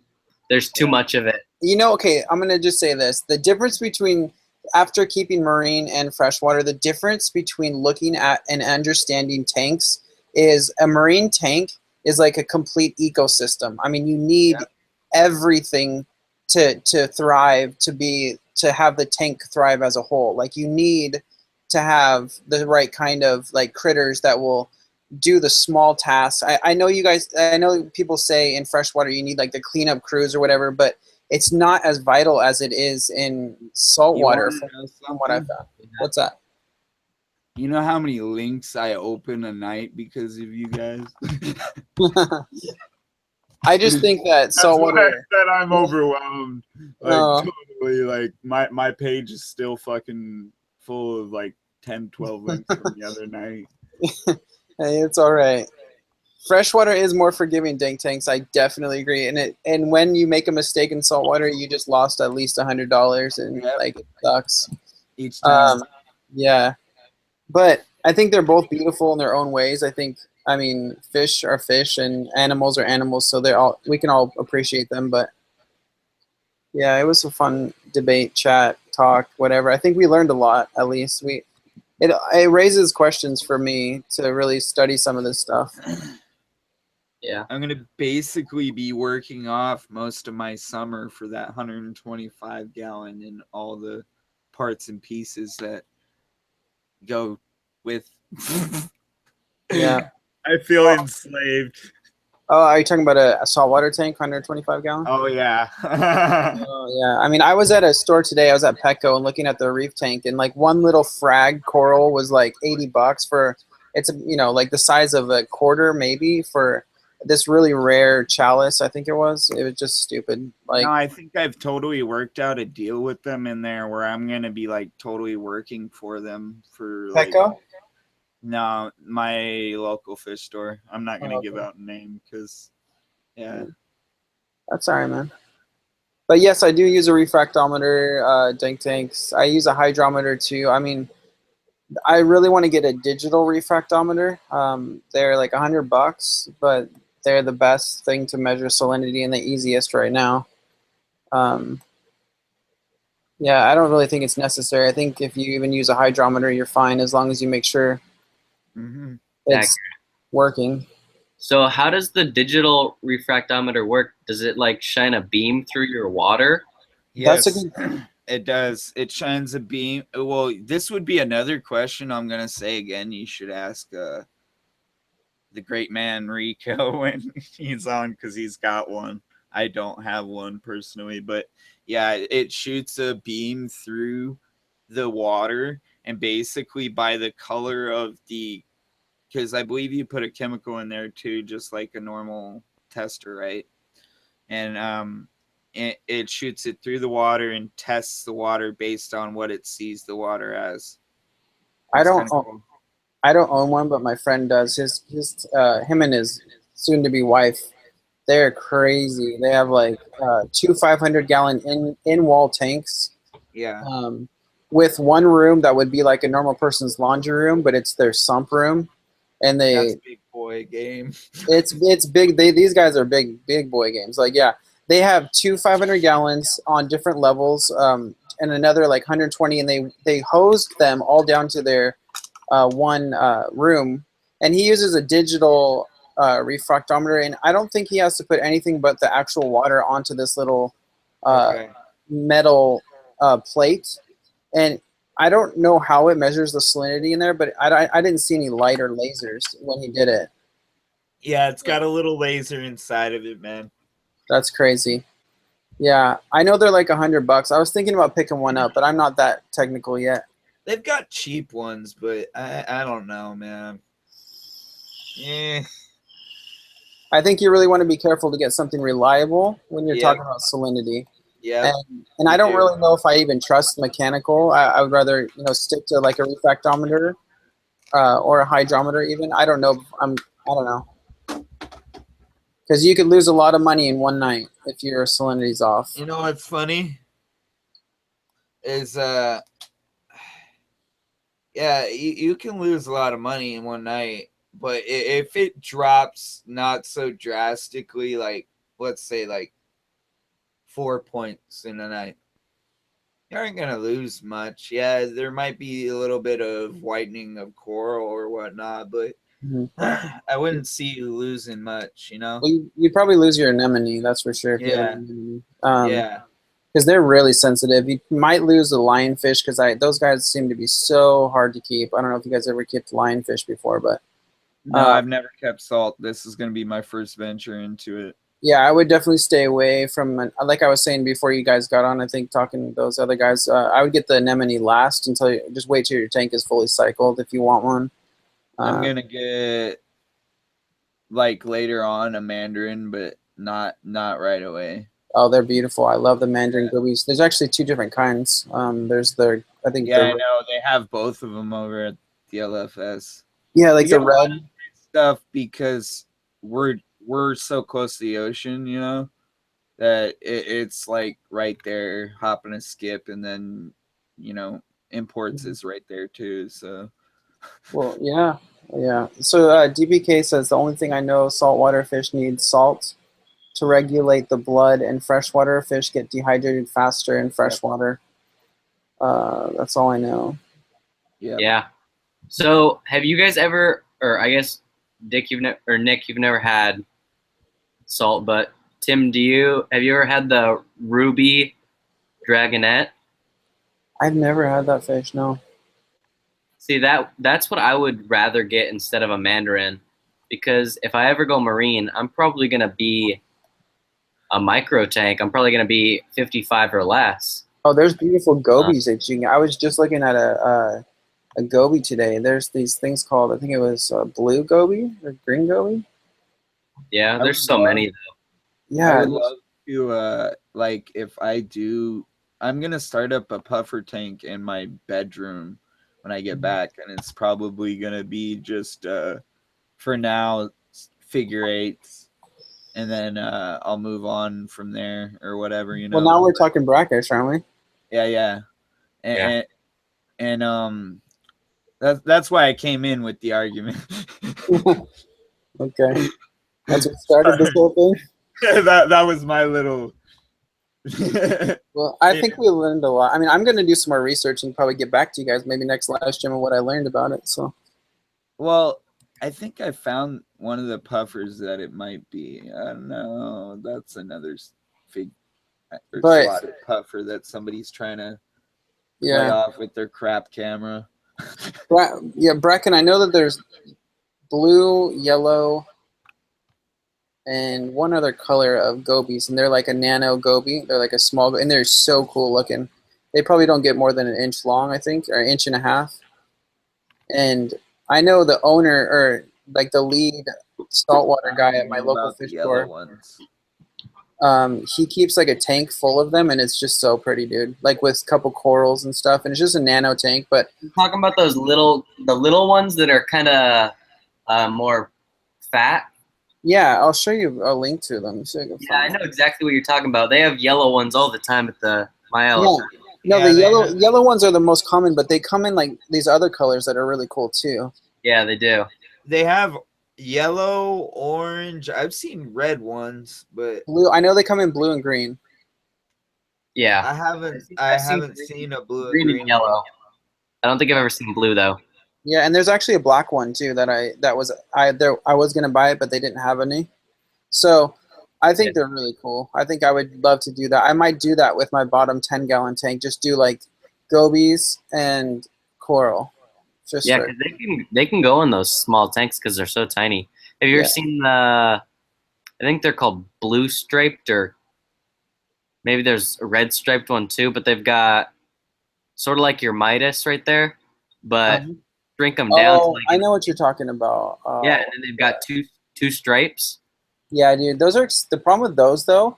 When we're talking about gobies, I mean that's affordable. But when you're talking like, I think those fish that you're talking about, I just saw them today at my fish store, and where I live, they're like almost $20 for one. Yeah, I'm pretty sure they were like at least 20. Yeah, I think it might have been a Congo spotted puffer. Yeah. So like Brackon, I mean, I would really be careful because I mean, like, dude, unless you have like, I don't know how rich you are, but I cannot afford to get like 10 of those. That'd be crazy, dude. Yeah, I think I'd get like, if I was, see now, I'm probably at college gonna have the one tank. So if I was to go saltwater and dedicate it to that, I would be able to, you know, drop a little bit of money because I mean, it's your main tank. It's my baby. So I mean, right. I think it's a great way to start. I had a 10-gallon thriving with coral. I mean, I almost found it easier for coral in my 10-gallon to keep keep things alive, because it was the one thing about coral is lighting. I mean, you need a lot. You say that because all the guys that I know that are in the big boy game, like most of them have big tanks. That's what I mean by that, and they always say those tiny tanks are the hardest for them to take care of. I don't know why. Very tiny, like the smaller than 5 gallons are impossible, but like 10-gallon, I feel like it's perfect because you can keep your nutrient level up high, and your lighting. That's what I was about to say. I was trying to say when I had my 10-gallon tank, when you know about what keeps coral thriving, it's nutrition and it's lighting. And I found it much easier to have my coral thrive in that 10-gallon than to have my big tank. I didn't have the right kind of lighting set up. I mean, you would need like 10 times the amount of lighting to keep what I could take, and that's expensive. I mean, I don't know, on someone's budget, to be able to get like big halide lights or these crazy big lights to keep coral thriving in a bigger tank. I'm so glad that I am being enslaved. What? No, I just really think like a 10-gallon would be the way to go. If I was to do it again, that's why I'm going to start up a 10-gallon reef tank. Yeah. Because it's affordable and you can really provide optimal care for it at a cheaper cost. Yeah. Okay, guys, I gotta get up in like 4 or 5 hours, so I'm gonna head out. All right. You guys have. Sorry, I wasn't meaning to seem like I was trying to argue with you guys. I was just trying to get a point across. Like there are some puffers that were explaining to me are on a list. No, I appreciate a respectful talk. I mean, I'm all down for learning and stuff. We're not here to. We all love the same stuff. So no offense, man. We're all good. I always try to make sure I'm not leaving on a bad end because I don't like to leave people, feeling like, oh, we got an argument and blah blah blah. blah. Oh, dude, I'm not like that at all. I have no drama. I love to learn from people. I think part of doing this live streams is just sitting back and talking and learning. I think that's a great thing. So, well, I'm gonna go. I'm hungry too, man. I'm kind of hungry. I don't know if are you staying on or what do you want to do? Yeah, I'm gonna stay on for a little bit. I was just thinking about something like, because they basically are saying I could, work off parts for this tank. It's gonna be big like the one you've got over there, right? Mm-hmm. So it's like I was thinking about it. If I'm able to do that, and they already basically give me leeway on paying things, you know what I mean, like all the time in there, and I basically can hold up a tab in there. Wow. That's how I've gotten on a level of respect and like connection in there. Yeah. I just wanted to talk about that because like he didn't have the tank ready for me and it was supposed to be like clean because it's a used tank, but I don't mind that because it's already drilled and I don't have to fuck with it and do all the other extra work, drilling it. Not saying I couldn't, but you never know. Some people make rookie mistakes and fuck up and crack tanks. Yeah, I just get scared of screwing up a saltwater tank. I'm not a rich person. I mean, I've made the most of what I had and built it up slowly. Exactly. That's what I'm saying. And I basically was talking in there with them for a while. I was like, you hire me on, I'll work that tank off till I paid for it, and then if you want to keep me working here, that's fine too. Yeah, that's cool. Yeah. I mean, you already love fish. You can help people too. And when I'm getting annoyed, sometimes I've learned a coping mechanism because I know I have anger issues. I learned to walk away or vice versa when I am speaking before I think. I bite my tongue sometimes, so I'll like shut up. Yeah. I'm just interjecting to interject, I feel sometimes. Right.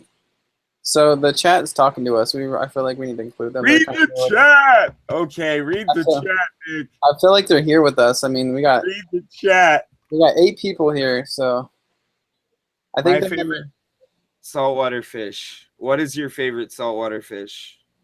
Oh boy. Is that what they're talking about? Oh yeah. These are some cool nano saltwater fish. Pajama cardinal fish, coral beauties, angelfish, neon goby, coral or crown goby, dartfish, firefish, goby. Oh, that firefish goby will eat some shit up though. Yeah, the firefish. I've never kept them, but I know they're more aggressive. Shrimp goby, royal grama.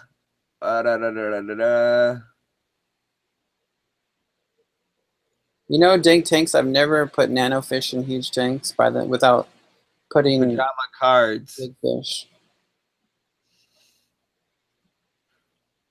I love cardinals. They are pretty, but they don't move. They're like taking a picture. like the rock you got there, bro. I'll probably buy my rock a few pieces at a time.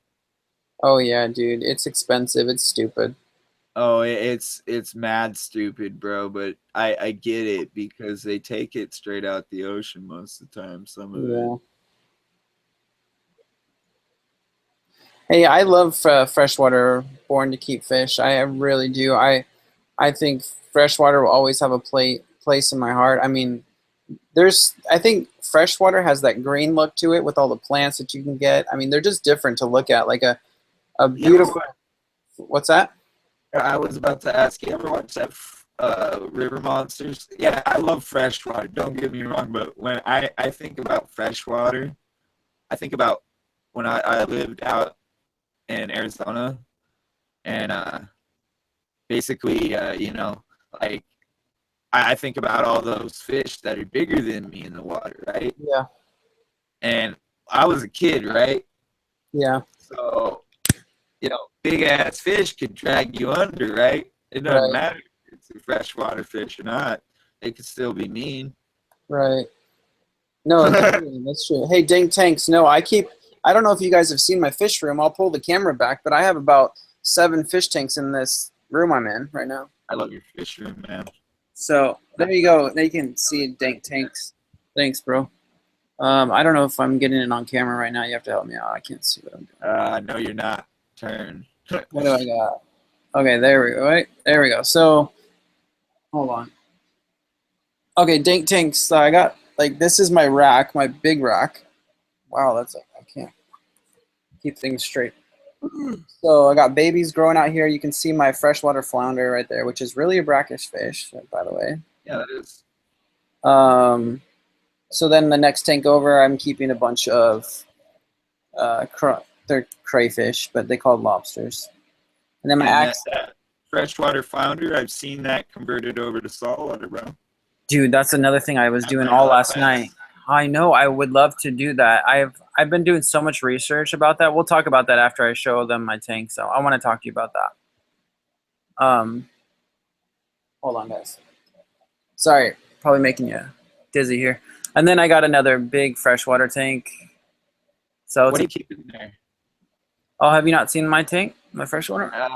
No, I have not seen this. I don't think. So I have. He was like half awake the other night, bro. Yeah, dude.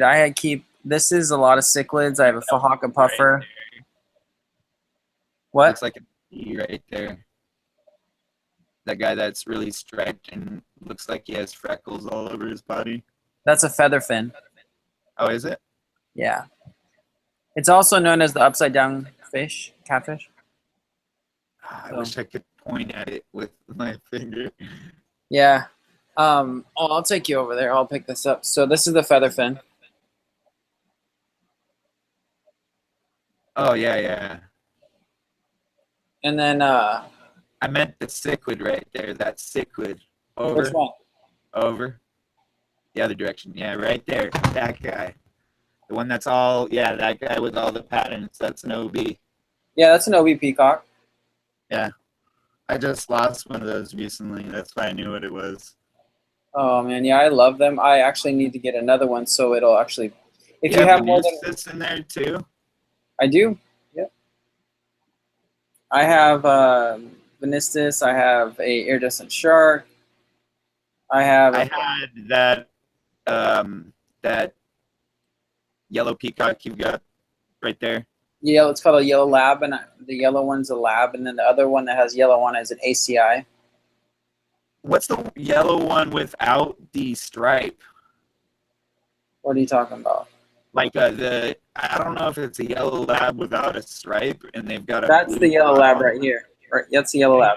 No, I used to have a yellow lab without a stripe that had a blue speck on its gill. I don't know, man. Have you ever seen one of these? It's called a Farlowella catfish. Yeah. They have those over at the LFS. Yeah. I don't know what the one you're talking about is. I've never actually seen it. I'll have to take a picture of them and show it on here tomorrow. Okay. Then I also have, I'll turn this light on. Those labs, though, they're mean, man. They attack other fish. And shit. Mine's actually the weak. It's not an aggressive one. I keep an anole right here. That's an anole. Then I have a slider and then the water down here. I can turn on the lights to show you. Oh, no, don't wake them all up. Yeah, it's okay.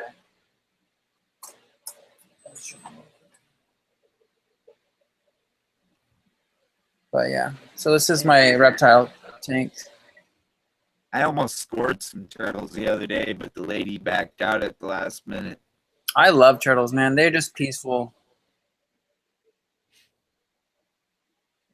I love them a lot. I like my anole too, my anole lizard. You can go fishing over at this little pond they have around the corner. They call it the duck pond. But they basically have turtles in there too, and I'd be afraid to catch a turtle, you know, because like that's mainly what's in there, and then there's frogs in there as well. But I wouldn't mind to catch a frog. Because, you know, you can put frogs in with cichlids. A lot of people don't know that. Yeah, no, that'd be cool to watch. Yeah, they put those African frogs in with them, I mean, so.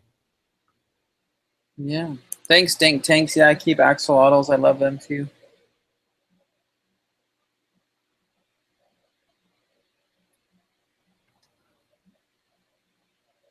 All right. Hey, there you go, Dink Tank. That's my link. I'm going to start doing live streaming too, by the way, guys. So you're more than welcome to join me, Nick, or anybody who wants to join when I stream. For sure. I would love to just chat and talk to you, you know. What is that in the axolotls tank? What? What is the flower things in the axolotls tank?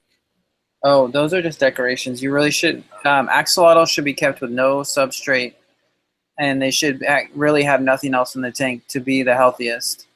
Because the gills, when they suck up, they can actually, when they feed, when axolotls feed, they suck in, and they suck in water. So if you had like a sand substrate, you're risking damaging their gills and their lungs. So, you know the reason why they were legalized here, right? Yeah, well, because do you know where they actually come from close to where you're at? Yeah, I know.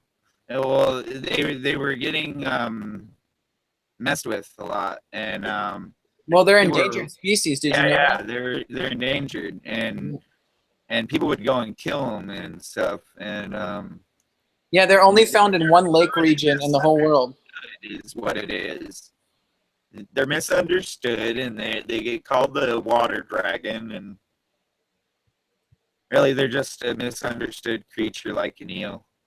They actually, yeah, I mean, they're only found in that one lake region in the whole world, so they're very endangered right now. Yep.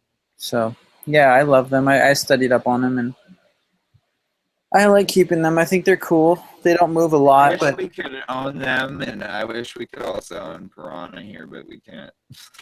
yeah, dude, I'm not. Yeah, that'd be I cool. would love to. I would love to. But then again, you think about that, you actually have to feed a piranha actual like Yeah. and chicken and animals. So it's like, Yeah. at the end of that, not worth it. No, it's.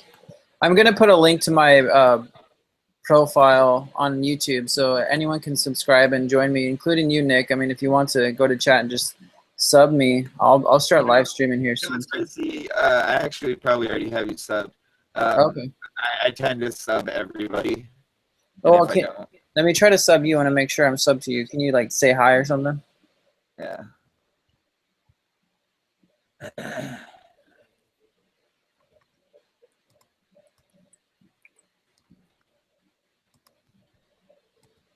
I just want to not do it when Brian's doing it to be respectful. I don't like going over the top of other I people. try not to do it when other people are doing it, but when I've already started a stream, it's kind of like, oh well, you know, at that point.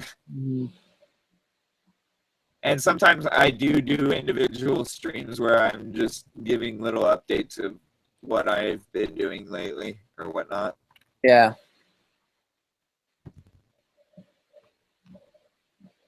Yeah, I mean, I'm gonna start doing it. I'm just getting into my animal channel. I'm gonna be uploading videos and stuff. So I've been keeping animals for a long time, but I keep other exotic animals too, not just fish. I want to get a parrot, but mom says no. Oh yeah, yeah, that'd be cool. I love birds. I have a wolf hybrid, which is pretty exotic. Yep. Japanese giant salamander. I don't know what that is.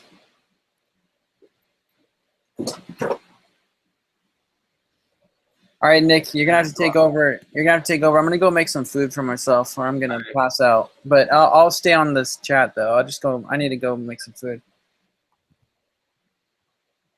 I want to see a Japanese giant salamander in the hobby. Okay. I want to see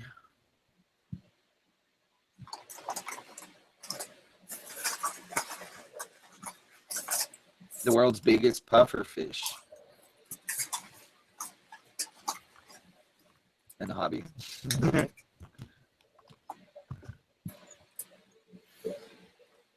That was a joke. Don't take me literal.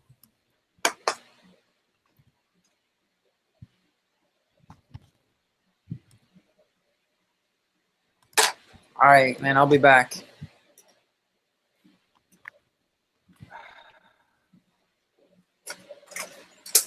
Chair fell.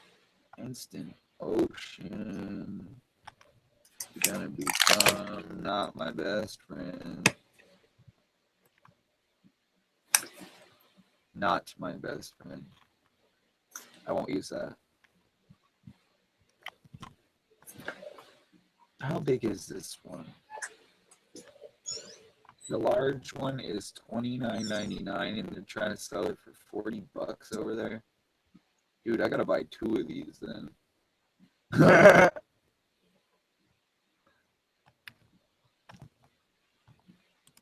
You gotta have one for yourself. I'm gonna buy a mag float for myself, the big one, because might as well, because I'm gonna have a big enough saltwater tank that I need it, and I'm gonna buy one for the giveaway. Mag float. You know, one of them magnets that cleans the glass. Yeah. I figure, you know, they sell them for like $50 over at the store. And yeah, I found it online for only $30, so I guess they got to make their money, you know. That's cool though.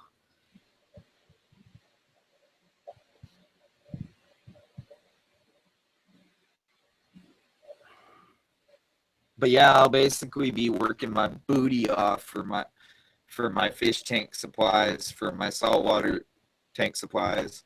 I don't mean to like totally cut in there and totally tell you guys my business, but might as well, right?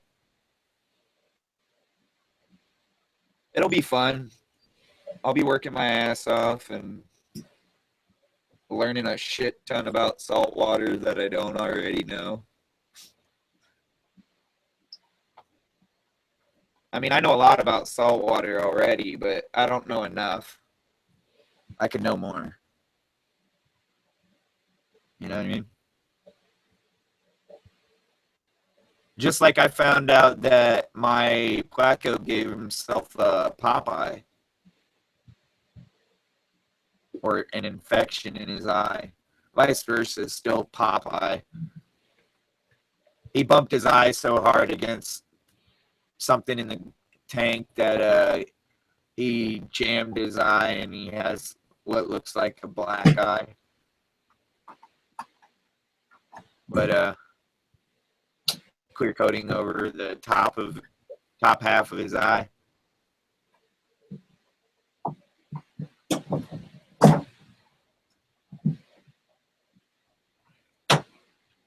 I mean, if it wasn't for my mom's ex-boyfriend when I was growing up, I probably never would have really gotten into this hobby. I've been into this hobby since I was probably 12 years old, when we set up our first tank in the living room.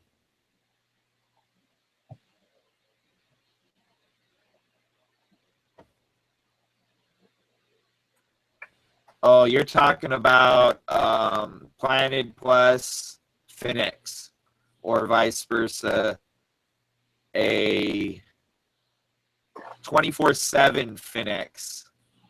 No? Or no. I think I know what you're talking about. You're talking about a Kessel. I forget the numberings on it, but it's the $300 one that you're talking about. They've got a Kessel 300 for $300. I can't remember what it might be 30L. They have weird numberings on their Kessel design. No, it's AP, sorry.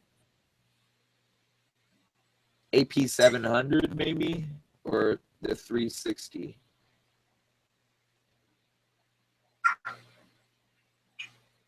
Probably 700.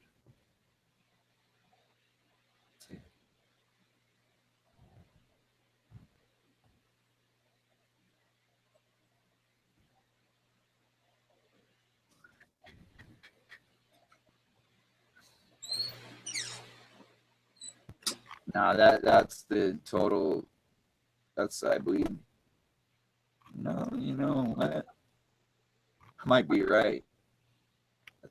That's like the really expensive one. Sorry, I'm not right on that one. Oh fuck. I'm lit. Sorry, my bad. Don't hate me. Okay, the Kessel AP 700 is like almost $895. Exact. What you're talking about is a Kessel A160WE tuna blue LED, or vice versa. Kessel Aquarium tuna blue LED aquarium lights, A160WE and A360WE.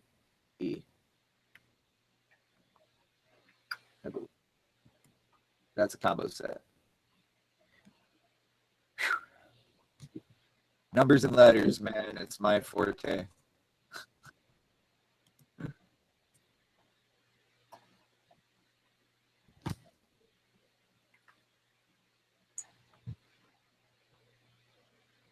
Let me look for the link.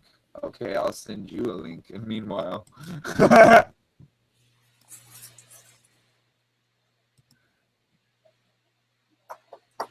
because I basically just looked at it on Dr. Foster's, which is a pretty referable site, or reparable. Sorry, not referable. Oh, I can't post that link there. Oh shit. You can find that. You know what Dr. Foster's is, and you know how to type Kessel in. Yeah, that's basically like a Kessel.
Okay, I'm back. My shit crashed. As I was dropping a link, my shit crashed.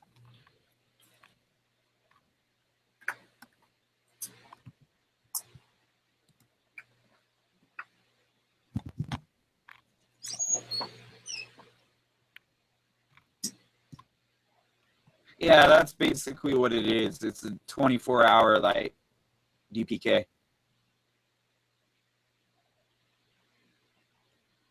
And it's basically the same thing as the Finex Marine Light.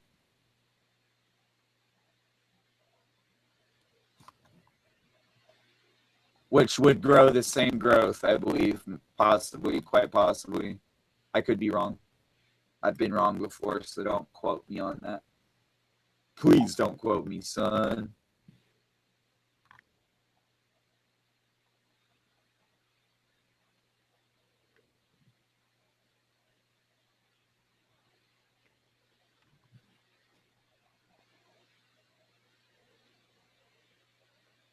Ah, my foot itches. Ah, itch, foot, itch. Ah, itchy foot.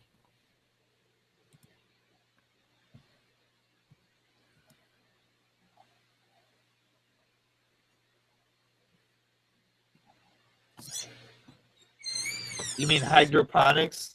Yeah, hydroponics lights would work awesome.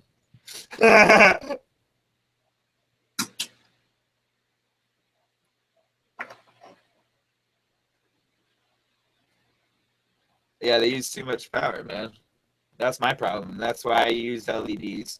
That's what people don't get. Like, I've got a power issue already because the state of California likes to ream its residents. And, yeah, it ain't very nice. You know?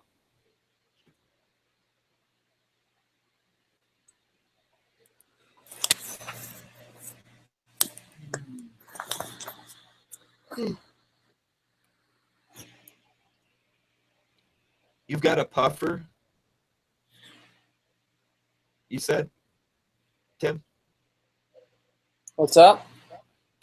You said you have a Fuhaka puffer? Yeah, I have a Fahaka puffer. I have a dog face puffer. I have a green spotted puffer. I am ordering a porcupine puffer, which should be here soon, like 2 days. I've kept a porcupine puffer before too, so yeah, I know a lot about puffers. I want to do a reef king so bad, bro. Yeah, dude, just save your bank account on it. It's gonna explode when I do a reef tank, dude. I'm not even joking, and a lot of it probably, more than definitely, I'm gonna end up accepting donations of things too. Yeah. Because I know people around here that are willing or already willing to give shit away. So it's not like I'm hurting in that aspect, but Well, Nick, like, yeah. Well, you should look at my videos, man, because I'm uploading a bunch of videos, and you should really look through the fish that I've kept and really get an idea of what you want, you know? Like, I've tried to vlog, like, all my fish that I've kept over this past year, and because you really want to think, like, when you get into saltwater, you don't want to waste money. The biggest thing I wish I could have changed, the biggest thing is I wish I would have had more of a game plan going into it, because I think I wasted a lot. Because when you're talking saltwater fish, I've already wasted almost $2,000 in freshwater, bro. I know. Oh, dude, yeah. I know. I just, you know, I wish I could have saved myself a ton of money by, you know, just knowing more. But that's part of the game. At least $2,000 at like the minimum. You know. Yeah. That's a guesstimation. That's not like a legit number. That's a guesstimation on what I think I probably spent. I mean, I know from having my 225 gallon when I was a kid, which was all freshwater, but it was like basically set up so that we could grab fish out of our local lake and fucking put them in there. Wow, yeah. I mean, well, it was really cool. It was really the easiest. Cool. Oh yeah, yeah. Sorry, I was trying to answer TPK. There's a bunch of questions on here. The easiest saltwater fish to breed, you know, honestly, the only breeding pair that I've ever kept are Ocellaris clownfish, and I had a mated pair of ocellated clownfish, and the clownfish you see in my tank right now, he was one of the mated pairs, but my other mated pair got sucked up into my filter. So he's the male? Well, they can intersex, change. I already know that. I know they're the only thing that, besides frogs, that can intersex change, other than a few other fish in saltwater can intersex change. Right. I know that some cichlids can do the same thing, intersex change. If there is no female, they will basically create a female by some miraculous freaking turn of God. I don't understand it. Right. I really don't. Thanks, DPK. Yeah, I mean, I would think the easiest fish to breed would be clownfish. I mean, I don't think clowns are easy. A lot of people tell me they're the easiest saltwater fish to breed, and tangs most of the time are caught from the wild. But I have heard that there's been a few occurrences lately where they've bred one successful pair in captivity. Yeah, only blue tangs though. They've only been doing it with it's the blue tang that they just recently were able to breed. Yeah. And that was, I believe, I want to say that was on the East Coast. And that was in 2016. It was like really recent. Yeah. And I only know that because we get them over there all the time, and they say that most of them are captured outside of the yeah, wild caught, you mean? Yeah. Well, they have Aquarium of Pacific that goes out and captures a lot of this stuff. Yeah. And I don't want to say they're the best place or the worst place, but you know, I think they know a lot about animals. They have to with having a place like that, you know. But there's probably also people that like don't know everything. Like there's no one in this world is going to remember every little bit in detail. And if they do, man, bravo to you.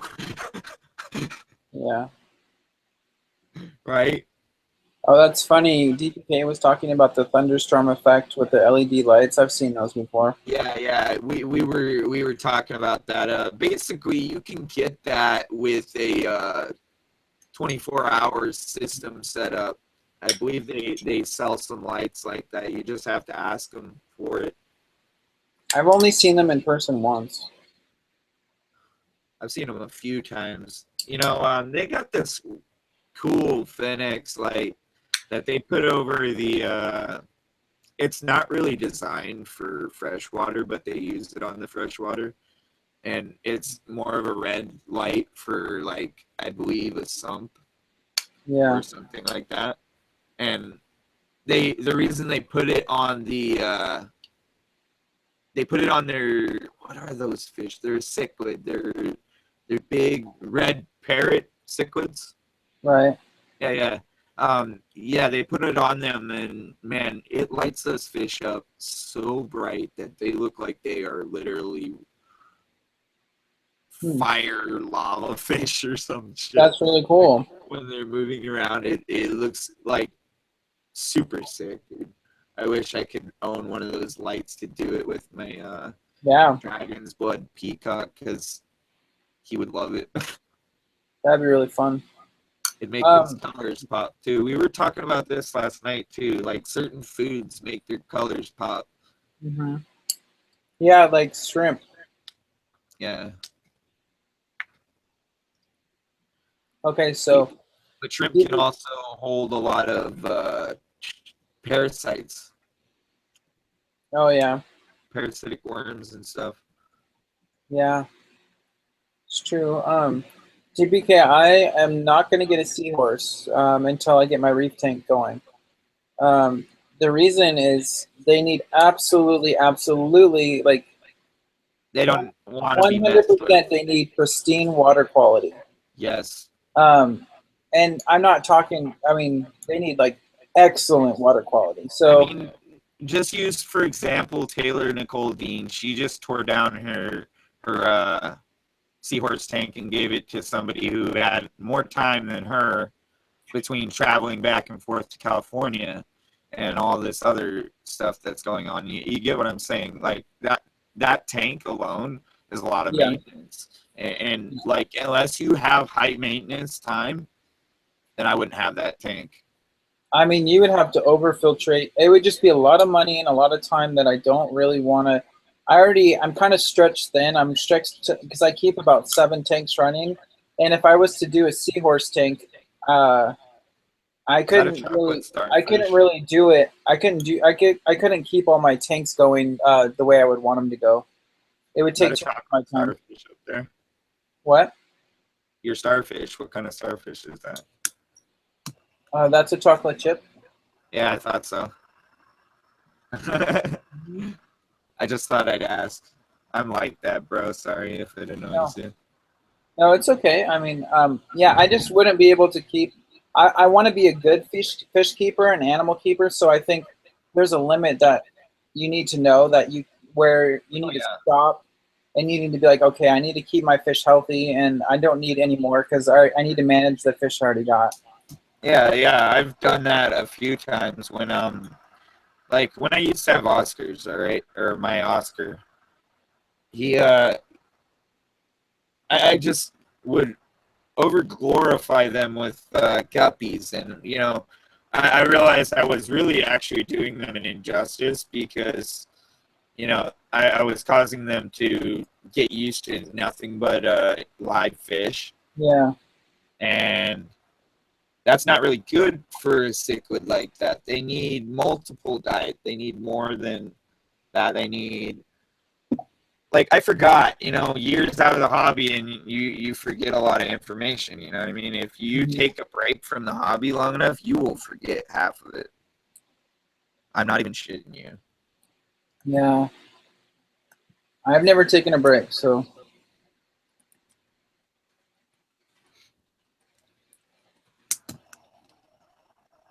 Yeah. And DBK, I've never kept clams before. I was thinking about buying one. The one that I want is expensive. I've kept freshwater clams, never saltwater. If I get saltwater, I'll probably not get clams until my tank is fully established. No, that would be like one of the last things you'd want to add. Yeah. The one that I want, I'm gonna find. I'll show you guys.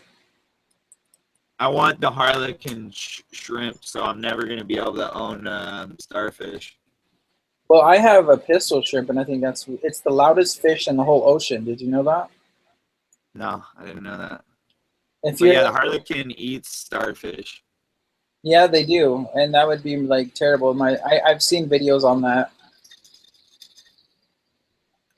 If you guys want, check this out. I'm gonna send you a link. Just watch this for a second. It's really cool. Okay.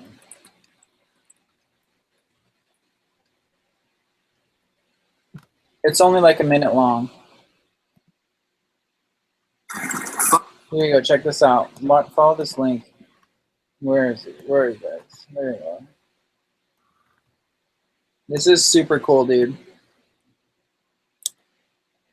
Why I'm off camera is because my tanks are asleep, and I'm not gonna sit over here and be rude to my fish. That link will show you what I have in my. It's called a pistol shrimp. It's the National Geographic special on it. It's only like a minute long. Did you know there are such things as microscopic sponges that live in both fresh and salt water, and they can transfer from both? No, I didn't know that. Yep. Thanks for teaching me that. I didn't know that until a couple weeks ago. Yeah, that's cool. They sell these all the time over at the store, I think. Hmm. The guy with the red stripe on his back, not the one that was trying to eat the guy with the red stripe on his back. Yeah. But I hear my pistol shrimp actually firing a lot. I'm surprised we haven't heard it on camera.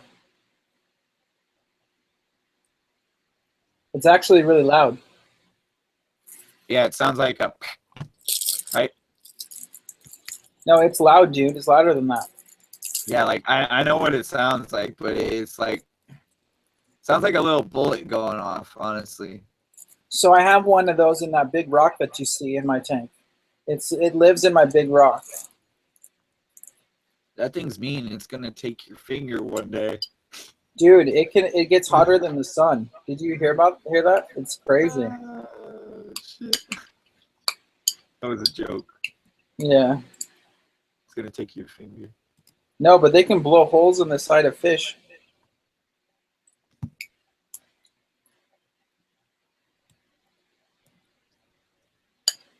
I hate how Twitter does that. Oh, I'm gonna blow you up that you just got a freaking follower. Oh, I'm gonna blow you up again. Oh, I'm gonna blow you up with an email. Yeah, I don't do Twitter. But yeah, that tank or that shrimp is the craziest shrimp I've ever owned.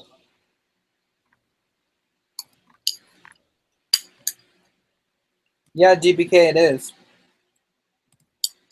It's like the mantis shrimp, but without, like his claw, the mantis flicks the people, and then this one shoots the water like as fast, hotter than the sun. So they're both really crazy.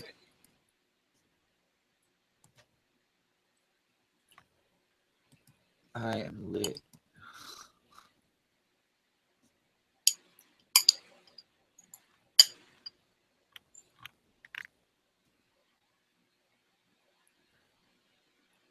You know, we're more than fish keepers. We're animal lovers, dude. We're water keepers. Mm-hmm. At this level, like, people don't realize that when you keep so many fish and you keep different environments, yeah, you're not really, in my eyes, doing justice unless they're dying because you're a shitty. yeah. Fish You're keeper. keeping water. You're not keeping fish. Yeah. You guys see that? There's another really cool video I could show you. It's called David. It's like David Betancourts Aquarium. It's like. Yeah, I already know. You saw it? Yep.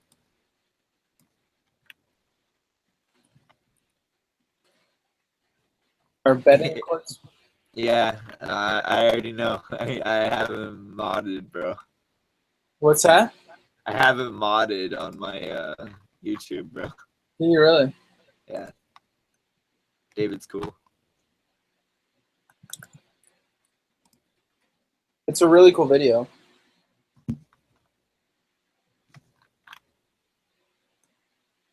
Or David Attenbury. I don't know what the heck that guy's name is. David something.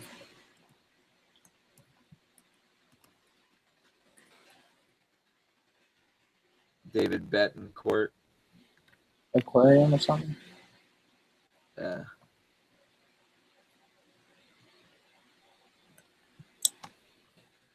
Anyhow, soon. Oh no! It's David Saxby's. David Saxby's. Oh, it's David Saxby's. I don't know if I've heard of that. Maybe You got to check this out. David Saxby's Aquarium 2017. I'll send you the link. You don't have to watch it, but if you do watch this, it's absolutely like breathtaking, dude. Like this guy's aquarium.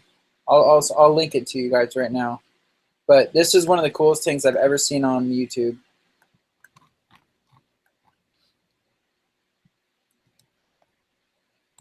I think Rico might actually be up. Let's see.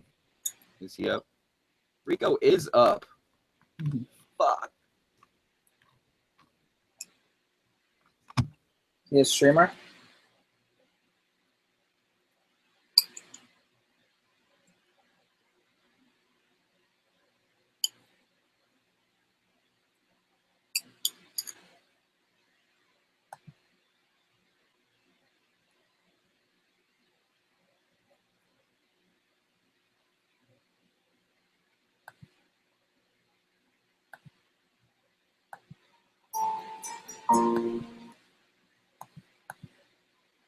Yeah, he's another streamer. He has salt. He probably has one of the biggest saltwater videos on YouTube. Yeah, he's another streamer. Nice. He has salt. Whoa. Why am I hearing us twice? I think you have the stream open, bro. Is it gone? Yeah.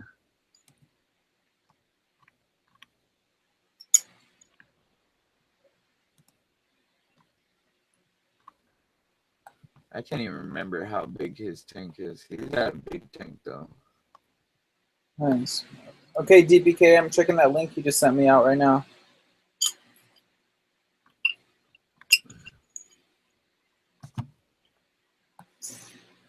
Coming up.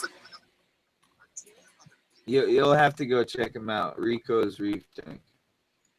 Well, get him on here. He's live, bro. He ain't gonna get on another stream when he's live.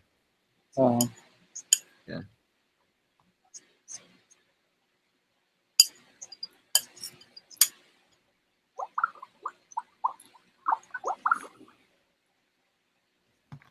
Oh, I like these guys, DBK, the Fincasters. They're a good channel.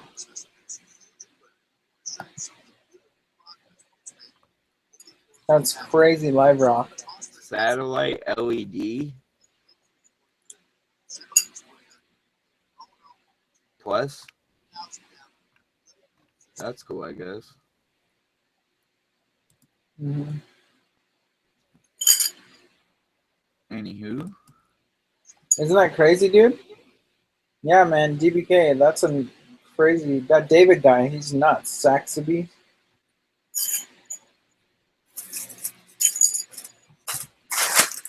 It's like that, dude. You, I don't know if you're, Nick. You gotta check the link I put out sometime. Just save it or something. It's really cool. Watching that video is like watching a movie. Yeah, that's like Rico's tank, bro. Crazy. Almost. Shit's dope. Oh. That's too much money, bro. DPK says you have to watch it. Yeah, it's just too much money, man. It's too much fucking money. Just check out the link, man. It's like watching. It's just too much money, man. I'm already watching it. It's just too much money. It's disgusting. It's probably worth. It's probably worth more than my house. He needs to stop wasting money and just donate it all to poor folk like us. If we could have like a third of, or like a 16th of what he has, man. That was a joke, by the way. Yeah. This guy probably took all kinds of plumbing school, lighting school, you know, electronic, or I mean, electrical, so on and so forth, man. Yeah. Yeah, man. If I had like $100,000, He did not sit on his ass. He worked his ass off for all that. Seems like a really nice guy. I mean, he's smart.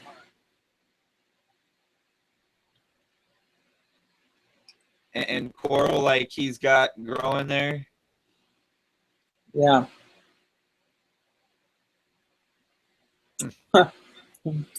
All I'm gonna say, it's hard to get rock growing like that. Yes, it is.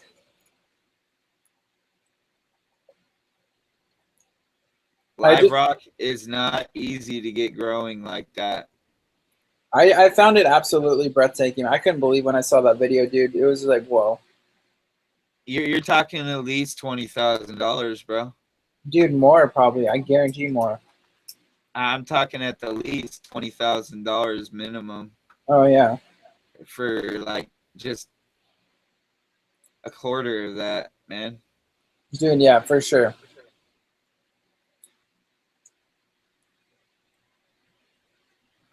I just want to have a room in my house that I can go in and look at it. You know what's funny is I like that guy's voice. Need that much. That guy's voice that's narrating that video that I linked is like, it's like watching like a BBC special, like a Animal Planet or something. His voice is like perfect. It's like an English accent. I never really see myself becoming famous for this because I don't really want to, man. I'm not about that. I really am not. And if it happened, you know, more power to it. But like I said, I don't really give a crap about it. Like, I don't care about being famous. Fame is just stupid. Okay? Yeah. I'd rather just be able to appreciate the hobby as I always have. And see that black fish that was just on the screen. I wish I could like screen share, but I can't. Yeah. He looks kind of like a manganese, and I know he's not. He's a saltwater fish. Mm-hmm. That's why I was kind of thinking, what if some of these freshwater fish swapped over to saltwater and mated with, you know, something that. Dude, that'd be crazy. It's uncommon, and that's how some of these fish became what we know today as brackish. That would be crazy, dude. I mean, there is simple enough explanations to explain some of the shit that happens, or some of these strains of fish. Yeah, dude. Yeah, DBK, that guy must be like mafia money, man. Oh yeah, big money, man. Big money guy. He's just like mafia money, like that's worth like a whole like neighborhood. Okay, you want to see biggest aquarium in the world? Look up the one that's in the Dubai Mall. Dude, I know. Oh my god, dude! I would love to just like be yeah, the cleaner of that tank. That's like one thing, but to have this guy actually has that in his house, I mean that's nuts. You have an iridescent shark, right? I do, yeah. Watch out for him jumping. I'm more concerned about how big he's gonna get. Yeah, well, you don't have to worry about that too much. You just gotta watch out for him jumping. Yeah. Because he'll hit his head right up on that glass. Oh, I yeah. remember you said that. What's that, bro? I remembered you said that because, you know, I remember certain fish and how they act.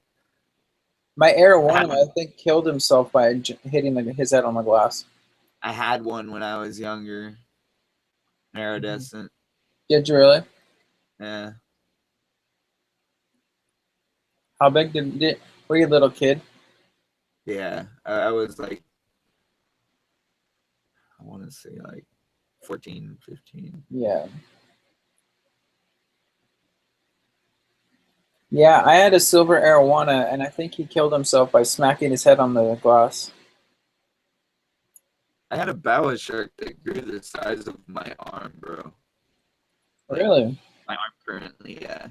And like, he had to be a good 3 feet, dude. I'm not even freaking joking. I don't understand why people don't know that they get that big. Yeah, and he one day decided it was best that he took his own life and left this world. And he just smacked himself so hard against the glass, he knocked himself out and killed himself. I think when I start streaming, I don't know if I'm going to choose like topics or I'm just going to have it like an open forum. You can have it open or you can have a topic. Usually when you have a topic, people don't usually stick to it, but sometimes can stay close to it. Yeah. But what I say is don't try to be like everybody's babysitter police about it, because then it just becomes more like a job and you don't want that. You want to have fun with it. Oh, you know for sure. Because I've had my experience where I didn't have fun with it, and I've had my other experience where I had a whole hell lot of fun with it. Yeah. I just saw a flounder in his tank.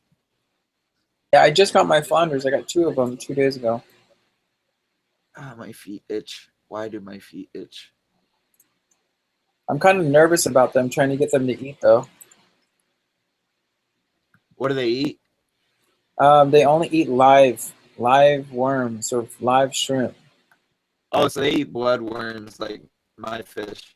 But they have to be alive. Yeah, they're black blood worms. And they're like really like, I guess they're really like, they don't fight for their food. They're lazy eaters. Lackadaisical. So I'm kind of nervous about them not eating because, like, literally, I watched videos where people would have to like hold the live worm in front of their face every day, every like time. Pea puffers, man. If you don't hold it in front of them, they'll attack each other thinking there was no fucking food in the tank. Really? Yep. Wow, dude, DBK, that's a crazy link you just sent me. Or sent us.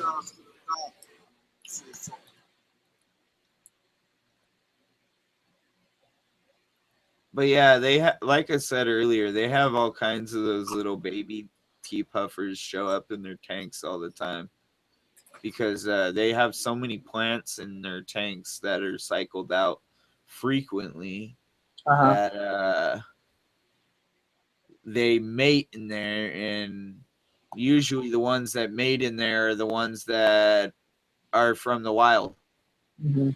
So it's like they're getting batches in, but they're also getting these puffers to mate in there. So there's probably prime conditions. And I know they run the same water basically that because they make their salt water. And they run the same water that they use in their fresh water. So like, but I don't know if they use RODI for it or if that's a whole nother debate that I really don't want to get into. Stupid, like saltwater people. Some people are like, yes, you should only use RODI, and then other people are like, you don't need to. Yeah, you can and can't. I mean, the difference isn't much, man. It's just like some people get too freaking far into it that they just. I went over to this lady's house and she's like, "You don't keep RODI water?" And I'm like, "No, I just mix my salt in my tap water and it works just fine." Water, bro. What? I buy RODI water. I know, but you can get RODI units. Like there's, you know. Just like you can, I believe there's a way to deionize just a standard filter too. It has a membrane, right? But I'm not sure. Somebody else to ask about this would be Kevin Iron Vlogs. Yeah. He knows more about that than me. I just don't think RODI units are necessary because I've ran saltwater just fine without them, you know. Yeah, that's why I was getting at that argument earlier about like you can run different levels and like that's what I meant earlier, because I know guys that have been in the game for fucking like 20-40 years, right? And basically they said, I remember running saltwater fish on basically almost the same parameters as freshwater, just with salt in it. Yeah. Before we even had our ODI units. Oh, dude, I mean, yeah. So that's the same argument there. See, like the only old school thing that the one thing I don't like about old school tanks is those under gravel filters. I don't like those at all, and that's what people used to do. Under gravel filters. The only reason I did because we had a big flue ball, and it did the job fine. But like I said the other night, we also had a setup where we had like 5 or 6 sponge filters underneath the under gravel filter, and it also had a return where it shot out underneath. So yeah. Well, I mean, like, how hard is it to like get those pads out and like clean them off, or did you ever do that? Not very hard. We do it at about every 2 to 3 months, and we didn't ever really have water problems. Oh, nice. Hi, Mark. How's it going? Welcome. But then again, we had a really big filtration unit, so that's why it's the 2 to 3 months. Yeah, for sure. What's up, Mark's Fish Keeping? I don't know who's all here right now, but Mark's Ark, is that who it is? Mark's Fish Keeping UK says hi. So let's. Okay, people. Here's my channel, Mark's Fish Keeping. I'm gonna be. It's refreshing. It's refreshing for me, so it'll take a all second right. to catch up. I'll sub to him, and he can sub to me if he wants to join my live streams too. DPK, you're crazy, bro.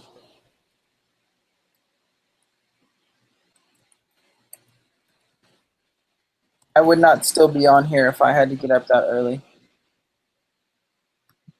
I don't have to get up early, so I'm good. Yeah, I already have Mark's Fish Keeping in the UK followed. Oh. I thought I just followed him, so I didn't have him before. Yeah, certain mollies and platies, like I was saying earlier, can go in brackish and some saltwater salinities, but I don't know how far, or for how long, you know? Right, yeah, for sure. I think that's the main thing is how long will they live in there. But yeah. I've had a really hard time. There's this thing called dragon gobies. Have you heard of them? Yeah. They're technically a brackish fish, and I have had the hardest time keeping those fish. A lot of people acclimate them to full saltwater, but I have not been able to do it. They're called a dragon goby, and they look really cool. They're actually in one of my videos. But I wasn't able to keep mine alive. I need to start putting that into my videos, and if you don't like my video, please tell me why you're thumbing it down. Don't just, thumb it down. Oh, dude, I wouldn't do that, bro. No, it actually inspires them to actually have some thought-filled comment instead of just dumb you down for the trash. Thoughts? Yeah. I mean, like, it gives them more reason to troll, is what I'm saying. It gives them more ammunition, and that's the honest opinion. I don't care. Yeah, dude. It doesn't bother me. I'm sure your videos are good. I haven't really had a chance to look at your videos yet. Yeah, they're sensitive to nitrites. Is dangerous for them, is what GuppyCare says. Right. 7 people watching us at 3 o'clock in the morning. I think if I do a brackish tank, What? You do? I said do. If I do, you know, that's what it, I don't know if it's my internet connection, but you keep cutting out. I don't know if it's me or if it's you. I'm probably too far away, and it's probably me, bro. I don't feel like restarting my computer right now. It's like kind of lagging a little bit. But Yeah, it'll probably be time for me to cut out here soon. right on. Well, yeah, dude. Anytime you want to jump in one of my streams too, that's if you see me on, just come on in. I'm trying to figure out how to do it. I'll probably do my first live stream this week sometime. I don't know. I got to get it all set up. You got a domino up there at the top. What's he doing? A domino damsel? Yeah. Yeah, he's a baby, man. He's a small guy. I just hope he survives. He'll survive. They're hardy fish. He will be big, you know. He actually gets about 4 inches. So. Yeah, I know. They're hardy fish. Yeah, he's cool. I like him a lot. That's why I got him. And then that yellow-tailed, I don't want to say it wrong. I believe it's a damsel too. Oh, you're talking, which one? The one right there that's below the what Fiji looks damsel? like. Yeah. Fiji damsel? Yeah, it was below like a cardinal or whatever the hell that was, I think. So I think you're talking about the yellow tail and the blue. What's the striped one there?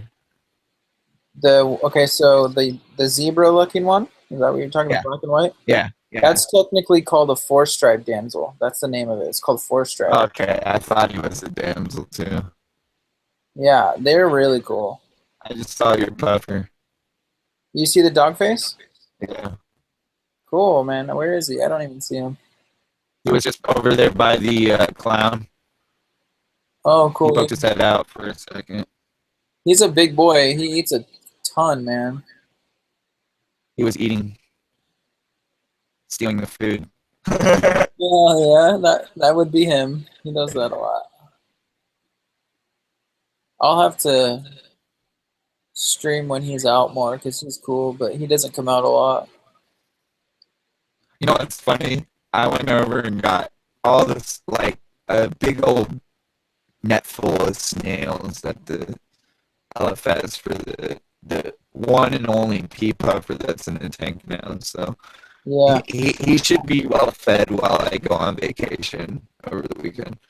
Anyways, the point is I was sitting there for like 20 minutes and some dude comes up and asks me, "How can you see those little snails?" I'm like, "I just got good eyes." And he's like, "No, really, how can you see those snails?" Right. Because they're like so freaking microscopic. And I'm like, dude, I've been doing this so long. I can see anything in a tank. Yeah. Yeah. Once you, my biggest thing is learning all the fish's names. There's so many different names. My, I know some of my freshwater fish's names. I don't know all of them. I mean, I can tell you one of them's Latin name, Metroclima pyrostenosis. And Dealinacara, I can't tell you his name. He's an asshole. He killed my LD. I don't even want to try to remember all the scientific names. I mean, that's just too much for me, dude. Yeah, it's a lot when you get on that level, dude. But at the local community college that I'm gonna have to be forced to go to because my mom already goes there.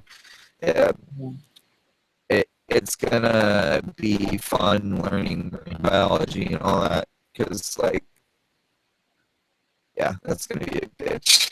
I feel 'Cause like you have to remember all those Latin names, like, no joke. And if you're gonna go for like the licensed international shipping and receiving of live imports, you have to at least know somewhat of the like all the fish that come in and out. Yeah. You know, you have to like know species and yeah. just make sure you're having fun. I think the biggest thing is don't let it take the joy out of. Oh yeah, I'm trying not to What? Because I joy mean, out of my life. yeah, don't let it ruin your hobby. What is that guy there? Which one? The yellow one with like the weird shaped tail that just went into that cave. That's one of my favorites. He's called an undulated trigger.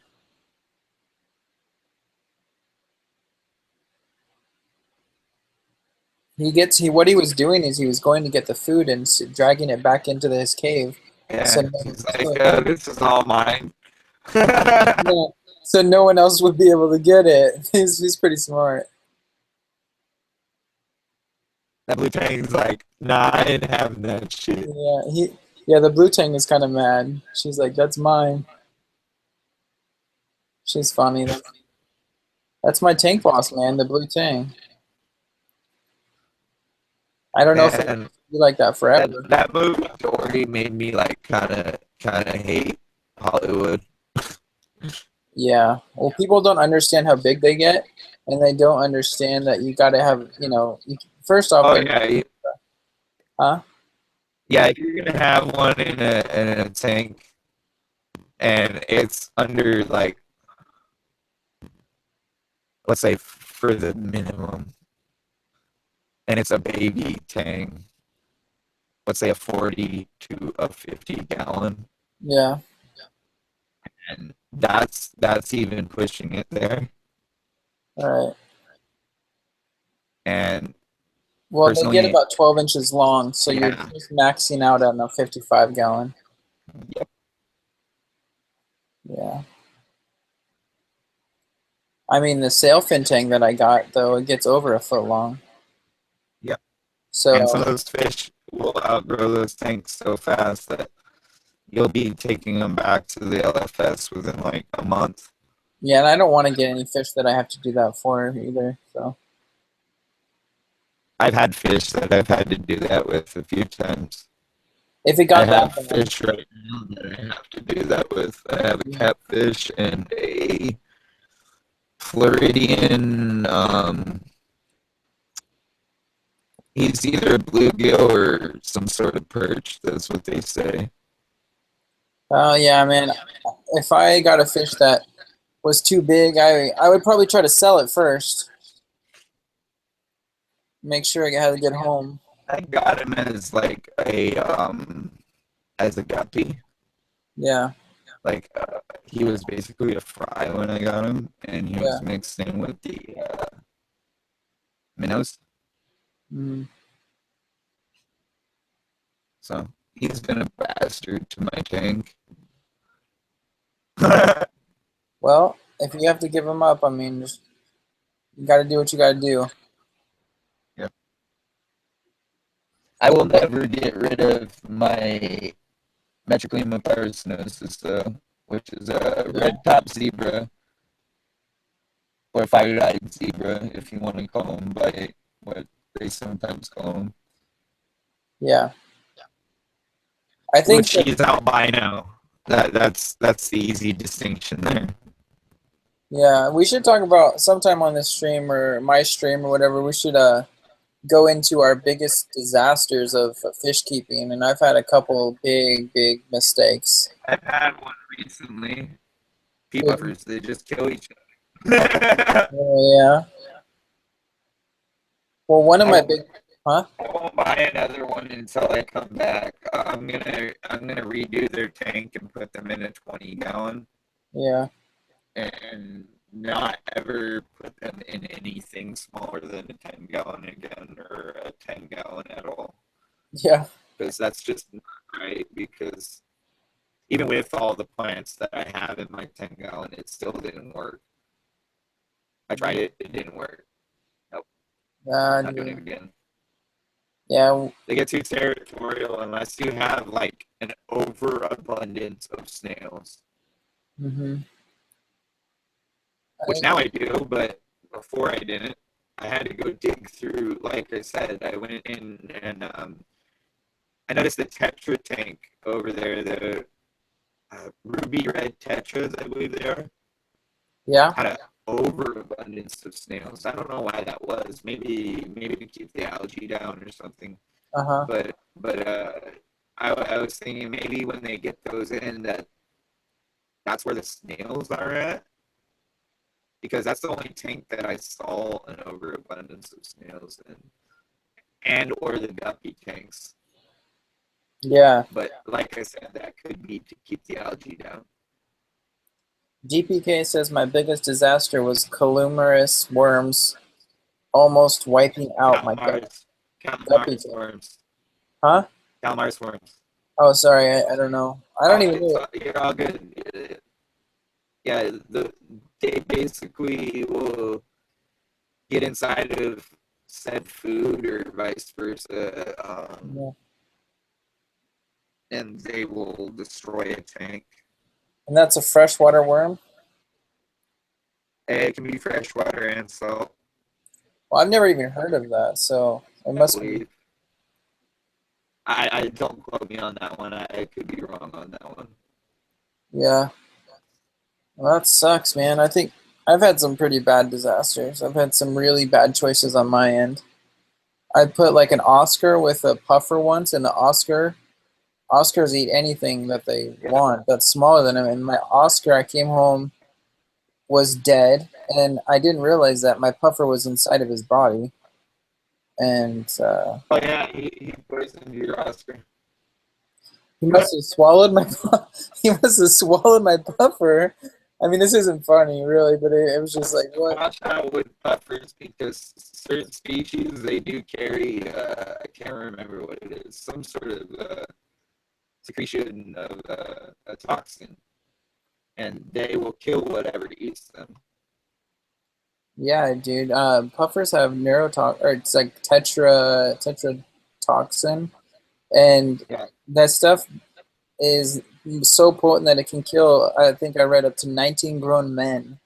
That's why they sell puffer to eat in Japan, and they have to like take out all the toxic parts of the puffer, and they leave the non-toxic parts, and they cook it, which I don't even know if I'd ever even try to eat that. It's called fugu, F-U-G-U. Yeah, I know. I really don't even want to ever even try that, because I mean, if that guy messed up, that's no, thank you. But yeah, I don't know if you can get. Can you get them in saltwater, DPK? I want to know that. You know, I've never even heard of that. I think you can. They might just be called something else. Well, we have bristleworms in saltwater. We have bristleworms and fireworms, and those are actually good for the sand bed. Yeah. But I got stung by a fireworm once, and it leaves like fiberglass in your fingers. It's crazy.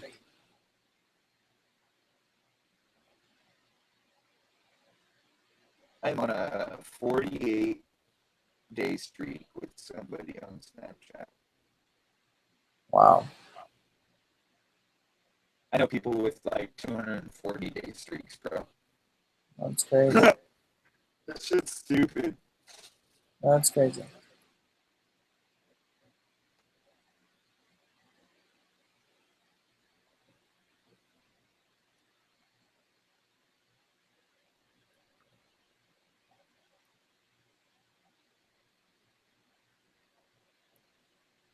No, I'm not letting you see my 48-day streak. DPK, what you thinking? Trying to get me taken off you? No.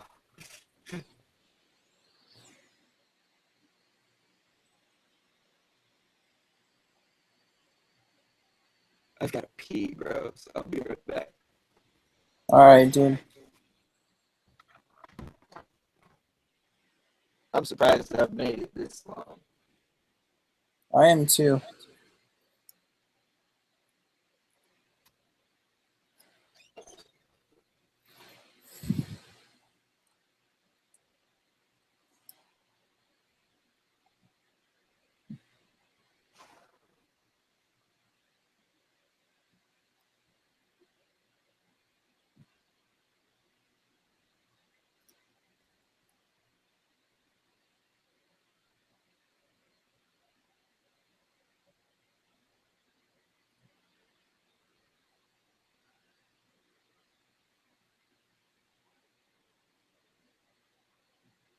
All right, yeah, 6 people watching.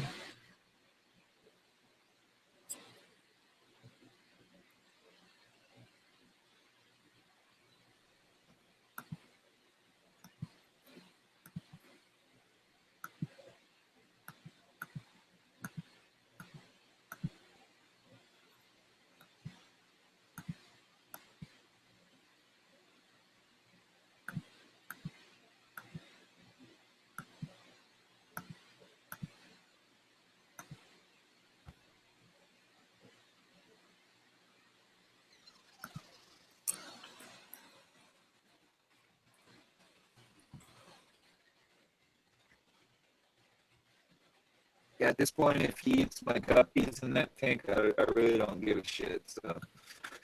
Yeah. If I come home and all the guppies are dead, I'll know who did it. Yeah. Basically. Jason, it's just, what's that?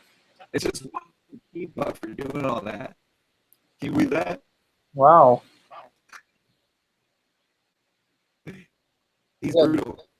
Jason James, the Fish Loft. I don't know if I'm sub to you. I'll have to sub to you, bro. I'm subbed to damn near everybody already by now. Let me see here. I done threw a sub party a long time ago, yep. Oh, Jason. Yeah, Jason was on our stream. We just had him on. Jason was on earlier. Okay. He's got all kinds of things, yeah. Yeah. He had to sleep for a bit. He tried to sleep, is what he says. Oh. Sorry, I don't know No people's mas names Pablo. yet. What's that, buddy? I just said no mas Pablo. I was rereading something Yeah. somebody said in the chat. Your crab keeps falling over. He's like, I don't know. The shell's too heavy. I don't know. Oh shit. Do hermit crabs ever have to come out of the water? No, well, there's certain types that, I mean, that's a big loaded question. I got into a debate.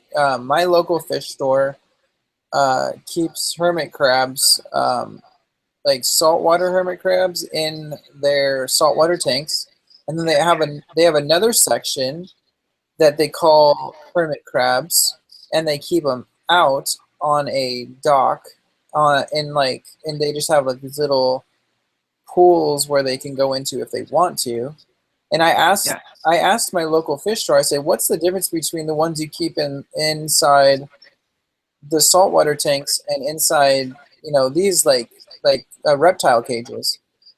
And they really couldn't give me a straight answer. And so I don't know crab species very well. I don't know the different types, but I know there's some that can and can't go in water, and I know that most of the ones that are down by the beach can go in the water, because otherwise why would they be down by the beach? Well, I don't know, man. I really don't know. I don't know the answer to that, like 100%. Like there was this guy that came in and he's like, no, those can live in full salt too. And I was just like, okay. I mean, I was gonna buy one, and I didn't know which one I should buy, but so. Yeah, they can live in full salt. I believe they can, yeah. I know there are hermit crabs. There's many hermit crabs that can live in full salt, but I mean, that's all they live in. But I mean, I'm talking like submerged. Yeah. Submerged, because they have a little tank over at the LFS where they've got crabs, and I always ask them, are those fresh water? Would they kill my fish if I put them in fresh water? Mm-hmm. And they're like, yeah. I don't. Yeah. I don't think a hermit crab would survive in fresh water. No.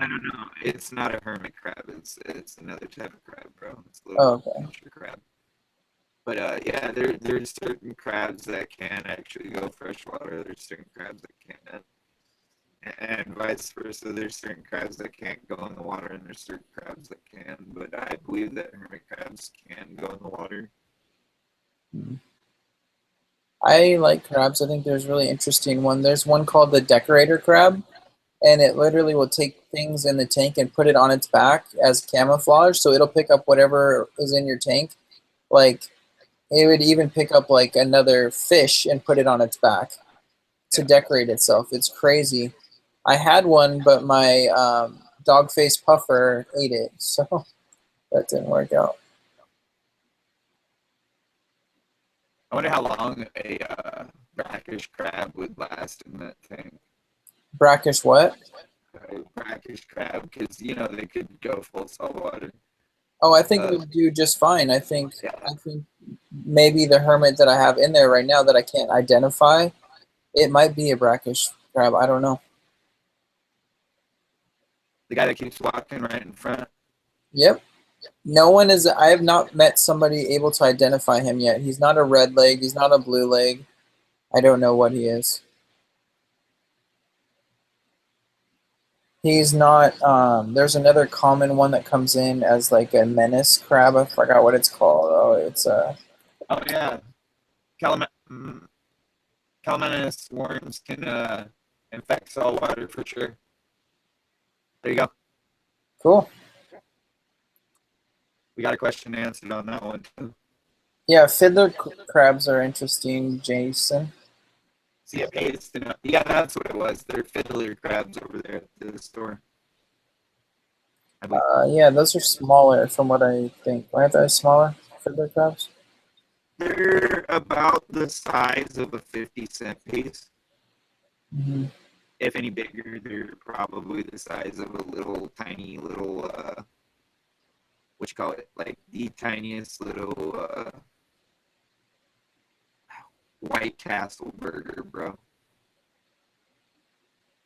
Think of a small White Castle burger. Okay. Yeah, they're about that size. Probably no bigger. Nice. So we have 8 people in here now. We're gaining people. Oh, it is that time of the morning. I mean, we were down to like 5, I think, at the lowest.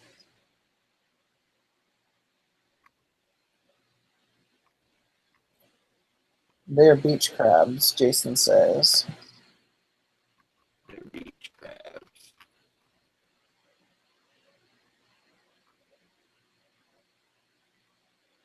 Wow, dude, that link you sent me has an silver arowana, and it has that one turtle fish or turtle that I it's called a pig nose, I think. There's a pig nose. They're so cool. But yeah, man, when I go to bed, you want to check out a saltwater stream, Rico's Reef Tank. Yeah, man. Everybody's pretty cool over there. Yeah. That's probably where some of these UK people are coming from right now. Maybe, yeah. In Washington, we would collect Dungeness crabs. I've never seen that. I don't know what that is. Dungeness crab. I'll Google it really quick. Dungeness. I think he's trying to say. Dungeness. Yeah. Oh, those are cool. That trigger and your blue tang were just like going at it. Yeah, because my tang wants the food. Yeah, my tang wants the food that the guy's hiding the food in that hole. He's like, give it now, you bastard. He's hiding that food, and my blue tang knows it. I smell the food. Give it. Yeah. Dude, my trigger is like hiding the food inside that cave, like really far up there. That's hilarious.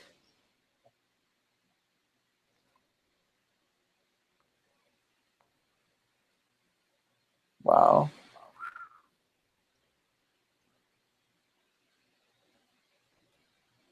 Does that goby like hide up in there? What, bro? Is that a goby that hides up in that rock? Which rock are you talking about? He just like came out from like, I believe what looks like an orange torch or something like that. Oh yeah, next to the canyon tree. That's a Midas blenny. I just said orange torch because that's kind of what it looked like at first. Yeah. It's the fish you're talking about is called a Midas blenny. Yeah, that's it. Over at the store. What's that? They got the store. Not very often. It's a really rare fish for my store. Oh, I live in California, bro, so nothing's rare. They can find anything and everything. Yeah, you probably have a huge selection that we don't have. They've been featured on tanks, that's why. Wow. Not to brag, but yeah.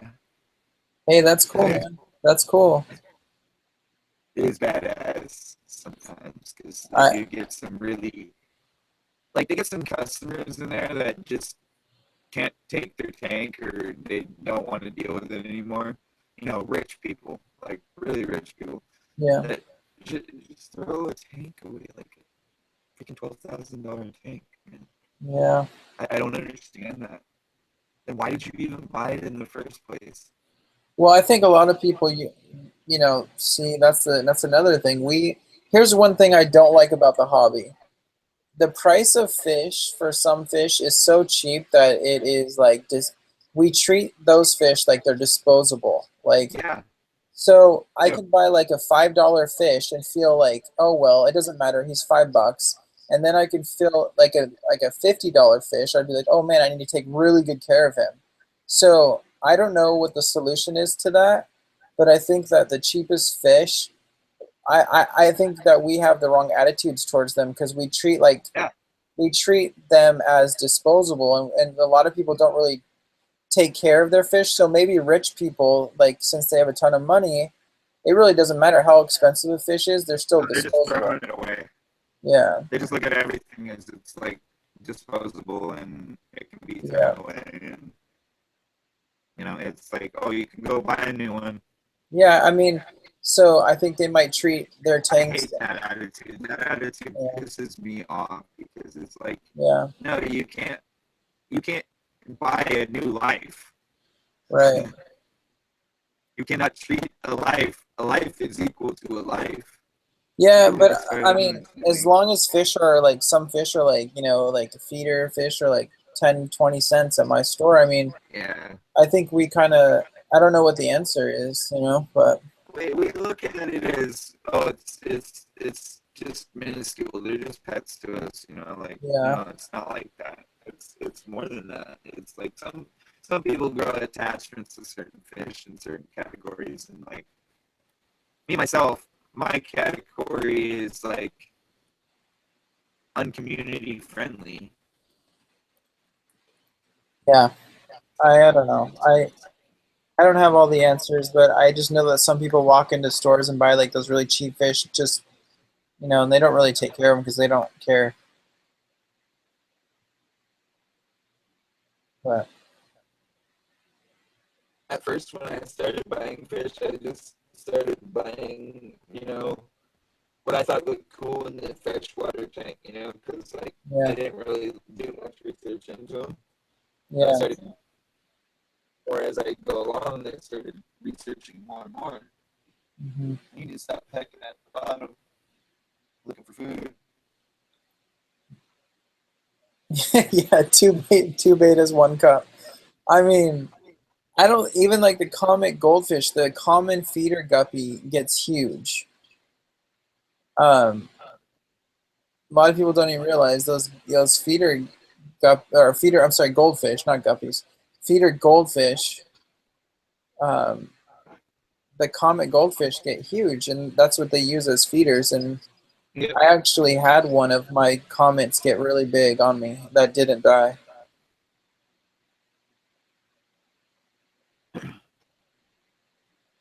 Jason says anything cold-blooded has no soul. Okay, bro. Okay, we all have a soul. I love everything. It's a mosquito fish. It's like the mosquito fish, the super aggressive. I don't know what he's talking about. Yeah, mosquito fish are super aggressive. I used to swallow them whole too. Oh, did you guys hear my pistol shrimp? He just fired. Did you hear that? It was like a crack of a whip. I was talking when my pistol shrimp fired, and you guys missed it. I should have shut up. But he just fired. I heard it. There. He's right there. No, that's the other crab. I'll have to try to get him on the camera. When I see him in one of these streams, it's really rare if he ever comes up. It's really rare to see him. There was that other crab fooling me. Yeah. No, you'll know the pistol shrimp. If you see the pistol shrimp, he has a big giant red claw, and he's big. He's way bigger than that guy. You know what's funny? You say they kill guppies. I've had a mate with guppies. Yeah. Mosquito fish. Yeah.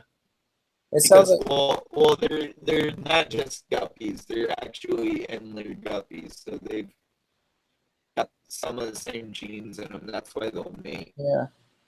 GPK says he heard it. He sounds like more like a shotgun. Yeah, man, it's pretty loud, man. I wait till I'm not talking and it goes off. You'll definitely be able to hear it. And Jason James says, I want a cuttlefish. I did too. I wanted a cuttlefish, but I found out that they don't live very long. So even if you do get a cuttlefish, the lifespan of a cuttlefish is I really short. Yeah, that captivity, sorry. Because I was going to buy one. Yeah, I wouldn't put it in captivity. It's just wrong. I really think it's short. It's 1 year, 1 to 2 years. Yeah. So, I mean, yeah, it's just like the purple spotted octopus. It's 1 to 2 years. Really, for the amount of money that you're going to pay to get that fish, I don't think it's worth it just to have it for a couple months to a year. The spotted octopus is really hard to keep too, and in captivity, they're even harder to keep. It is really cool, though. I'll give you. It's probably the coolest fish I've ever seen for camouflaging.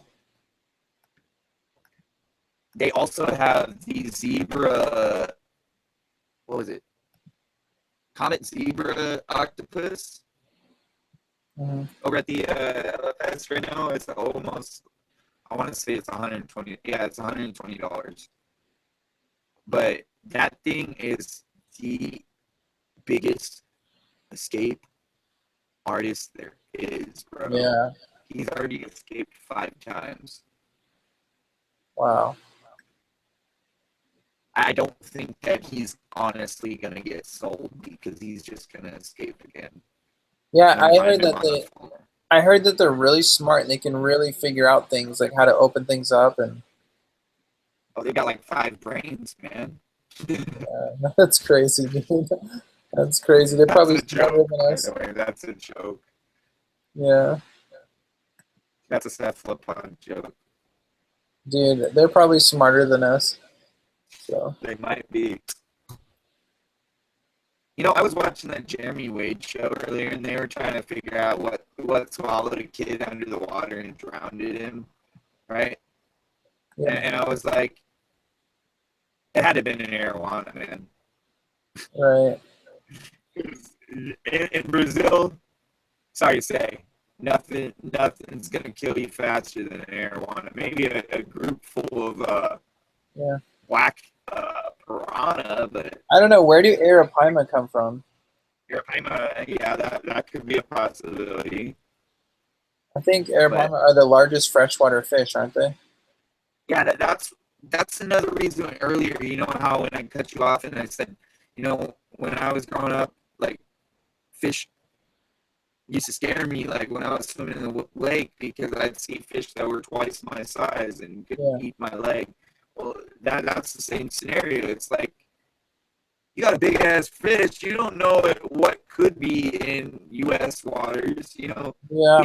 We just what's in our waters. We don't actually go deep fishing for some of the stuff that could be out there. Oh, I'm sure there's a lot of I lived in Lake Havasu for 10 years, bro. I don't know if you know where that is, but where? Lake Havasu. Yeah. It's Arizona. Anyways, I lived there for 10 years, and I'm telling you, they shot the movie Piranha there. Well, 2 years after they shot that movie there, they found a species of fish that they've not seen in that area since, like, prehistoric era. Wow. Yeah, freaking creepy, right? Yeah, dude, I don't mess around with bigger fish. They're all dangerous. I mean, And it wasn't like it was a bigger fish, but the fish was related to the piranha. That's why they were, like, freaking out. yeah. Yeah, that would be really. If it's big and it's related to a piranha, man, that's doesn't sound like fun.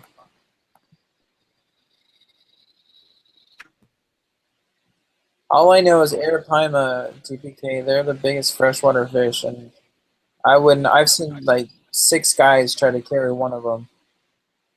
I believe that's also in the same family as the piranha, isn't it? The arapaimas? Am I wrong? I don't know, man. I don't know anything about it. All I know is you can buy one online.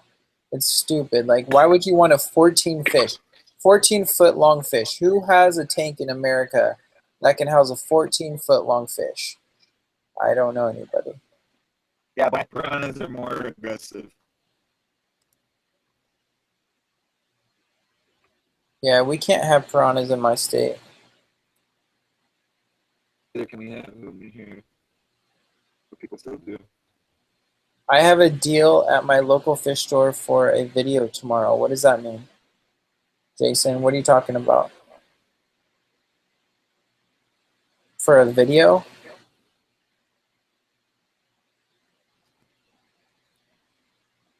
A video of something?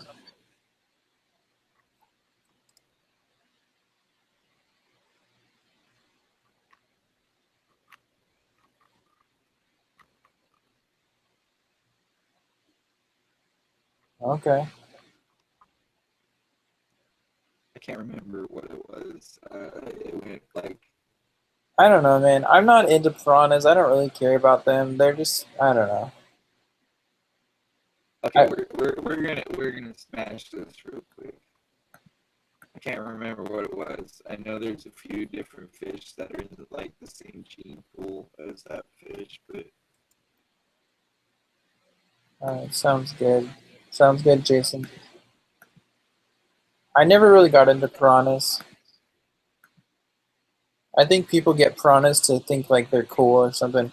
Like, hey, I'm cool. Check out my piranha. right? Like, I think they do it to feel good about themselves. Like they own a piranha or something. I'd never own one, bro. I wouldn't want my finger bit off. I think they're ugly. I think they're ugly, personally. I don't think they're cute. I just think they're ugly.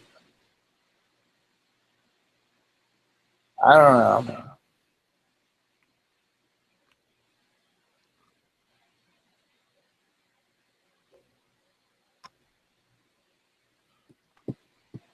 Boy, my Kenya tree coral is really taking off. I'm going to have to cut it someday.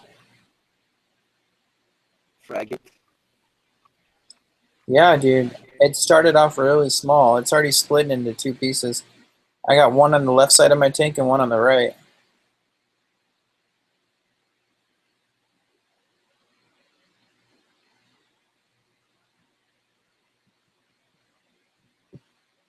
I don't know what a Goliath tigerfish is. What is that?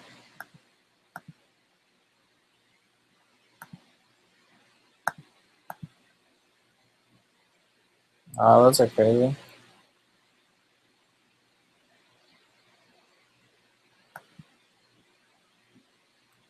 Named after David and Goliath. I don't know where they get the names for all these.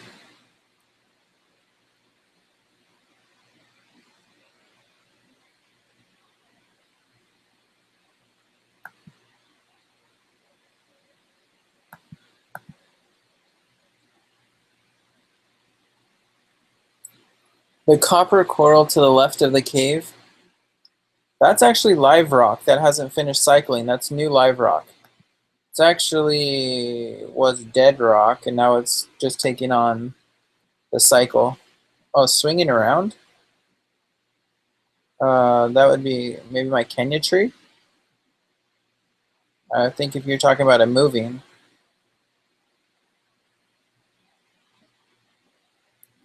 So I have a Kenya tree coral. Oh, are you talking about which part of the tank?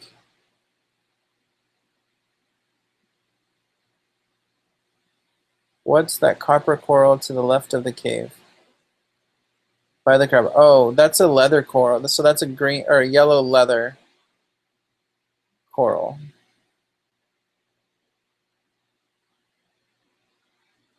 Mushroom coral.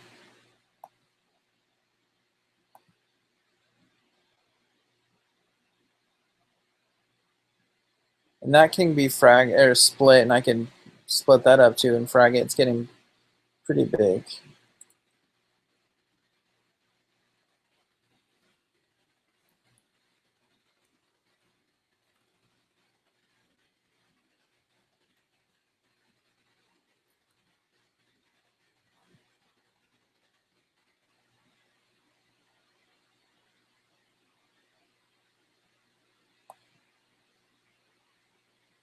It's technically called a Fiji leather coral.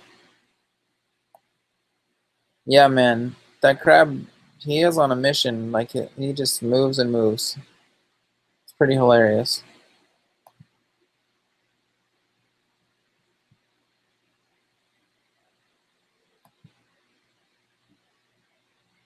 Well, I think we lost Nick. I think Nick left the chat. I might get out of here too. I'll give him a minute. Then if he doesn't come back, I'm going to end the stream on my part too. So, see if he comes back. Yeah, Speedy. Go look at a peacock bass, man. Go look at a peacock bass. Do I really? That's what I'm gonna say. Like, literally look it up. You'll see a resemblance to a cichlid. Oh yeah, dude. They do. They kind of do. And then you'll see what I was meaning earlier, like how other fish can like transfer from waters. Like interbreeding. Yeah, interbreeding. Me and a friend were having this discussion, like not on YouTube or anything, but on another chat site, and this discussion had came up about how bass are basically like large forms of cichlids in a sense. Yeah, bass are a pretty big fish, man. Yep. Look at one of the world's largest cichlids. I mean, like the emperor cichlid. You can't even fit that in a tank, man. Yeah, man. I almost bought a fish called a Korean angel. I don't know if you guys know what those are. Today I was at a store and I almost bought it, man. The Korean angel is beautiful. I would have. You guys know? You know what that is? Do you know what a Korean angel is? Saltwater, right? Man, look up Korean angels. They're just gorgeous. I was gonna buy it.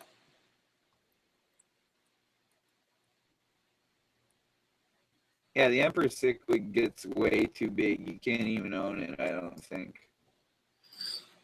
I have no desire to own a 4-foot fish. I don't know.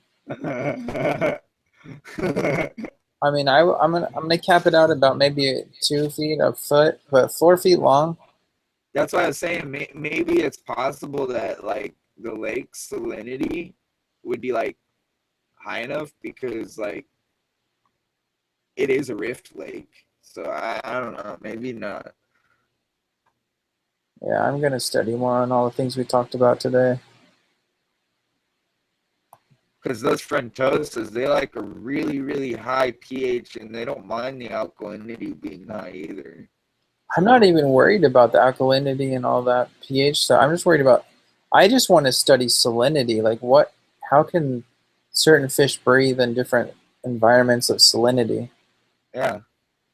That would be interesting to see how hybrid, I can't say the word. Hybridizations, maybe? What? Hybridization. How would you say it? Hybridizations? Yeah, you got it before I did. Yeah. I've wanted this guy for the longest time. He's a cichlid. He's called the Atlamprologus. Mm-hmm. Here's a thing for you guys. So I don't know how many people are here, but having hoods on your tank, from my personal experience, having a hood on my fish tank, because I keep big fish tanks, actually decreases the humidity in my room substantially. Like for some reason, having a nice hood, a sealed hood on your tank, when you're talking big tanks, I mean it's like a night and day difference when I put my hood on, or if I keep it off, because the humidity just gets so. Bro, because I have a topless tank over here with these cichlids behind me. It's just 4 cichlids in there and a pico. Mm-hmm. It's a very small bioload with that. Yeah. It's only 20 gallons, so, and I'm not planning on adding any other fish in there. Mm-hmm. But yeah, it literally gets really humid in here just because of that tank alone. Yeah, like when I put my hood on because my hood stretches the span of both of my big tanks, and it's like one big long hood that I put the lights under. But when I take that off for like an hour, like this whole room gets like super humid. It's crazy. Yeah, the one I just mentioned, the Atlo Compress, he can get looking like a bass too. Right. That's why I kind of think that a lot of these fish are just like hybrid into other fish or from other fish. You know what I mean? Yeah, for sure. And you think about it, how hard would it have been for our ancestors to take fish from other lakes, put them in wooden barrels, leave a little bit of air room, and then drop it in another lake when they got to another country? Yeah, I mean, I don't know enough about genes to really get into the genetics of like what is it compatible with another. What types are compatible. It's not very hard to think of ways that fish got transferred from other lakes, bro. Yeah. Like, it happens all the time. No, I know. I'm just wondering, like, because you know how, like, you just can't interbreed, like yeah, some fish just don't breed.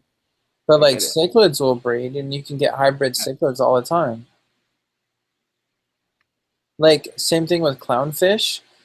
People breed types of clownfish all the time, like their own strain. And, like, they have individual, like, their special type of clownfish. It's pretty. You know what's funny? If you go to South America, they eat Oscars as a meal. That's weird, dude. And Hey, me DBK, and other people keep them as pets. Yeah, it is weird. DBK, the glowfish have jellyfish. The jellyfish is what makes the glowfish glow. They put a jellyfish gene inside of them. Mm-hmm. It's not a squid. I believe it's a jellyfish gene. You haven't lost me. GuppyCare, I'm about to go to bed though.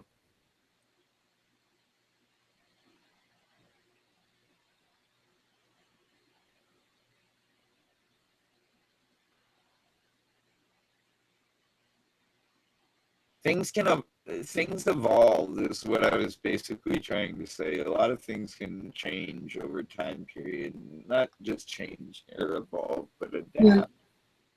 I believe in adaptation. I mean, that's like partially like religious, what people believe in evolution and all that. No, we don't. I don't believe in evolution. I was just saying things do change. Yeah, I believe in I adaptation. was using that word as a better word.